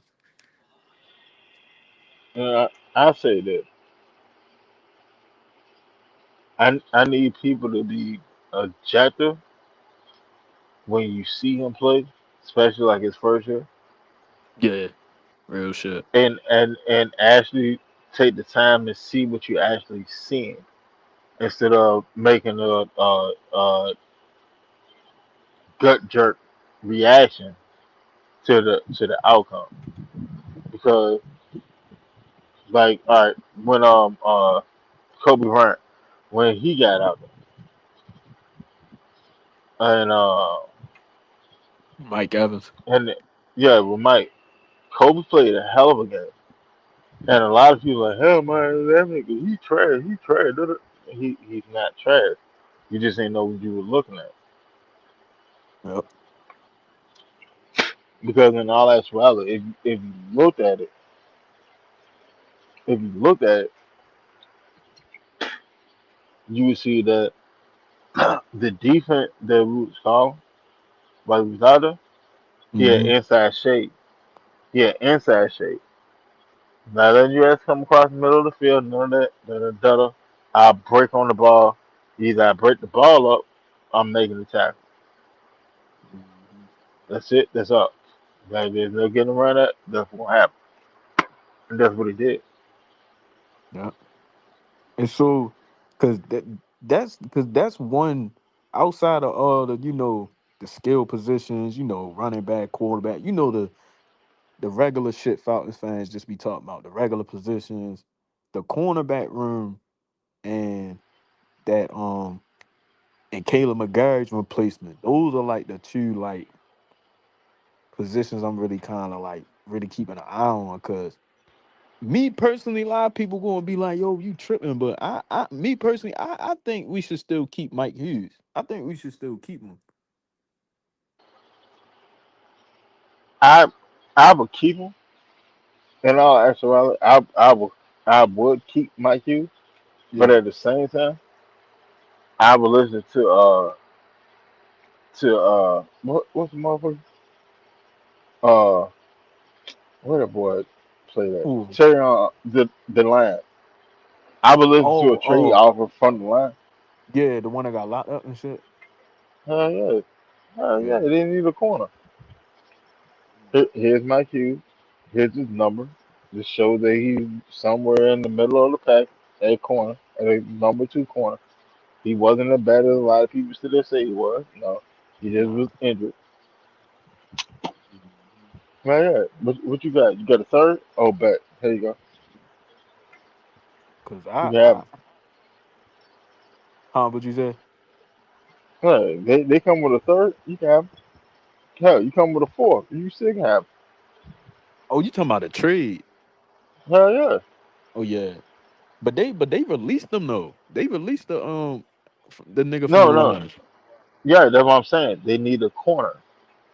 I would trade Oh Mike Hughes to the Lions. yeah. Oh If okay if if okay. if, if I can facilitate a trade to the Lions for Mike Hughes, I'm keeping him because Mhm. Mike Hughes still is a good number two. Like I said, like especially with Billy Bowman being hurt and shit. Like, bro, Yeah. I'm telling you, like my word, I would either start Mike Hughes or C.J. Henderson at it two and put Avion at the nickel. I would use Avion the exact same way Seattle used Devin Weatherspoon. Hmm. I ain't gonna lie to you. That'll be the optimal way to set off his defense. That's how Sweeney used them in Clemson for real. But use it as all over the field. I Mhm. don't think people actually understand what they have in Avion. Avion is a jack of all trades. Like he can play outside, he can play inside. Hell, if you really want it in a stretch, you can put him at safety and you still be straight. Mhm.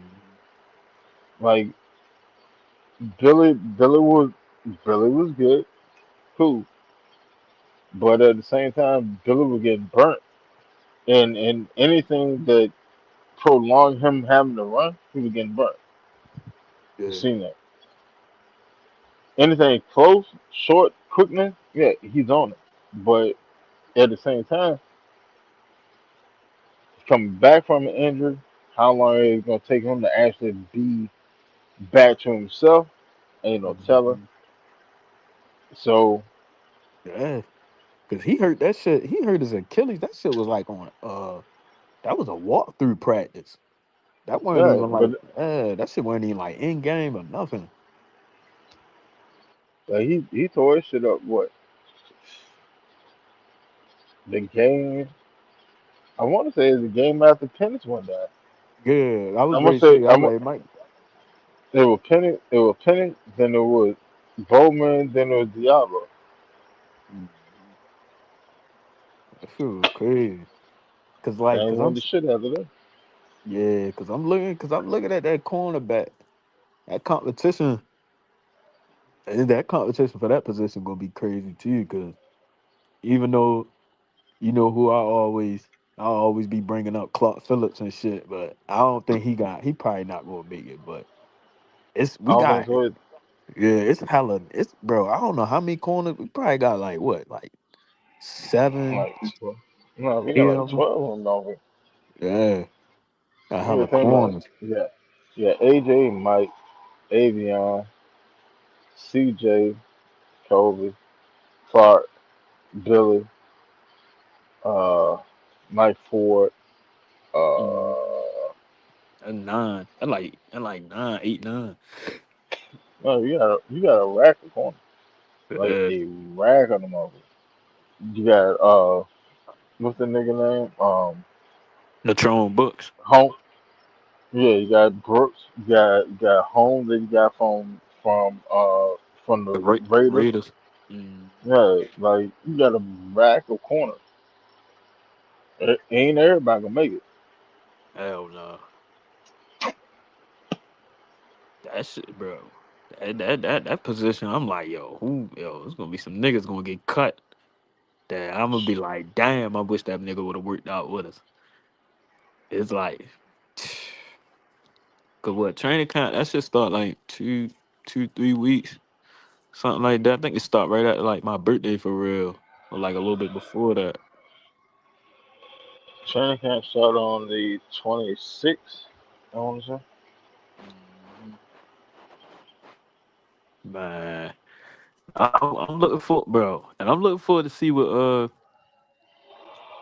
how they use Kyle Pitts. Like, I really think they're gonna use him how I feel like he should be used. Like, I did a lot of watch. I watched him a lot the last couple weeks too. Like, man, he can run routes, bro. I gotta keep it a buck. Kyle can run routes. A lot of folks ain't gonna like to hear that. I think he can run routes. I don't think his routes that bad. It's not as bad as people Oh, say it is. hell no. His routes ain't that Man, bad. go watch this game and see how many times Cal Pitts be wide the fuck up and we just don't throw on the ball. Like Yeah. that that's why like the fan base be so angry with them because they're not actually seeing what's going on. They're just seeing the final numbers. Which I mean, I understand that. Look at the stat, but when you look at the stats, you got to look at the stats with content. Like that's like a quarterback. A quarterback throw for 300 yards, but majority of his shit is screen on play, and everybody got loose out in the secondary and shit. Hmm. Was the quarterback really dealing, or was he just dumping the ball off and everybody else was doing work? That's yak yardage. That's You know what I'm straight. saying? That's straight yak. Hmm. He had 300 yards, and 3 touchdowns, but you throwing 1 yard slants. Like, what was you really doing? You weren't really doing it much. Hell no. You get that bitch quick as shit. All you gotta do is just put it right there and let him do the rest. It ain't like you And let going him through do it. no you ain't going through no progression. You know what I'm saying? You ain't looking left, right. You know exactly where you need to throw that ball at. Like, and let bro do whatever he need to do, get them yards. Like, Like you just you picking and popping. You ain't doing shit. yeah. Yeah. But Nah. that man play a dependent position. Well, the same thing they say with Julio. But Julio, he was so great. Why if he was so great, why didn't he have all the touchdowns? Because they won't throw him the fucking ball in the end zone. Yeah, If you Tony watch it, Gonzalez right there, bro. yeah, like if you were watching the game, you would have known they only use Julio from this 20 to the other 20. Outside of that, he's a fucking decoy. Yeah. Julio was Julio was scoring to from make them big outside of the 20. plays. Yeah, he was Right. the one he was gonna make them big plays, them contested catches, or shit. He might catch one and break loose and be gone. That was just his Right. game. Yeah, if he want to score, that's what he had to do. Mhm. The man had 300 yards in the game and had 1 touchdown. And that 1 touchdown was a 75-yard drag rush Uh, Julio where just he Julio broke a moving a he broke a chain. tackle, broke another tackle, and went up the sideline. Mhm. They ain't never used that man nowhere in the red zone at all. That's And you just how they paying it, drew that shit up. yeah, you're playing a dependent position. You can only you can only you can only maximize the opportunity they give you, but they have to give you the opportunity. And if they don't, then you just out there getting caught up. Uh, That's why Kyle Pitts was looking all frustrated. Oh, his body language fucked up. Yeah, my body language be fucked up too. If I'm sitting there running out here cooking motherfucking, y'all ain't throwing me the goddamn ball. Yeah, my body language be fucked up too. But you notice when goddamn Drake London ass went down and they started feeding him, you saw how his body language changed, and you saw what he did. uh, 'Cause he had that. I ain't gonna lie. He had that one little catch against Arizona and Butter Baker. He tried to pop him. That nigga Butter Baker, he straight. He got like he bounced right off him and nigga was laying on the ground for a little bit. I'm like, yo, that nigga Kyle Pitts a strong motherfucker on the low. I ain't never seen that out of Pitts. Cause They, I'm like, what they the ain't never fuck? getting an opportunity. Yeah. Cause you Boy, can tell they ain't you never. could yeah, cause you could tell during even though the season was over and during that winning streak, and he was getting that ball, you could see he was like more confident. Cause you see him after the catches, niggas start flexing, putting, you know what I mean, flexing the Lord. I'm like, yeah, Kyle Pitts in the groove for real. It's just, next year, just just keep that shit going. I mean, that's And then Yeah, and that see, ball come his way, shit, just grab that motherfucker. Like, but see, like that's why, like, I low key have faith in this coaching, offensive coaches there, because if it's anything like what Stefanski run, even though Stefanski ain't calling the offense, so to say, but if it anything like Stefanski run, they play inside out instead of outside in. right. So Bijan will get his touches, Pitts will get his touches, and they'll open up everything else on the back end. They open up um for London. They open up for Zachariah. They open up for Dyson. You know what I'm saying? Hmm. Like I put it to you like this.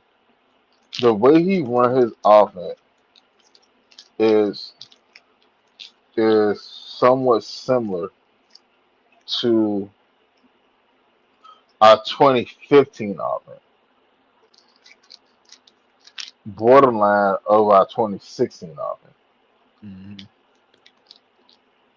Cause that was when was Kyle Shanahan first year there? 2015?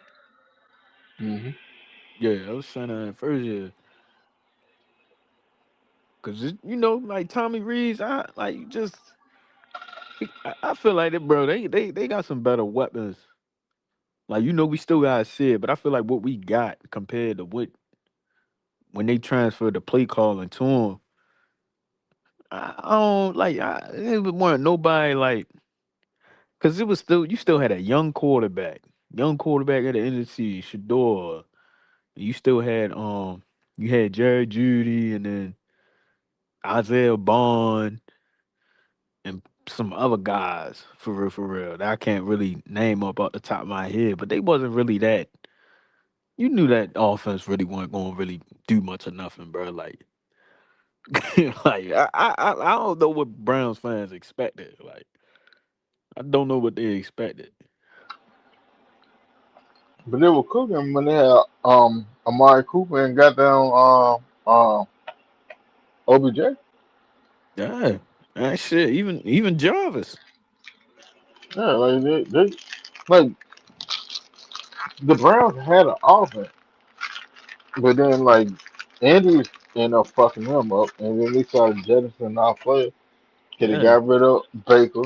They got rid of Baker. This OBJ ended up getting hurt. Um, Hmm. what is his name? Cooper Yup. went to Cowboys and all that shit. Jarvis dip. Like Yeah. Jarvis wound up getting hurt too. They wound up because I looked into it. I'm like, shit. They wound up cutting him, and then once they cut him, that's when they grabbed Amari Cooper. Cooper had what back to back 1,000 yard season. mhm. I'm like shit, and then you still had Nick Chubb back there. You get what I'm saying? Nick Chubb was doing what Nick Chubb do for real. So that's why I ain't going, bro. I like don't get me wrong. Like Stefanski, he wasn't everybody's favorite, but I mean Matt Ryan must see some shit that we probably don't. He probably because Matt Ryan was basically saying, he had his lows, he had his highs, but just gotta see. I don't feel like he walking into a locker room or a team. Like you walking into a good locker room, you got good players, good character players. You get what I'm saying? So it should be easy for him to come transition. It ain't because you ain't really got no diva type of players, no none of that bullshit. Because the only drama with the Falcons is, I'm gonna keep it honest, is really our fan base. Cause it don't really be looking like nothing be going on in that locker room. Like it don't be seen like in it. Even though like they lose and shit, but it don't be looking like the locker room laws. It's Mm-hmm. just it just be like niggas just be losing, and they just be like, damn, and then you just gotta bounce back. Cause I watch every press conference at every loss, every win.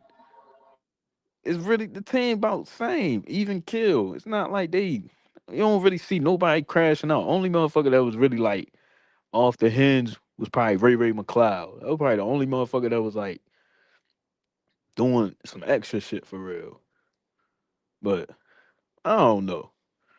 It's sometimes fan base just be blowing that shit out of proportion sometimes. Like I get niggas be losing. It's been what 7, 8 years. I get it, motherfuckers losing. Like I hate that shit too. Like, but I just don't let that shit really work me up when I'm just on these fucking apps on social media just stop just putting out dumbass shit all day. Like and you ain't even watching what the fuck going on for real. Like just yapping because it's probably a player you ain't want them to pick him and they picked him instead. You get what I'm saying? Like most of that shit when niggas in the fan base, that shit just be personal for real. Like Mm-hmm. that's why I just be falling back and I be like, man, fuck that shit, bro. Like niggas be too mad. That fandom, bro. Some motherfuckers really just be tripping, like really be tripping. And shit don't make sense. Like, all right, I get it. I get it that you like a specific player. Like Right. everybody got like their favorite player on the team. Understandable. But like at the end of the day, I love the logo way more than I love the player on the team. Because Yeah. you can sit there and love a player on the team and then go to sleep at night and wake up tomorrow and get down that motherfucker got traded or some shit. Or cut. Or that motherfucker they caught a charge and then there's a whole scenario and they like yeah, nah. Mhm. I love the team more than I love any player that can ever play for the team. But Yeah, no cap. I seen a little thing earlier. We were saying that the team, some players in their locker room was mad that Kirk Cousins got benched. You seen Damn. that? Nah, I ain't see that. Hell no. Mhm. I know Donnell Mooney was one of them. I know it was Donnell Mooney. It had to be Donnell. But here's my thing. Like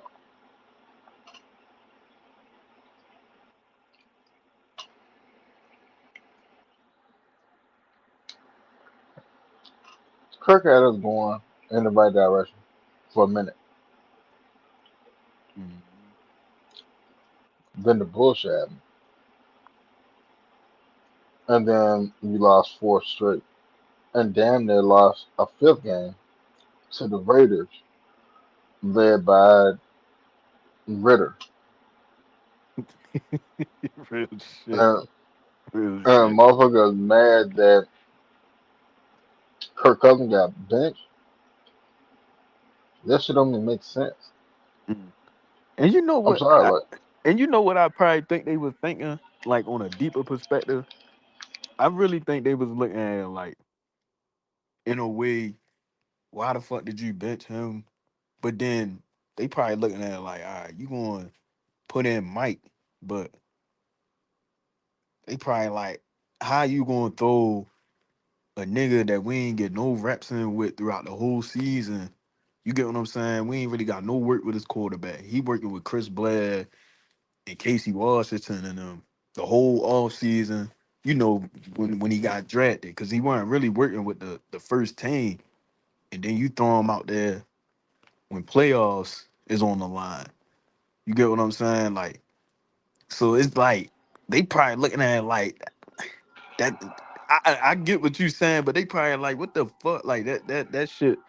Because the way when they made that decision, it just felt like somebody's job was on the line if they ain't put Penix in there. Like yeah, but at the same time, let's go run through the three games that Penny played at home that year. Mm-hmm. Each one of those games you could have won because he either scored, took the lead, or he took us down there in the Fourth position quarter. to take the lead. Mm-hmm. Yeah, like he did that. People acting like that didn't happen. For sure. He took the lead, then defense gave it up. Took the lead against Washington, defense gave it up. Um, Carolina. Carolina, Carolina, we took the lead. Defense gave that up. Yeah. Bro, I ain't Let, gonna lie. let, let, Even let- even Ray McLeod gave up the that interception, that scoop interception when he threw that bitch up in the air. Like Penix threw it low. Ray tried to catch it when it was like going towards the ground, and then he just flicked that bitch up in the air. But when I looked at that situation, we was up a touchdown and we had possession.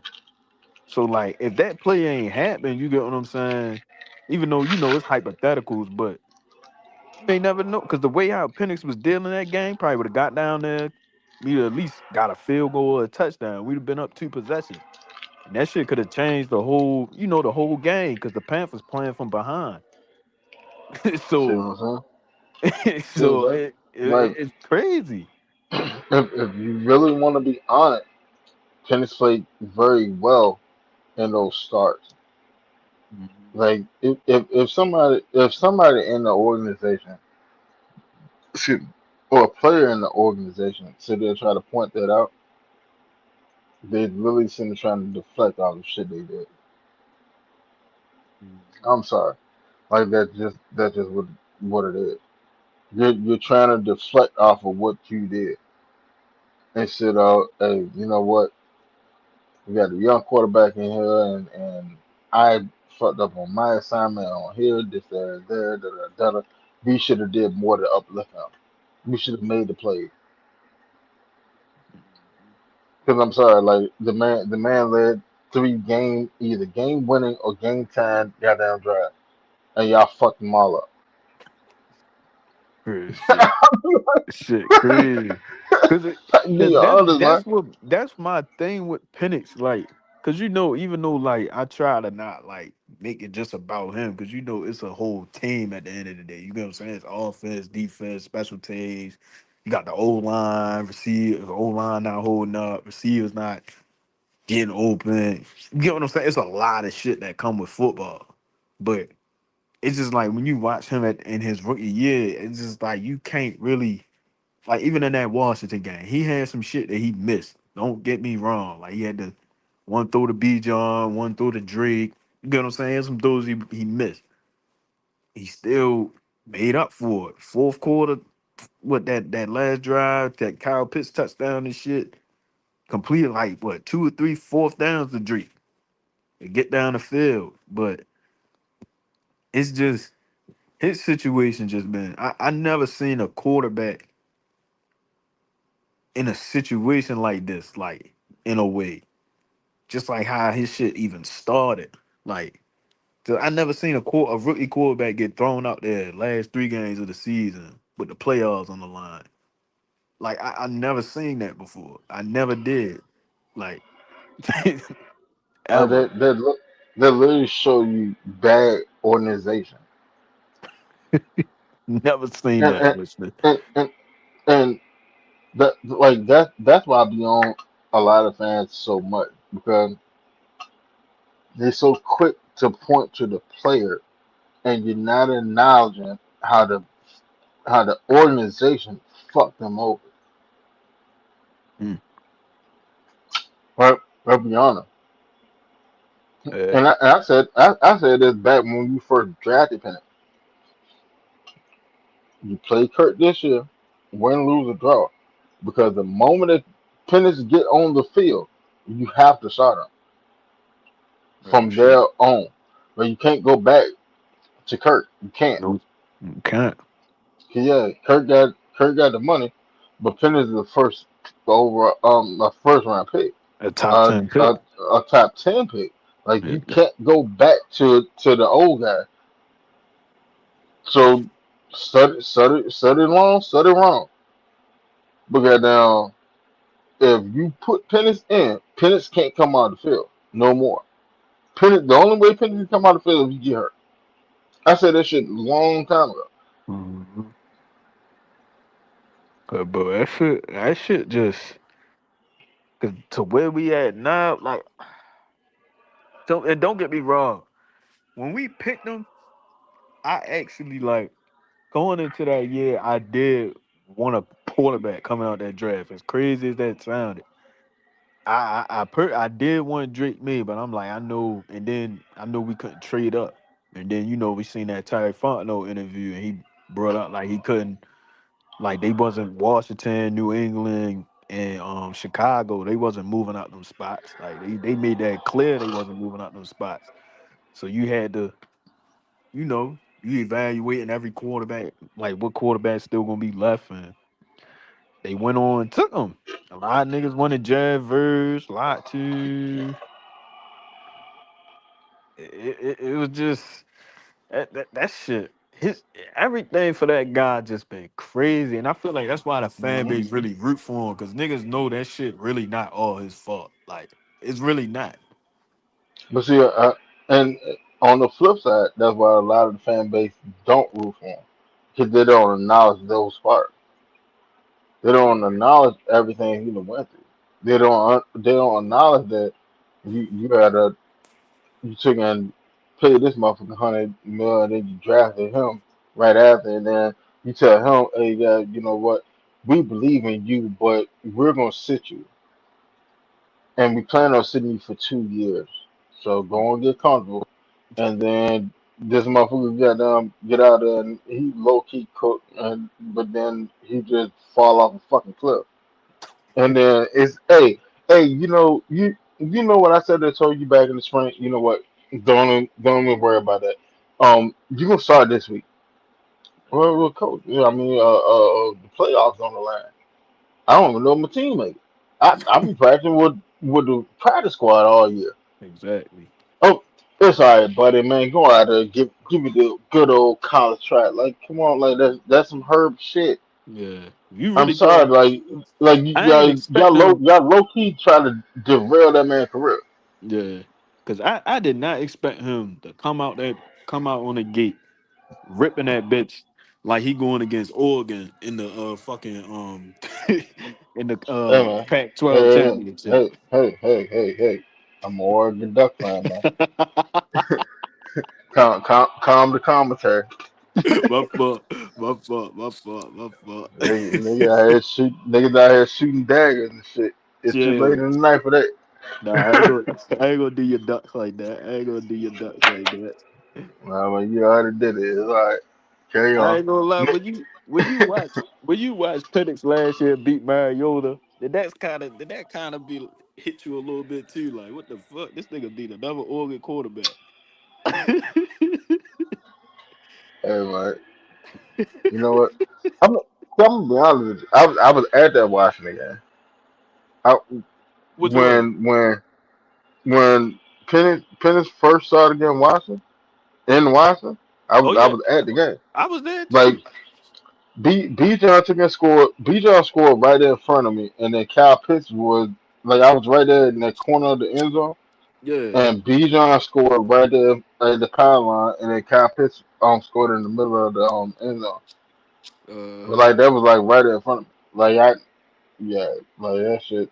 yo, I don't know, bro. that tailgate before that game was lit. Cause I ain't gonna lie, I thought it was gonna be cold out there, and it was warm as shit out there in Yeah, December. well, I was like, what the fuck? man, I said and they got down trying to get about that bitch for like 2 hours. Oh, bullshit. What? Bro, that shit was crazy, bro. Even at the game, I ain't gonna lie, yo. It was so many fighting fans where we was at the game, bro. It was this one white nigga, he was crying after that game. I swear to God, he was crying, bro. With What the hell? Where the hell you at? See, I was when I went in the jump, I went in there with the Falconator, the fuck who that? the white dude that had the chicken announced the Falcon pick, and he was and it was like 28-3, and he was like heard that before. Oh, you was by him? Yeah, me and him walked in. Me and him walked in. Me, him, and his wife. We walked in together. Oh shit. Yeah, I we was walked in the bro. joint. They got them hopped on the elevator, all that shit. Went up to our seats or whatever.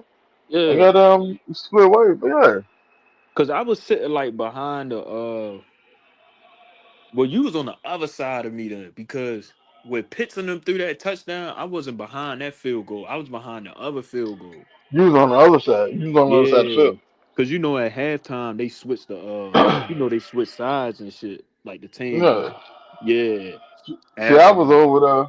I was over there with the Rise Up tour shit. Like I was over there Yeah. With Jack and because them. like they had went up there, but I end up booking I end up booking my hotel room and shit after them or whatever. But yeah, Uh like I met Jabri and all them. Yeah, I met all them people. hell I looked yeah. for Low. I didn't catch Low in Jack. I tried to, but yeah. See, I ain't know But I, y'all around that time. Well, cause I met a couple niggas on Twitter. They had a little tailgate out there before the game and shit for real. We was out there. That stadium fucking bullshit. They Commanders need a new stadium, bro. they were supposed to Ben had a new stadium because they New took it. stadium. They had brought land. They had brought land back in Virginia. Shit, down there 10 years ago, and Yeah, they were supposed to be building a jump. But now they building their new stadium on the old RFK stadium, where the land anyway. They're gonna build a new stadium on there, and then they're gonna move over there. yeah. 'Cause the owner, Josh Harris, got down. Yeah, he got that bag. That boy got that bag, man. Yeah, Like, real shit. yeah, he just brought the Lakers. Damn. Magic Yeah, he Johnson brought still the over Lakers. there?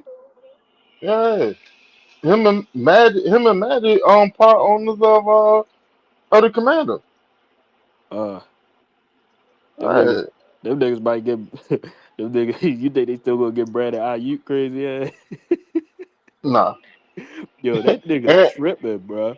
and they're both owners of the Dodgers. They're both owners of the Dodgers. They're both owners. I think Magic part owner of the Lakers. They both Uh, owners of the Commander, and I want to say the Los Angeles Sparks. oh yeah, Yeah, like them niggas get dumb money, bro. yeah. That should have started at this point. And everything they own, they end up winning. Mhm. I know they was making What's some that? bread that Jay and Daniel season, bro. Yeah, I ain't gonna lie. They was making some fatty that day. that Yeah, that 'cause was yeah. that stadium, that game was just. I just remember that shit like it was yesterday, bro. Being up that motherfucker. Riley Patterson missed that motherfucking field goal, man. I was like, God That was sick. dang, boy. I, Mm. I was about to hop on. I was about to hop down the field. I'm gonna hop on the Yeah. field and go get it. I ain't gonna lie to you. Then I was like, no, I'm on probation. I'm on probation. Because that shit was crazy, bro. That game, bro. You felt that shit that day. That's why I'm Nigga, you surprised. I'm surprised they ain't put us on because we played them again in Washington. I'm surprised they ain't make that another prime time game. Like they unless they might flex it again. yeah, well. Cause I mean, like, at this point, I put it to you like that. If Penix wins the quarterback competition, which he should, they're gonna Hmm. flex it because they want to build that quarterback competition as the next generation of quarterback competition. And all that, bro. Who the fuck really got a quarterback competition in the NFC? In the NFC, The you don't really Vikings. got one. Yeah, just the Vikings. No, I mean that's more of a team competition. Oh, you But talking like about like this, like a the the duel the quarterback the duel? sport. Yeah, like well, not dual, but as in like this quarterback from this team, the quarterback from this team, y'all supposed to be like the new era, and we gotta pit y'all against each other. But he did Yeah, with Brady and Manning, yeah. and Breeze and Matt Ryan. The only Like one I can say is ain't maybe one in the NFC. probably Caleb, maybe Caleb, because they put because him and Jay, they had like two. 'Cause remember the first game was the Hail Mary. Then the Yeah. next game they played, it was another. It was that was the same game we played the Bills for real, because it was a double Monday night. Right. But I mean, like at that point, like all right, so you got Jaden and Caleb. All right, Mhm. but they ain't really gonna see each other unless you see each other in the playoffs. In the regular Yeah. season, they probably ain't gonna see each other something like once every 3, 4 years. Hmm. Like you need a more consistent rivalry. Yeah. Cause bro, And we then been you on this got you got schedule. you got golf and you got golf and Stafford, but hell, Stafford about to be out of the league. So but you building up, and golf will be out of the league not too. Hell, golf may have like 3 years. Yeah. So I mean, you have to build a competition.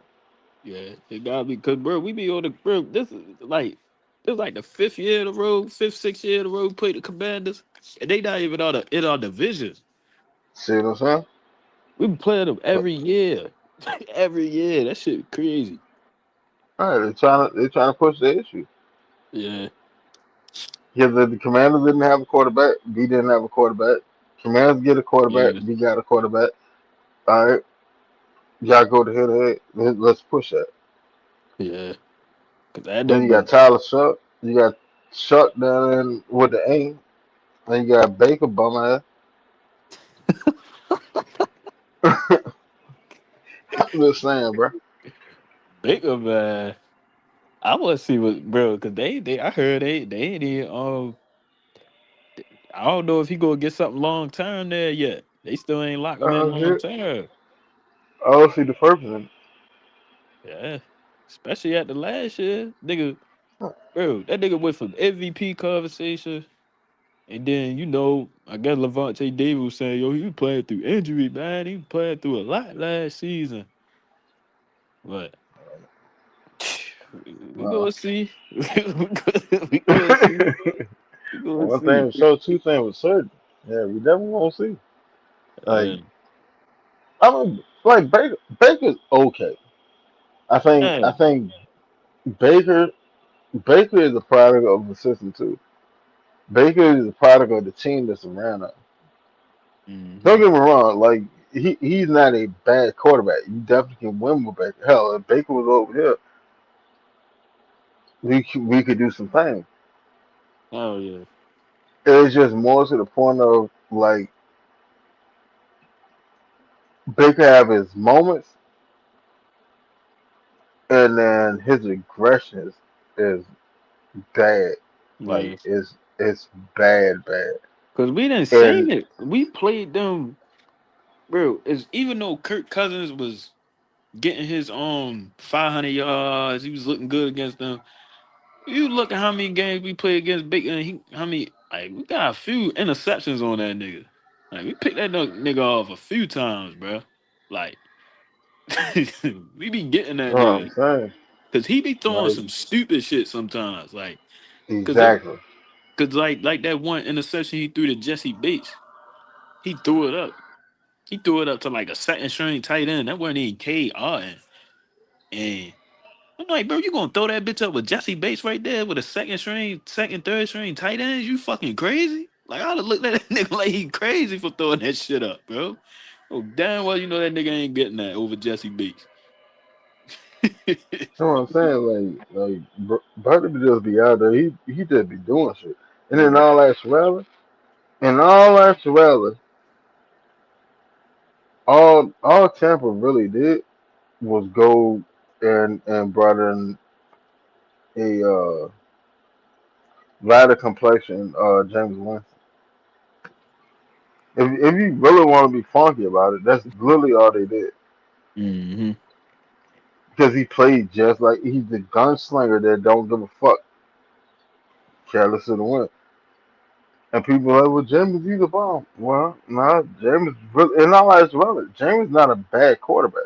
He just turned the ball over. Like Yeah. that's the same shit Baker do.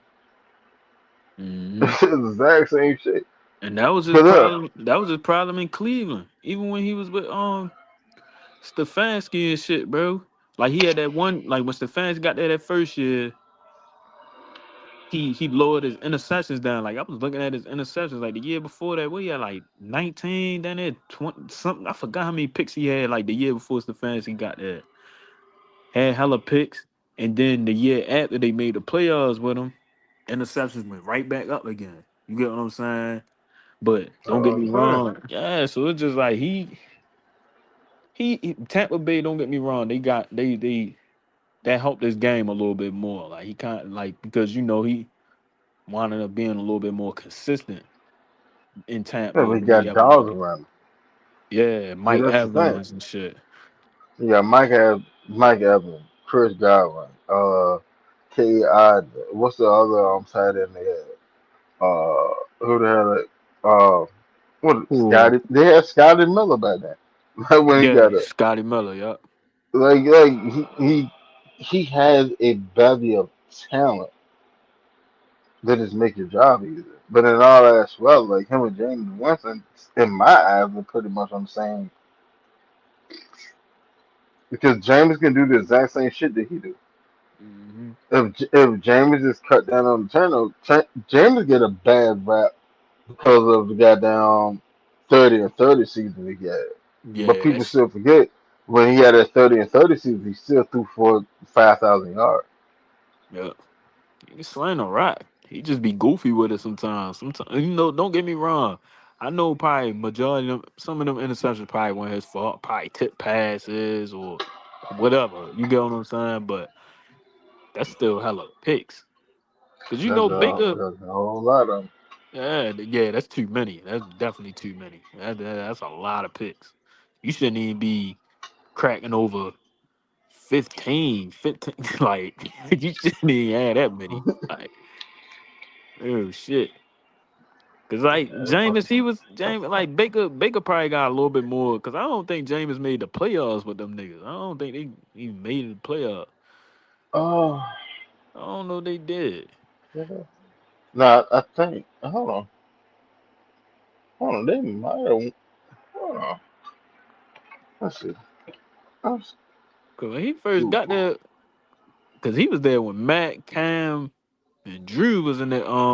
Drew Brees, Cam Newton, Matt Ryan. Let me see. Did that nigga make the playoff?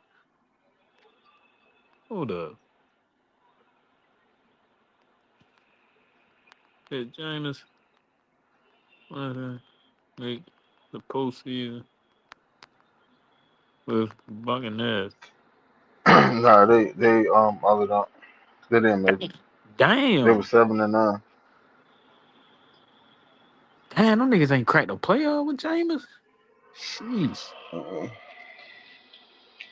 and see, like now I was saying like because that's why I kept saying beforehand like the team was ready made. Because even though Right. the motherfucker threw 30 interceptions, he threw 30 touchdowns. But he still Mhm. threw for 5,000 yards. So if you bring in a quarterback that's going to cut down on the interception, that team is ready to go. Yeah, no bullshit.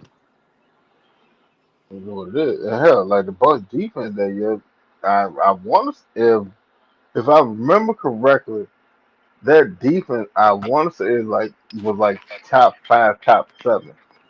Hmm. Some like they had a defense that year. You just got to cut down on the fucking turnover. Bob Brady and Brady took control of the ball, had a Covia, won the goddamn Super Bowl, Yeah, and the whole lot of them. cause that shit. Cause I want to see. It's a lot with these quarterbacks, bro. Because I just been looking at a lot of NFL Network. Even that Bryce Young shit. Like I want to see No, how that shit how that gonna play out. right. Huh? I said, what happened with Bray? I Like started the motherfucker doing the like phone not the shit and shit. cause he ain't get no like Extension? his I think they did the 5th year option on him, but they ain't, I think they picked it up, but they ain't give him an extension yet. It's still like I don't even think they nowhere near with the extension yet with Bryce though. I don't think he's gonna get one this year. And Hell all that's nah. well, I think they're gonna make his ass play on that 5th year, and then they revisit the situation after. But like his career been way too up and down for me to give you a extension right now. Yeah. You're the Even starter, you got bench, you took a yeah. shuffle. Hell, hell, Baker started over you, and Mhm. Andy Dalton, Yep. Cause and even last year, cause yes, he had some decent games last year, but they was so he was inconsistent. Cause the game he threw 400 yards against us next week, San Francisco, back to playing like not that good for real. Like they was just too up and down. Like they was really winning every game. Like it was one win then a loss, a win then a loss, a win then a loss. Like that was like the back end of their schedule last year. Like, like that shit was just crazy, bro. Like so it's just well, hell, if they started the season on the win, they went one and done, one and done, one and done. Yeah, now they would have they would have went to the playoff. mhm. 'Cause that shit that we gonna, I want to see how they gonna go about that. Oh, like what he gonna do next year for real? Cause I'm like it's him, him, CJ Stroud. It's a few niggas. It's like I'm looking at like shit. These niggas might move up these quarterbacks if niggas don't play to the play up to what they should. I keep funking with you.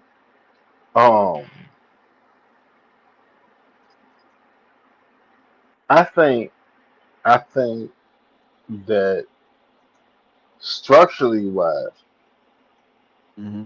Carolina has a better team than us, structurally wise. Yeah, But I think the Falcons have the most dynamic team in the NFC South, bar none. Bar none. Dynamic wise, yeah. there's not a team that can fuck with it. Hmm. Carolina is more built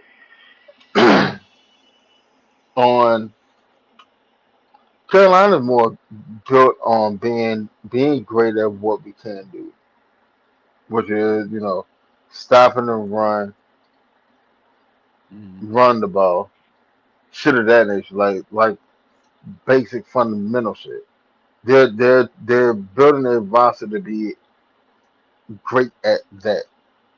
Yeah, especially the defense. Yeah, I like their defense Yeah. because I remember you said this before. Like they they basically had down there everything that we don't got.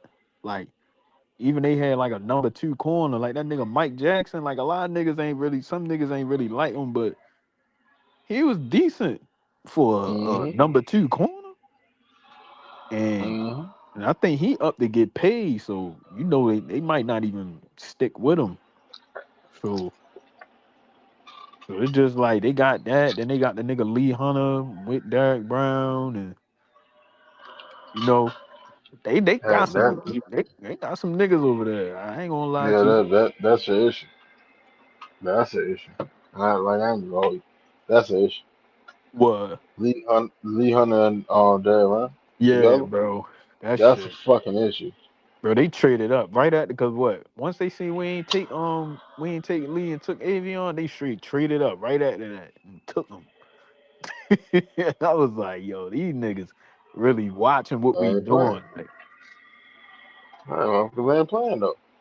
But like mhm, dynamic wise, like I think I think that roster flexibility mhm, and explosiveness on both sides of the ball. I think we have the best roster, bar none, bar none. Mm, The Carolina roster is we're going to be good at what we want to be good at. The Saints are still rebuilding. They have gotten better, and they have a quarterback. Tampa Bay is we're trying not to be old anymore, and that's a process. Like that's a yeah. process. Mm, But you have the receivers. You have the offensive power to be able to you know hold it to down. get by, yeah. Yeah, Like you, yeah, to steady the ship while everything else smooth out. yeah. Cause quarterback, But even though Baker still got his ups and downs, and they still ain't extend him, quarterback not their issue until it is mm, their issue for real. It's not like our mm, situation. Like we not settled at that position. You get what I'm saying? Like but boy, you said a bar just now. You said a whole bar just now. what? Quarter, quarterback is not the issue until it is the issue. That's a bar, No bullshit. and a lot of people not gonna catch it. Nope. Nope. They ain't gonna catch that. Cause they said they good right now, but if he wind up leaving, getting paid somewhere else, that's when they gotta, you know what I'm saying, pivot, Mm-hmm. figure that shit out for real. Cause you know when Or Brady hell, was Brady was done. if they run into the roadblock and they can't get over the hump, Hmm. quarterback isn't the issue until it's the issue. Yep. And this motherfucker can't get it done. Hell, you seen the exact same shit with the Rams. They Yeah. had Jared Goff. Jared Goff, quarterback wasn't the issue until it was the issue. They kept butting their head on the ceiling and couldn't get over the hump. And they traded Goff to goddamn to the Rams for Matthew Stafford. Stafford go win them the Super Bowl. Yep. Cause that's what that's really all it was. Cause especially when they lost that Super Bowl to the fucking Patriots, bro, them niggas couldn't even score a touchdown. Offense couldn't do shit. And I felt like That they was the peaked. most disgusting goddamn deep Super Bowl I've seen. Yeah, that shit was nasty. Especially in today's game, like this era and all that, bro. That was probably one of the. Even though it was defense, I ain't gonna lie. Me, I'm a little different from everybody. I kind of like them kind of games, like everybody just shutting shit down. Niggas not scoring no touchdown. Like I like watching defense for real. But nigga, that shit was still trash. That shit was definitely trash. Like, I'm all like I'm a defensive player by heart, by nature. mhm, I'm all for I'm all for a low scoring game where defense would literally lock and horn and get yeah, into it. That wasn't the case. Offense just was ass on both sides of the ball. And that's why it was just such a bad game. mhm, Because don't get me wrong, like defenses were playing and making plays or whatever, but the yeah. offense was just so fucking horrible that like bro, like man, I walked out for that game so many damn times. I gotta watch that shit back. I gotta watch it again, yo. I ain't watched Go that shit watch, in a minute. go watch it again. Go see how bad both of the offenses were, and it wasn't really because the defense was so lights out. It wasn't that the Yeah. offense was just bad. Mm, mm.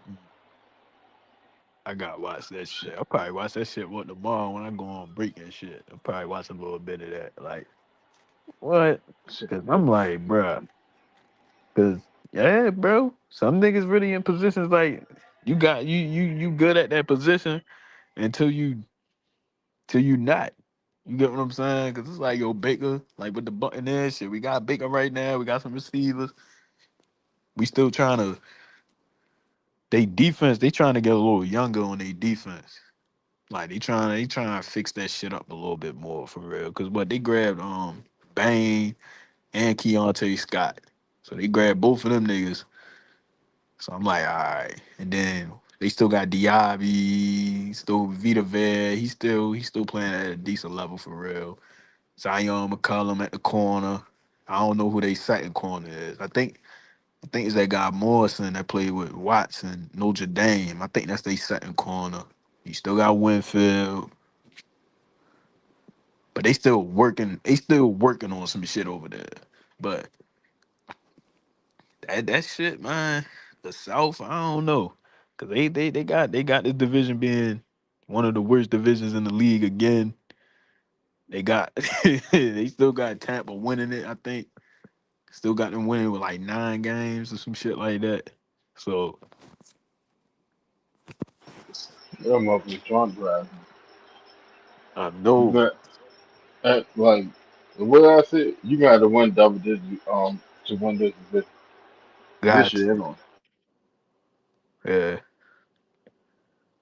cause it's just like yo, bro. Even the years when we didn't even have no quarterback.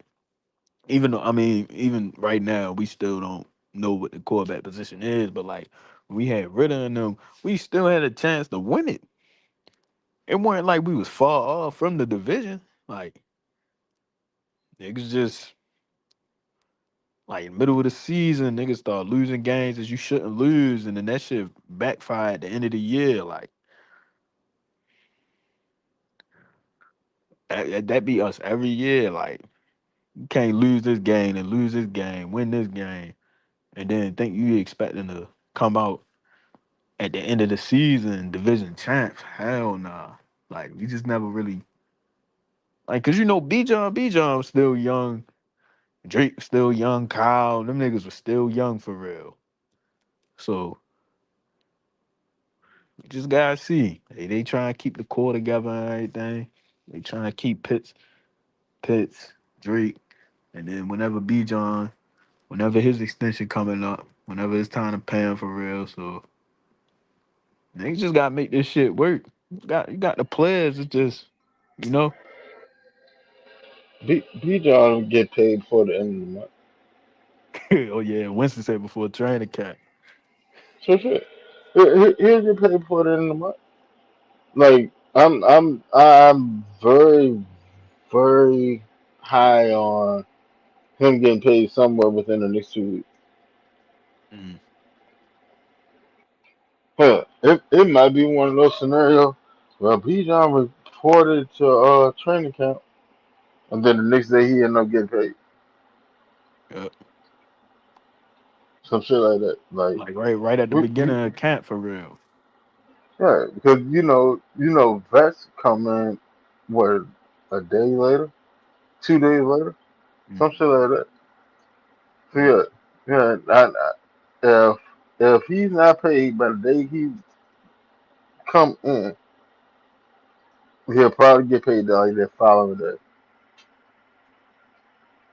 yeah. Cause folks, I just feel like folks just be they kind of overreacting in a way. Like when is he getting paid? When is he getting paid? It's just like yo, you got so much time. It'd be different if Bijan was acting like a wussy, not showing up, doing Hmm. all extra shit. You get what I'm saying? And saying, man, how these niggas get paid before me? I'm like he really could act like that. You get what I'm saying? It's just like you don't if you don't see him tripping, ain't nobody really tripping. I really wouldn't worry about it too much. Like I cause I feel that it's gonna come, but it's pause. But you feel me? It's just like I don't you know what I'm saying? Like just you gotta wait until it happen for real. Right, like he's gonna get his bread. Yeah. Like there's no getting around that. And I believe that with the GM that we have in place and how strategic they are with their money, the Hmm. way that he's moved in previous spots, Bijan is going to get paid this year because they're not going to allow him to sit there and have another season like he just had last season and then pay him.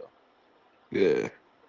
Like, like the Eagles, well, the money man came from the Eagles. Oh yeah, All Bryce right, Johnson. yeah, he came from the Eagles, Mm. and the Eagles are notoriously known for paying their players well before goddamn it's time for them to get paid. As soon as they up for a extension, all right, let's go and get this shit done. You know why? Because if I can go and sign you for X amount of dollars today, come next year, this contract. is gonna look like pennies. It ages well. The faster I can get you signed, the better it is for the team Mhm. because the team wants you regardless. So if I sign you this year and I go and get that motherfucker out of the way, I don't have to worry about salary cap going up next year. The your position of value go up next year because of the salary cap. I don't have to worry Mhm. about you getting uh, all pro or all NFL or leading whatever your position is, leading this, like all that should come to factor when it's time for negotiation. Yeah. Everything that you did comes into factor. All right, so you led the league in rushing, yeah, all right, that's some more money. You led the league in touchdown, all right, that's some more money. You led the league in scrimmage, all right, that's some more money. Oh, you got an all pro. There's some money. Oh well, shit, you was the second team All Pro. That's some more money. You was a Pro Bowler. Here's some more money. You was a two-time Pro Bowler. Here's some more money. All that shit, yeah. So you're better off paying his ass now, because if you fuck around and have another season like that, that shit will go somewhere from like 22 up to close to the goddamn 30. Fast. Play super if you want. All right. That's definitely well. If he play like that, that's definitely $8 more million worth more. Hey, You get what I'm saying? Like you can't bull. Like I'm trusting them. Like I don't see. Like you get what I'm saying? Ian ain't really been. He just been like I'm more looking at Ian next year when he got more you money, got the more break. picks. Yeah. This year I'm not really putting too much on him because you still cleaning up after the last shift. You get what I'm saying? You cleaning up at the day Mm-hmm. shift. Like so this guy let it play out. Go ahead, let it play out if you want to. But Let Bijan be let but Bijan be yeah. one of those players, and he sit there and announce today or tomorrow, sit there and say, yeah, um, I'm hoping that we get a extension done, but I won't entertain extension talk once training camp start or the regular season start. Mhm. Yeah, because at that point, like, no, I'm not even gonna play the game with you.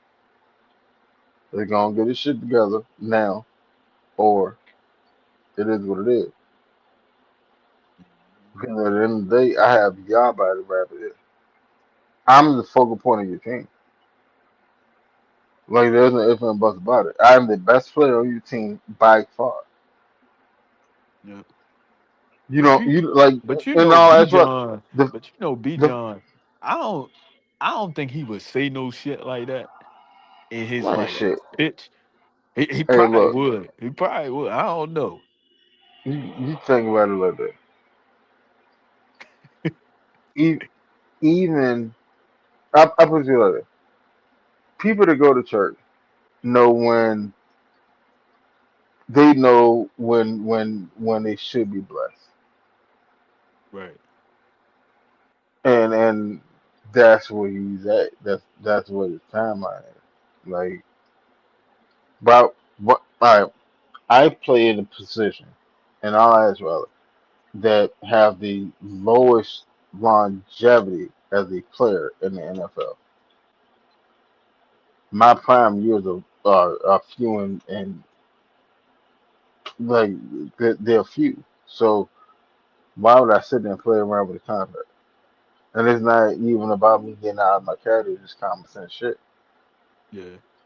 Yeah. I could fuck around, be like, all right, you know what? That's cool. I play this year, and then I fuck around and get hurt, and now my money done went down. Or y'all should have tried to give him a 5 year option. And the 5 year option is predicated that it covers everything except for one thing, and that's an injury. Mhm. Like now you're not just fucking with me, you fucking with my livelihood, my future. You're literally fucking with my future. Yep. You go to a church and you go tell a pastor, hey, pastor man, you had a great sermon today, this and the third, but I'm gonna take the collection plate home with me. See how you get out of character. That nigga gonna go crazy. see how you get out of character. Yo, Winston, you crazy as shit. Yo. Uh, no, he'll be crazy as shit because that nigga will turn all the way up. Nah, real shit. No sir, man, I gotta put money in this goddamn Maybach. No sir, Nah, no real sir. shit, bro. They ain't going for none of that. Like, fuck, he's not getting Like, none of that no. offering. Youngin, come on outside. Let me place these anointed hands on you. Yeah. So sad. Then he could be ready to do something. Uh, no Uh, bullshit. They ain't gonna play about they fatty, bro. They got family to man, feed. yeah, ain't nobody playing that shit. His family in fucking Arizona is hot as shit. Hell, it's hot as shit down in Virginia. I can only imagine how hot it is in Arizona. Oh No fuck, sir. man. Yeah, the air Yeah. conditioner probably went out. Fuck that. Ain't nobody playing Man. no game.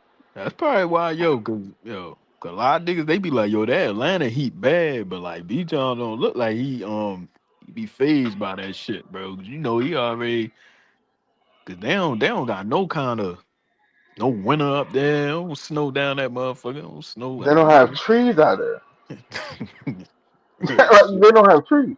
There's no Straight shade. straight sun That up nigga, that bitch. yeah, like nigga, your ass just cooking. You just cooking. Step Like outside, you cook. the only shade you got is either you get in a car or you get under a car. It's one of the two. Mhm. Ain't no trees out that motherfucker. Fuck that. Look like shit. Oh, If I was in hell, Arizona, I wouldn't. I'd be a vampire. I wouldn't come out that motherfucking house until it's dark. real shit. You know what I think? I can't do it. Motherfucker, I sun can't do got it back. like That shit gotta go down a little bit. that. That shit Goddamn gotta go right. down. I can't do it. Little kids. Man, when you work, I work the night shift. Yep.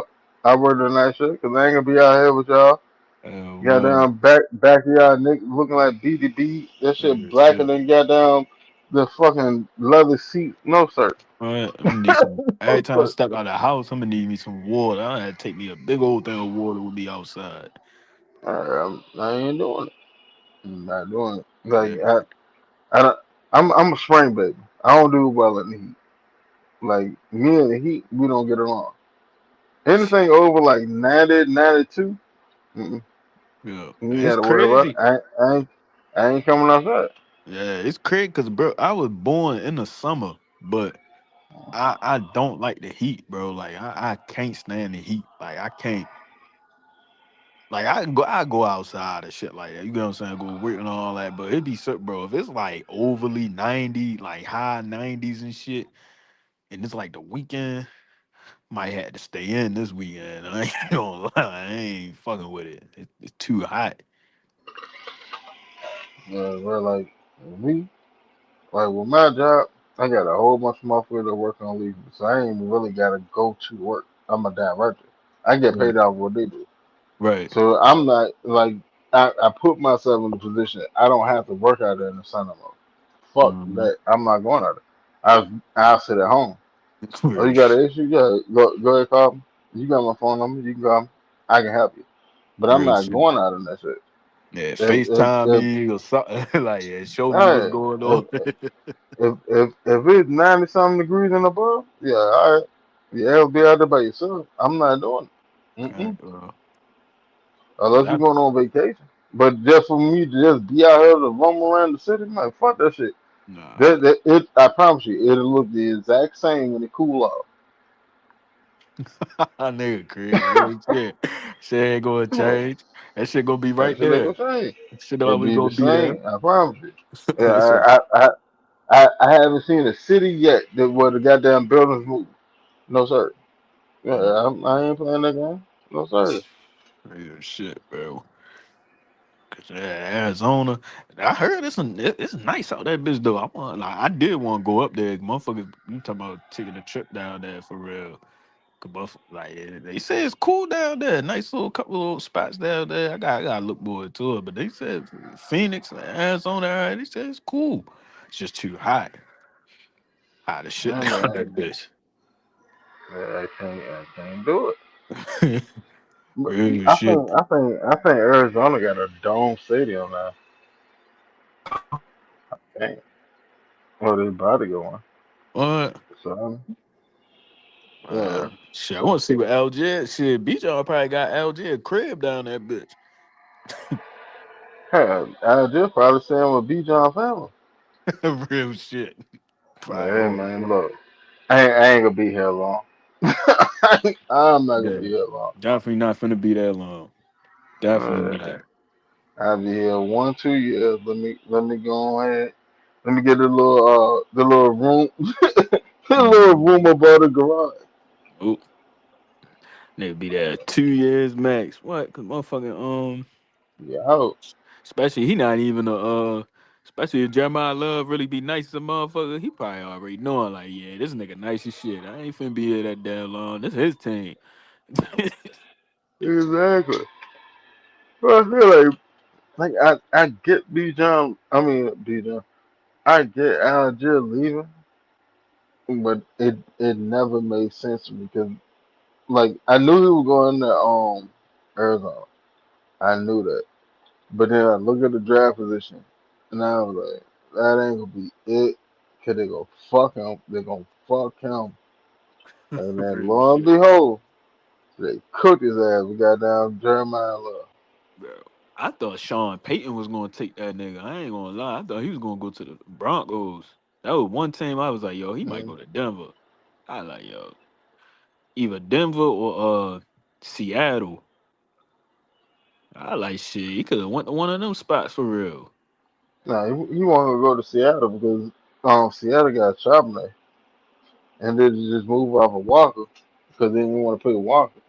And hell, you got down Love. Love got the biggest guarantee contract for a running back in NFL history Mm, just by getting drafted. mm. And they still trying to Yeah, figure out they trying to figure out they quarterback too because what they Brissett Jacoby set, and and they got Carson who the hell Beck, they drafted? Carson Beck, A and bum. and they got Minshew. Gardner Minshew, you probably fucking around one up. Yeah, real shit. He probably be gone at the training camp or some shit. One of them niggas. Nah, because I mean, like you can have Minshew as your two and Beck as your emergency, and then that way Beck can't get poached. Oh yeah, true, true. That's what I So said. Like we got uh who the hell we got? The damn bum ass quarterback we picked up in free agency. Trevor I can't even Simeon. think of him. Yeah, who's bum Mm-hmm. ass? Like Jack Strand. Now someone saying Jack Strand gonna be our emergency quarterback, so it Mm-hmm. can't nobody take him. Simeon probably ain't never getting cut, or he'll be the practice squad quarterback. Mm-hmm. Cause that's bro preseason. Cause preseason that shit. I really want to see how they That's what I gonna. say. Anyway, Yeah, cause I want to see how they gonna navigate the quarterbacks during preseason, like during the Zay, games and shit. can you? You hold up.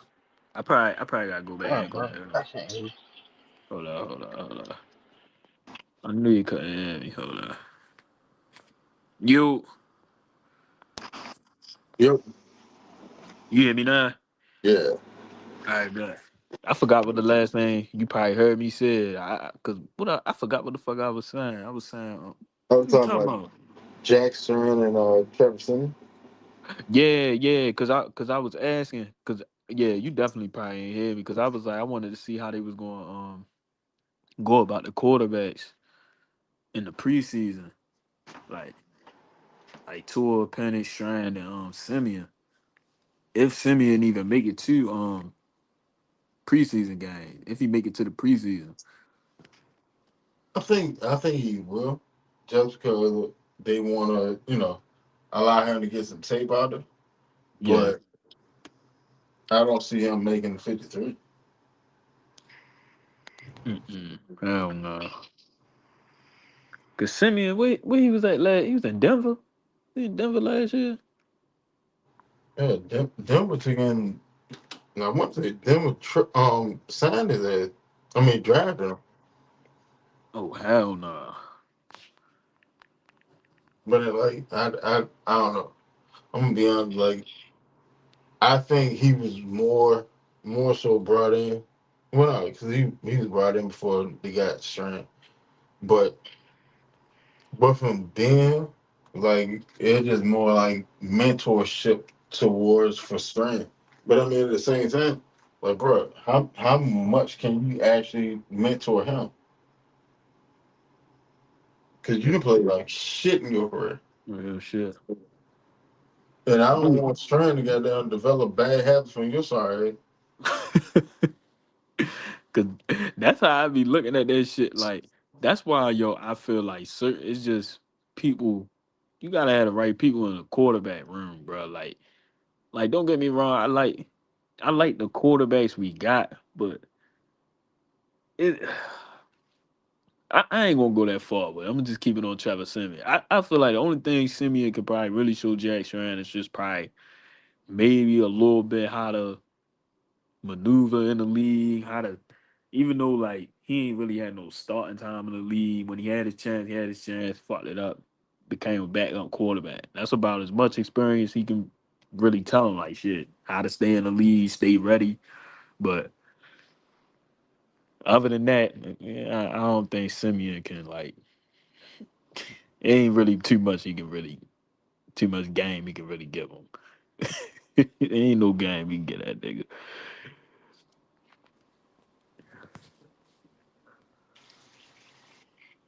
Like that's what I'm on. I just don't see. I don't see the benefit of having Trevor Simeon. Nope. I just don't. Mm-mm. Like, well, we want a veteran quarterback. Well, you got a veteran quarterback in two. Well, we want future possibility, but you have Pennick and you have Strand. It just So don't make no sense for Simeon. I feel like they it just don't make grabbed him sense just to to me. they just grabbed him to grab him. No, yeah, I get why you would get him before everything played out, but now you have all your cards, it doesn't make sense. Yeah. The Shrine, all you gotta do is just what? Make some decent throws at practice. Really get you know what I mean? Cause what he gonna be working out with what receivers? Receivers probably Vinny, Anthony, that nigga from Wisconsin, that undrafted guy. Probably working with Blair, Keelan Marion, um, who else? OC, Yeah, OZ, Casey Washington gone. I forgot that nigga gone. That nigga gone now. yeah, Casey going to Washington, He went to but Washington. I do believe so. I knew somebody was gonna Oh sign no no that. no no What? not Casey. Casey didn't go to Washington. It was what's the nigga name? Nick Nash. Oh yeah, yeah, Nick Nash from last year. Yeah. He went to Washington. Hmm. But I mean, like that's cool, man. I ain't tripping about it. Yeah, I see Kate. Yeah, damn, Casey. I was like, damn. I was like, why they cut that nigga? I was like, but one thing about him, it was just, Can't stay healthy. yeah, could not stay healthy, bro. And he had some drops. Nigga said he was dropping the ball and doing OTAs and shit. He had some drops. Then he had some catches. He was just too inconsistent. Yeah, you seen that throughout his career with Falcons. He was just inconsistent. Yeah. And then Mhm. like he'll make a catch and then hit the ground and then he can't even get back up. I'm like, damn. I'm like, yeah, he can't take them hits for real. You can't do nothing with it. Mm-mm. I can't do nothing with a goddamn receiver that can't play through contact. Cause he really only got out on the field because of Penix. That's the only reason why he was on the field because of Penix. Cause they came in together, and then Penix was working with him for real throughout that whole his rookie offseason. Came in at 24 draft. But other than that shit, you ain't really see Casey like that. Casey ain't touch the field when Kirk got out there. Casey was only touching the field when Penix was out there. No, only time Casey was really seeing the field. But I mean, yeah, like Case is what first, second play with Penny. Penny sent his ass up the left sideline. Mm-hmm. Penny threw a perfect pass. That nigga muffed the pass, hit the goddamn ground, concussion, out for the rest of the season. Like nigga, Real shit. like how you concuss yourself? What are you doing? Like in all actuality, and I ain't even trying to be funny. Like Yeah. Casey Washington he's borderline on that. All right, bro. Like you may have to end up retiring because you keep getting concussed type shit. Yeah.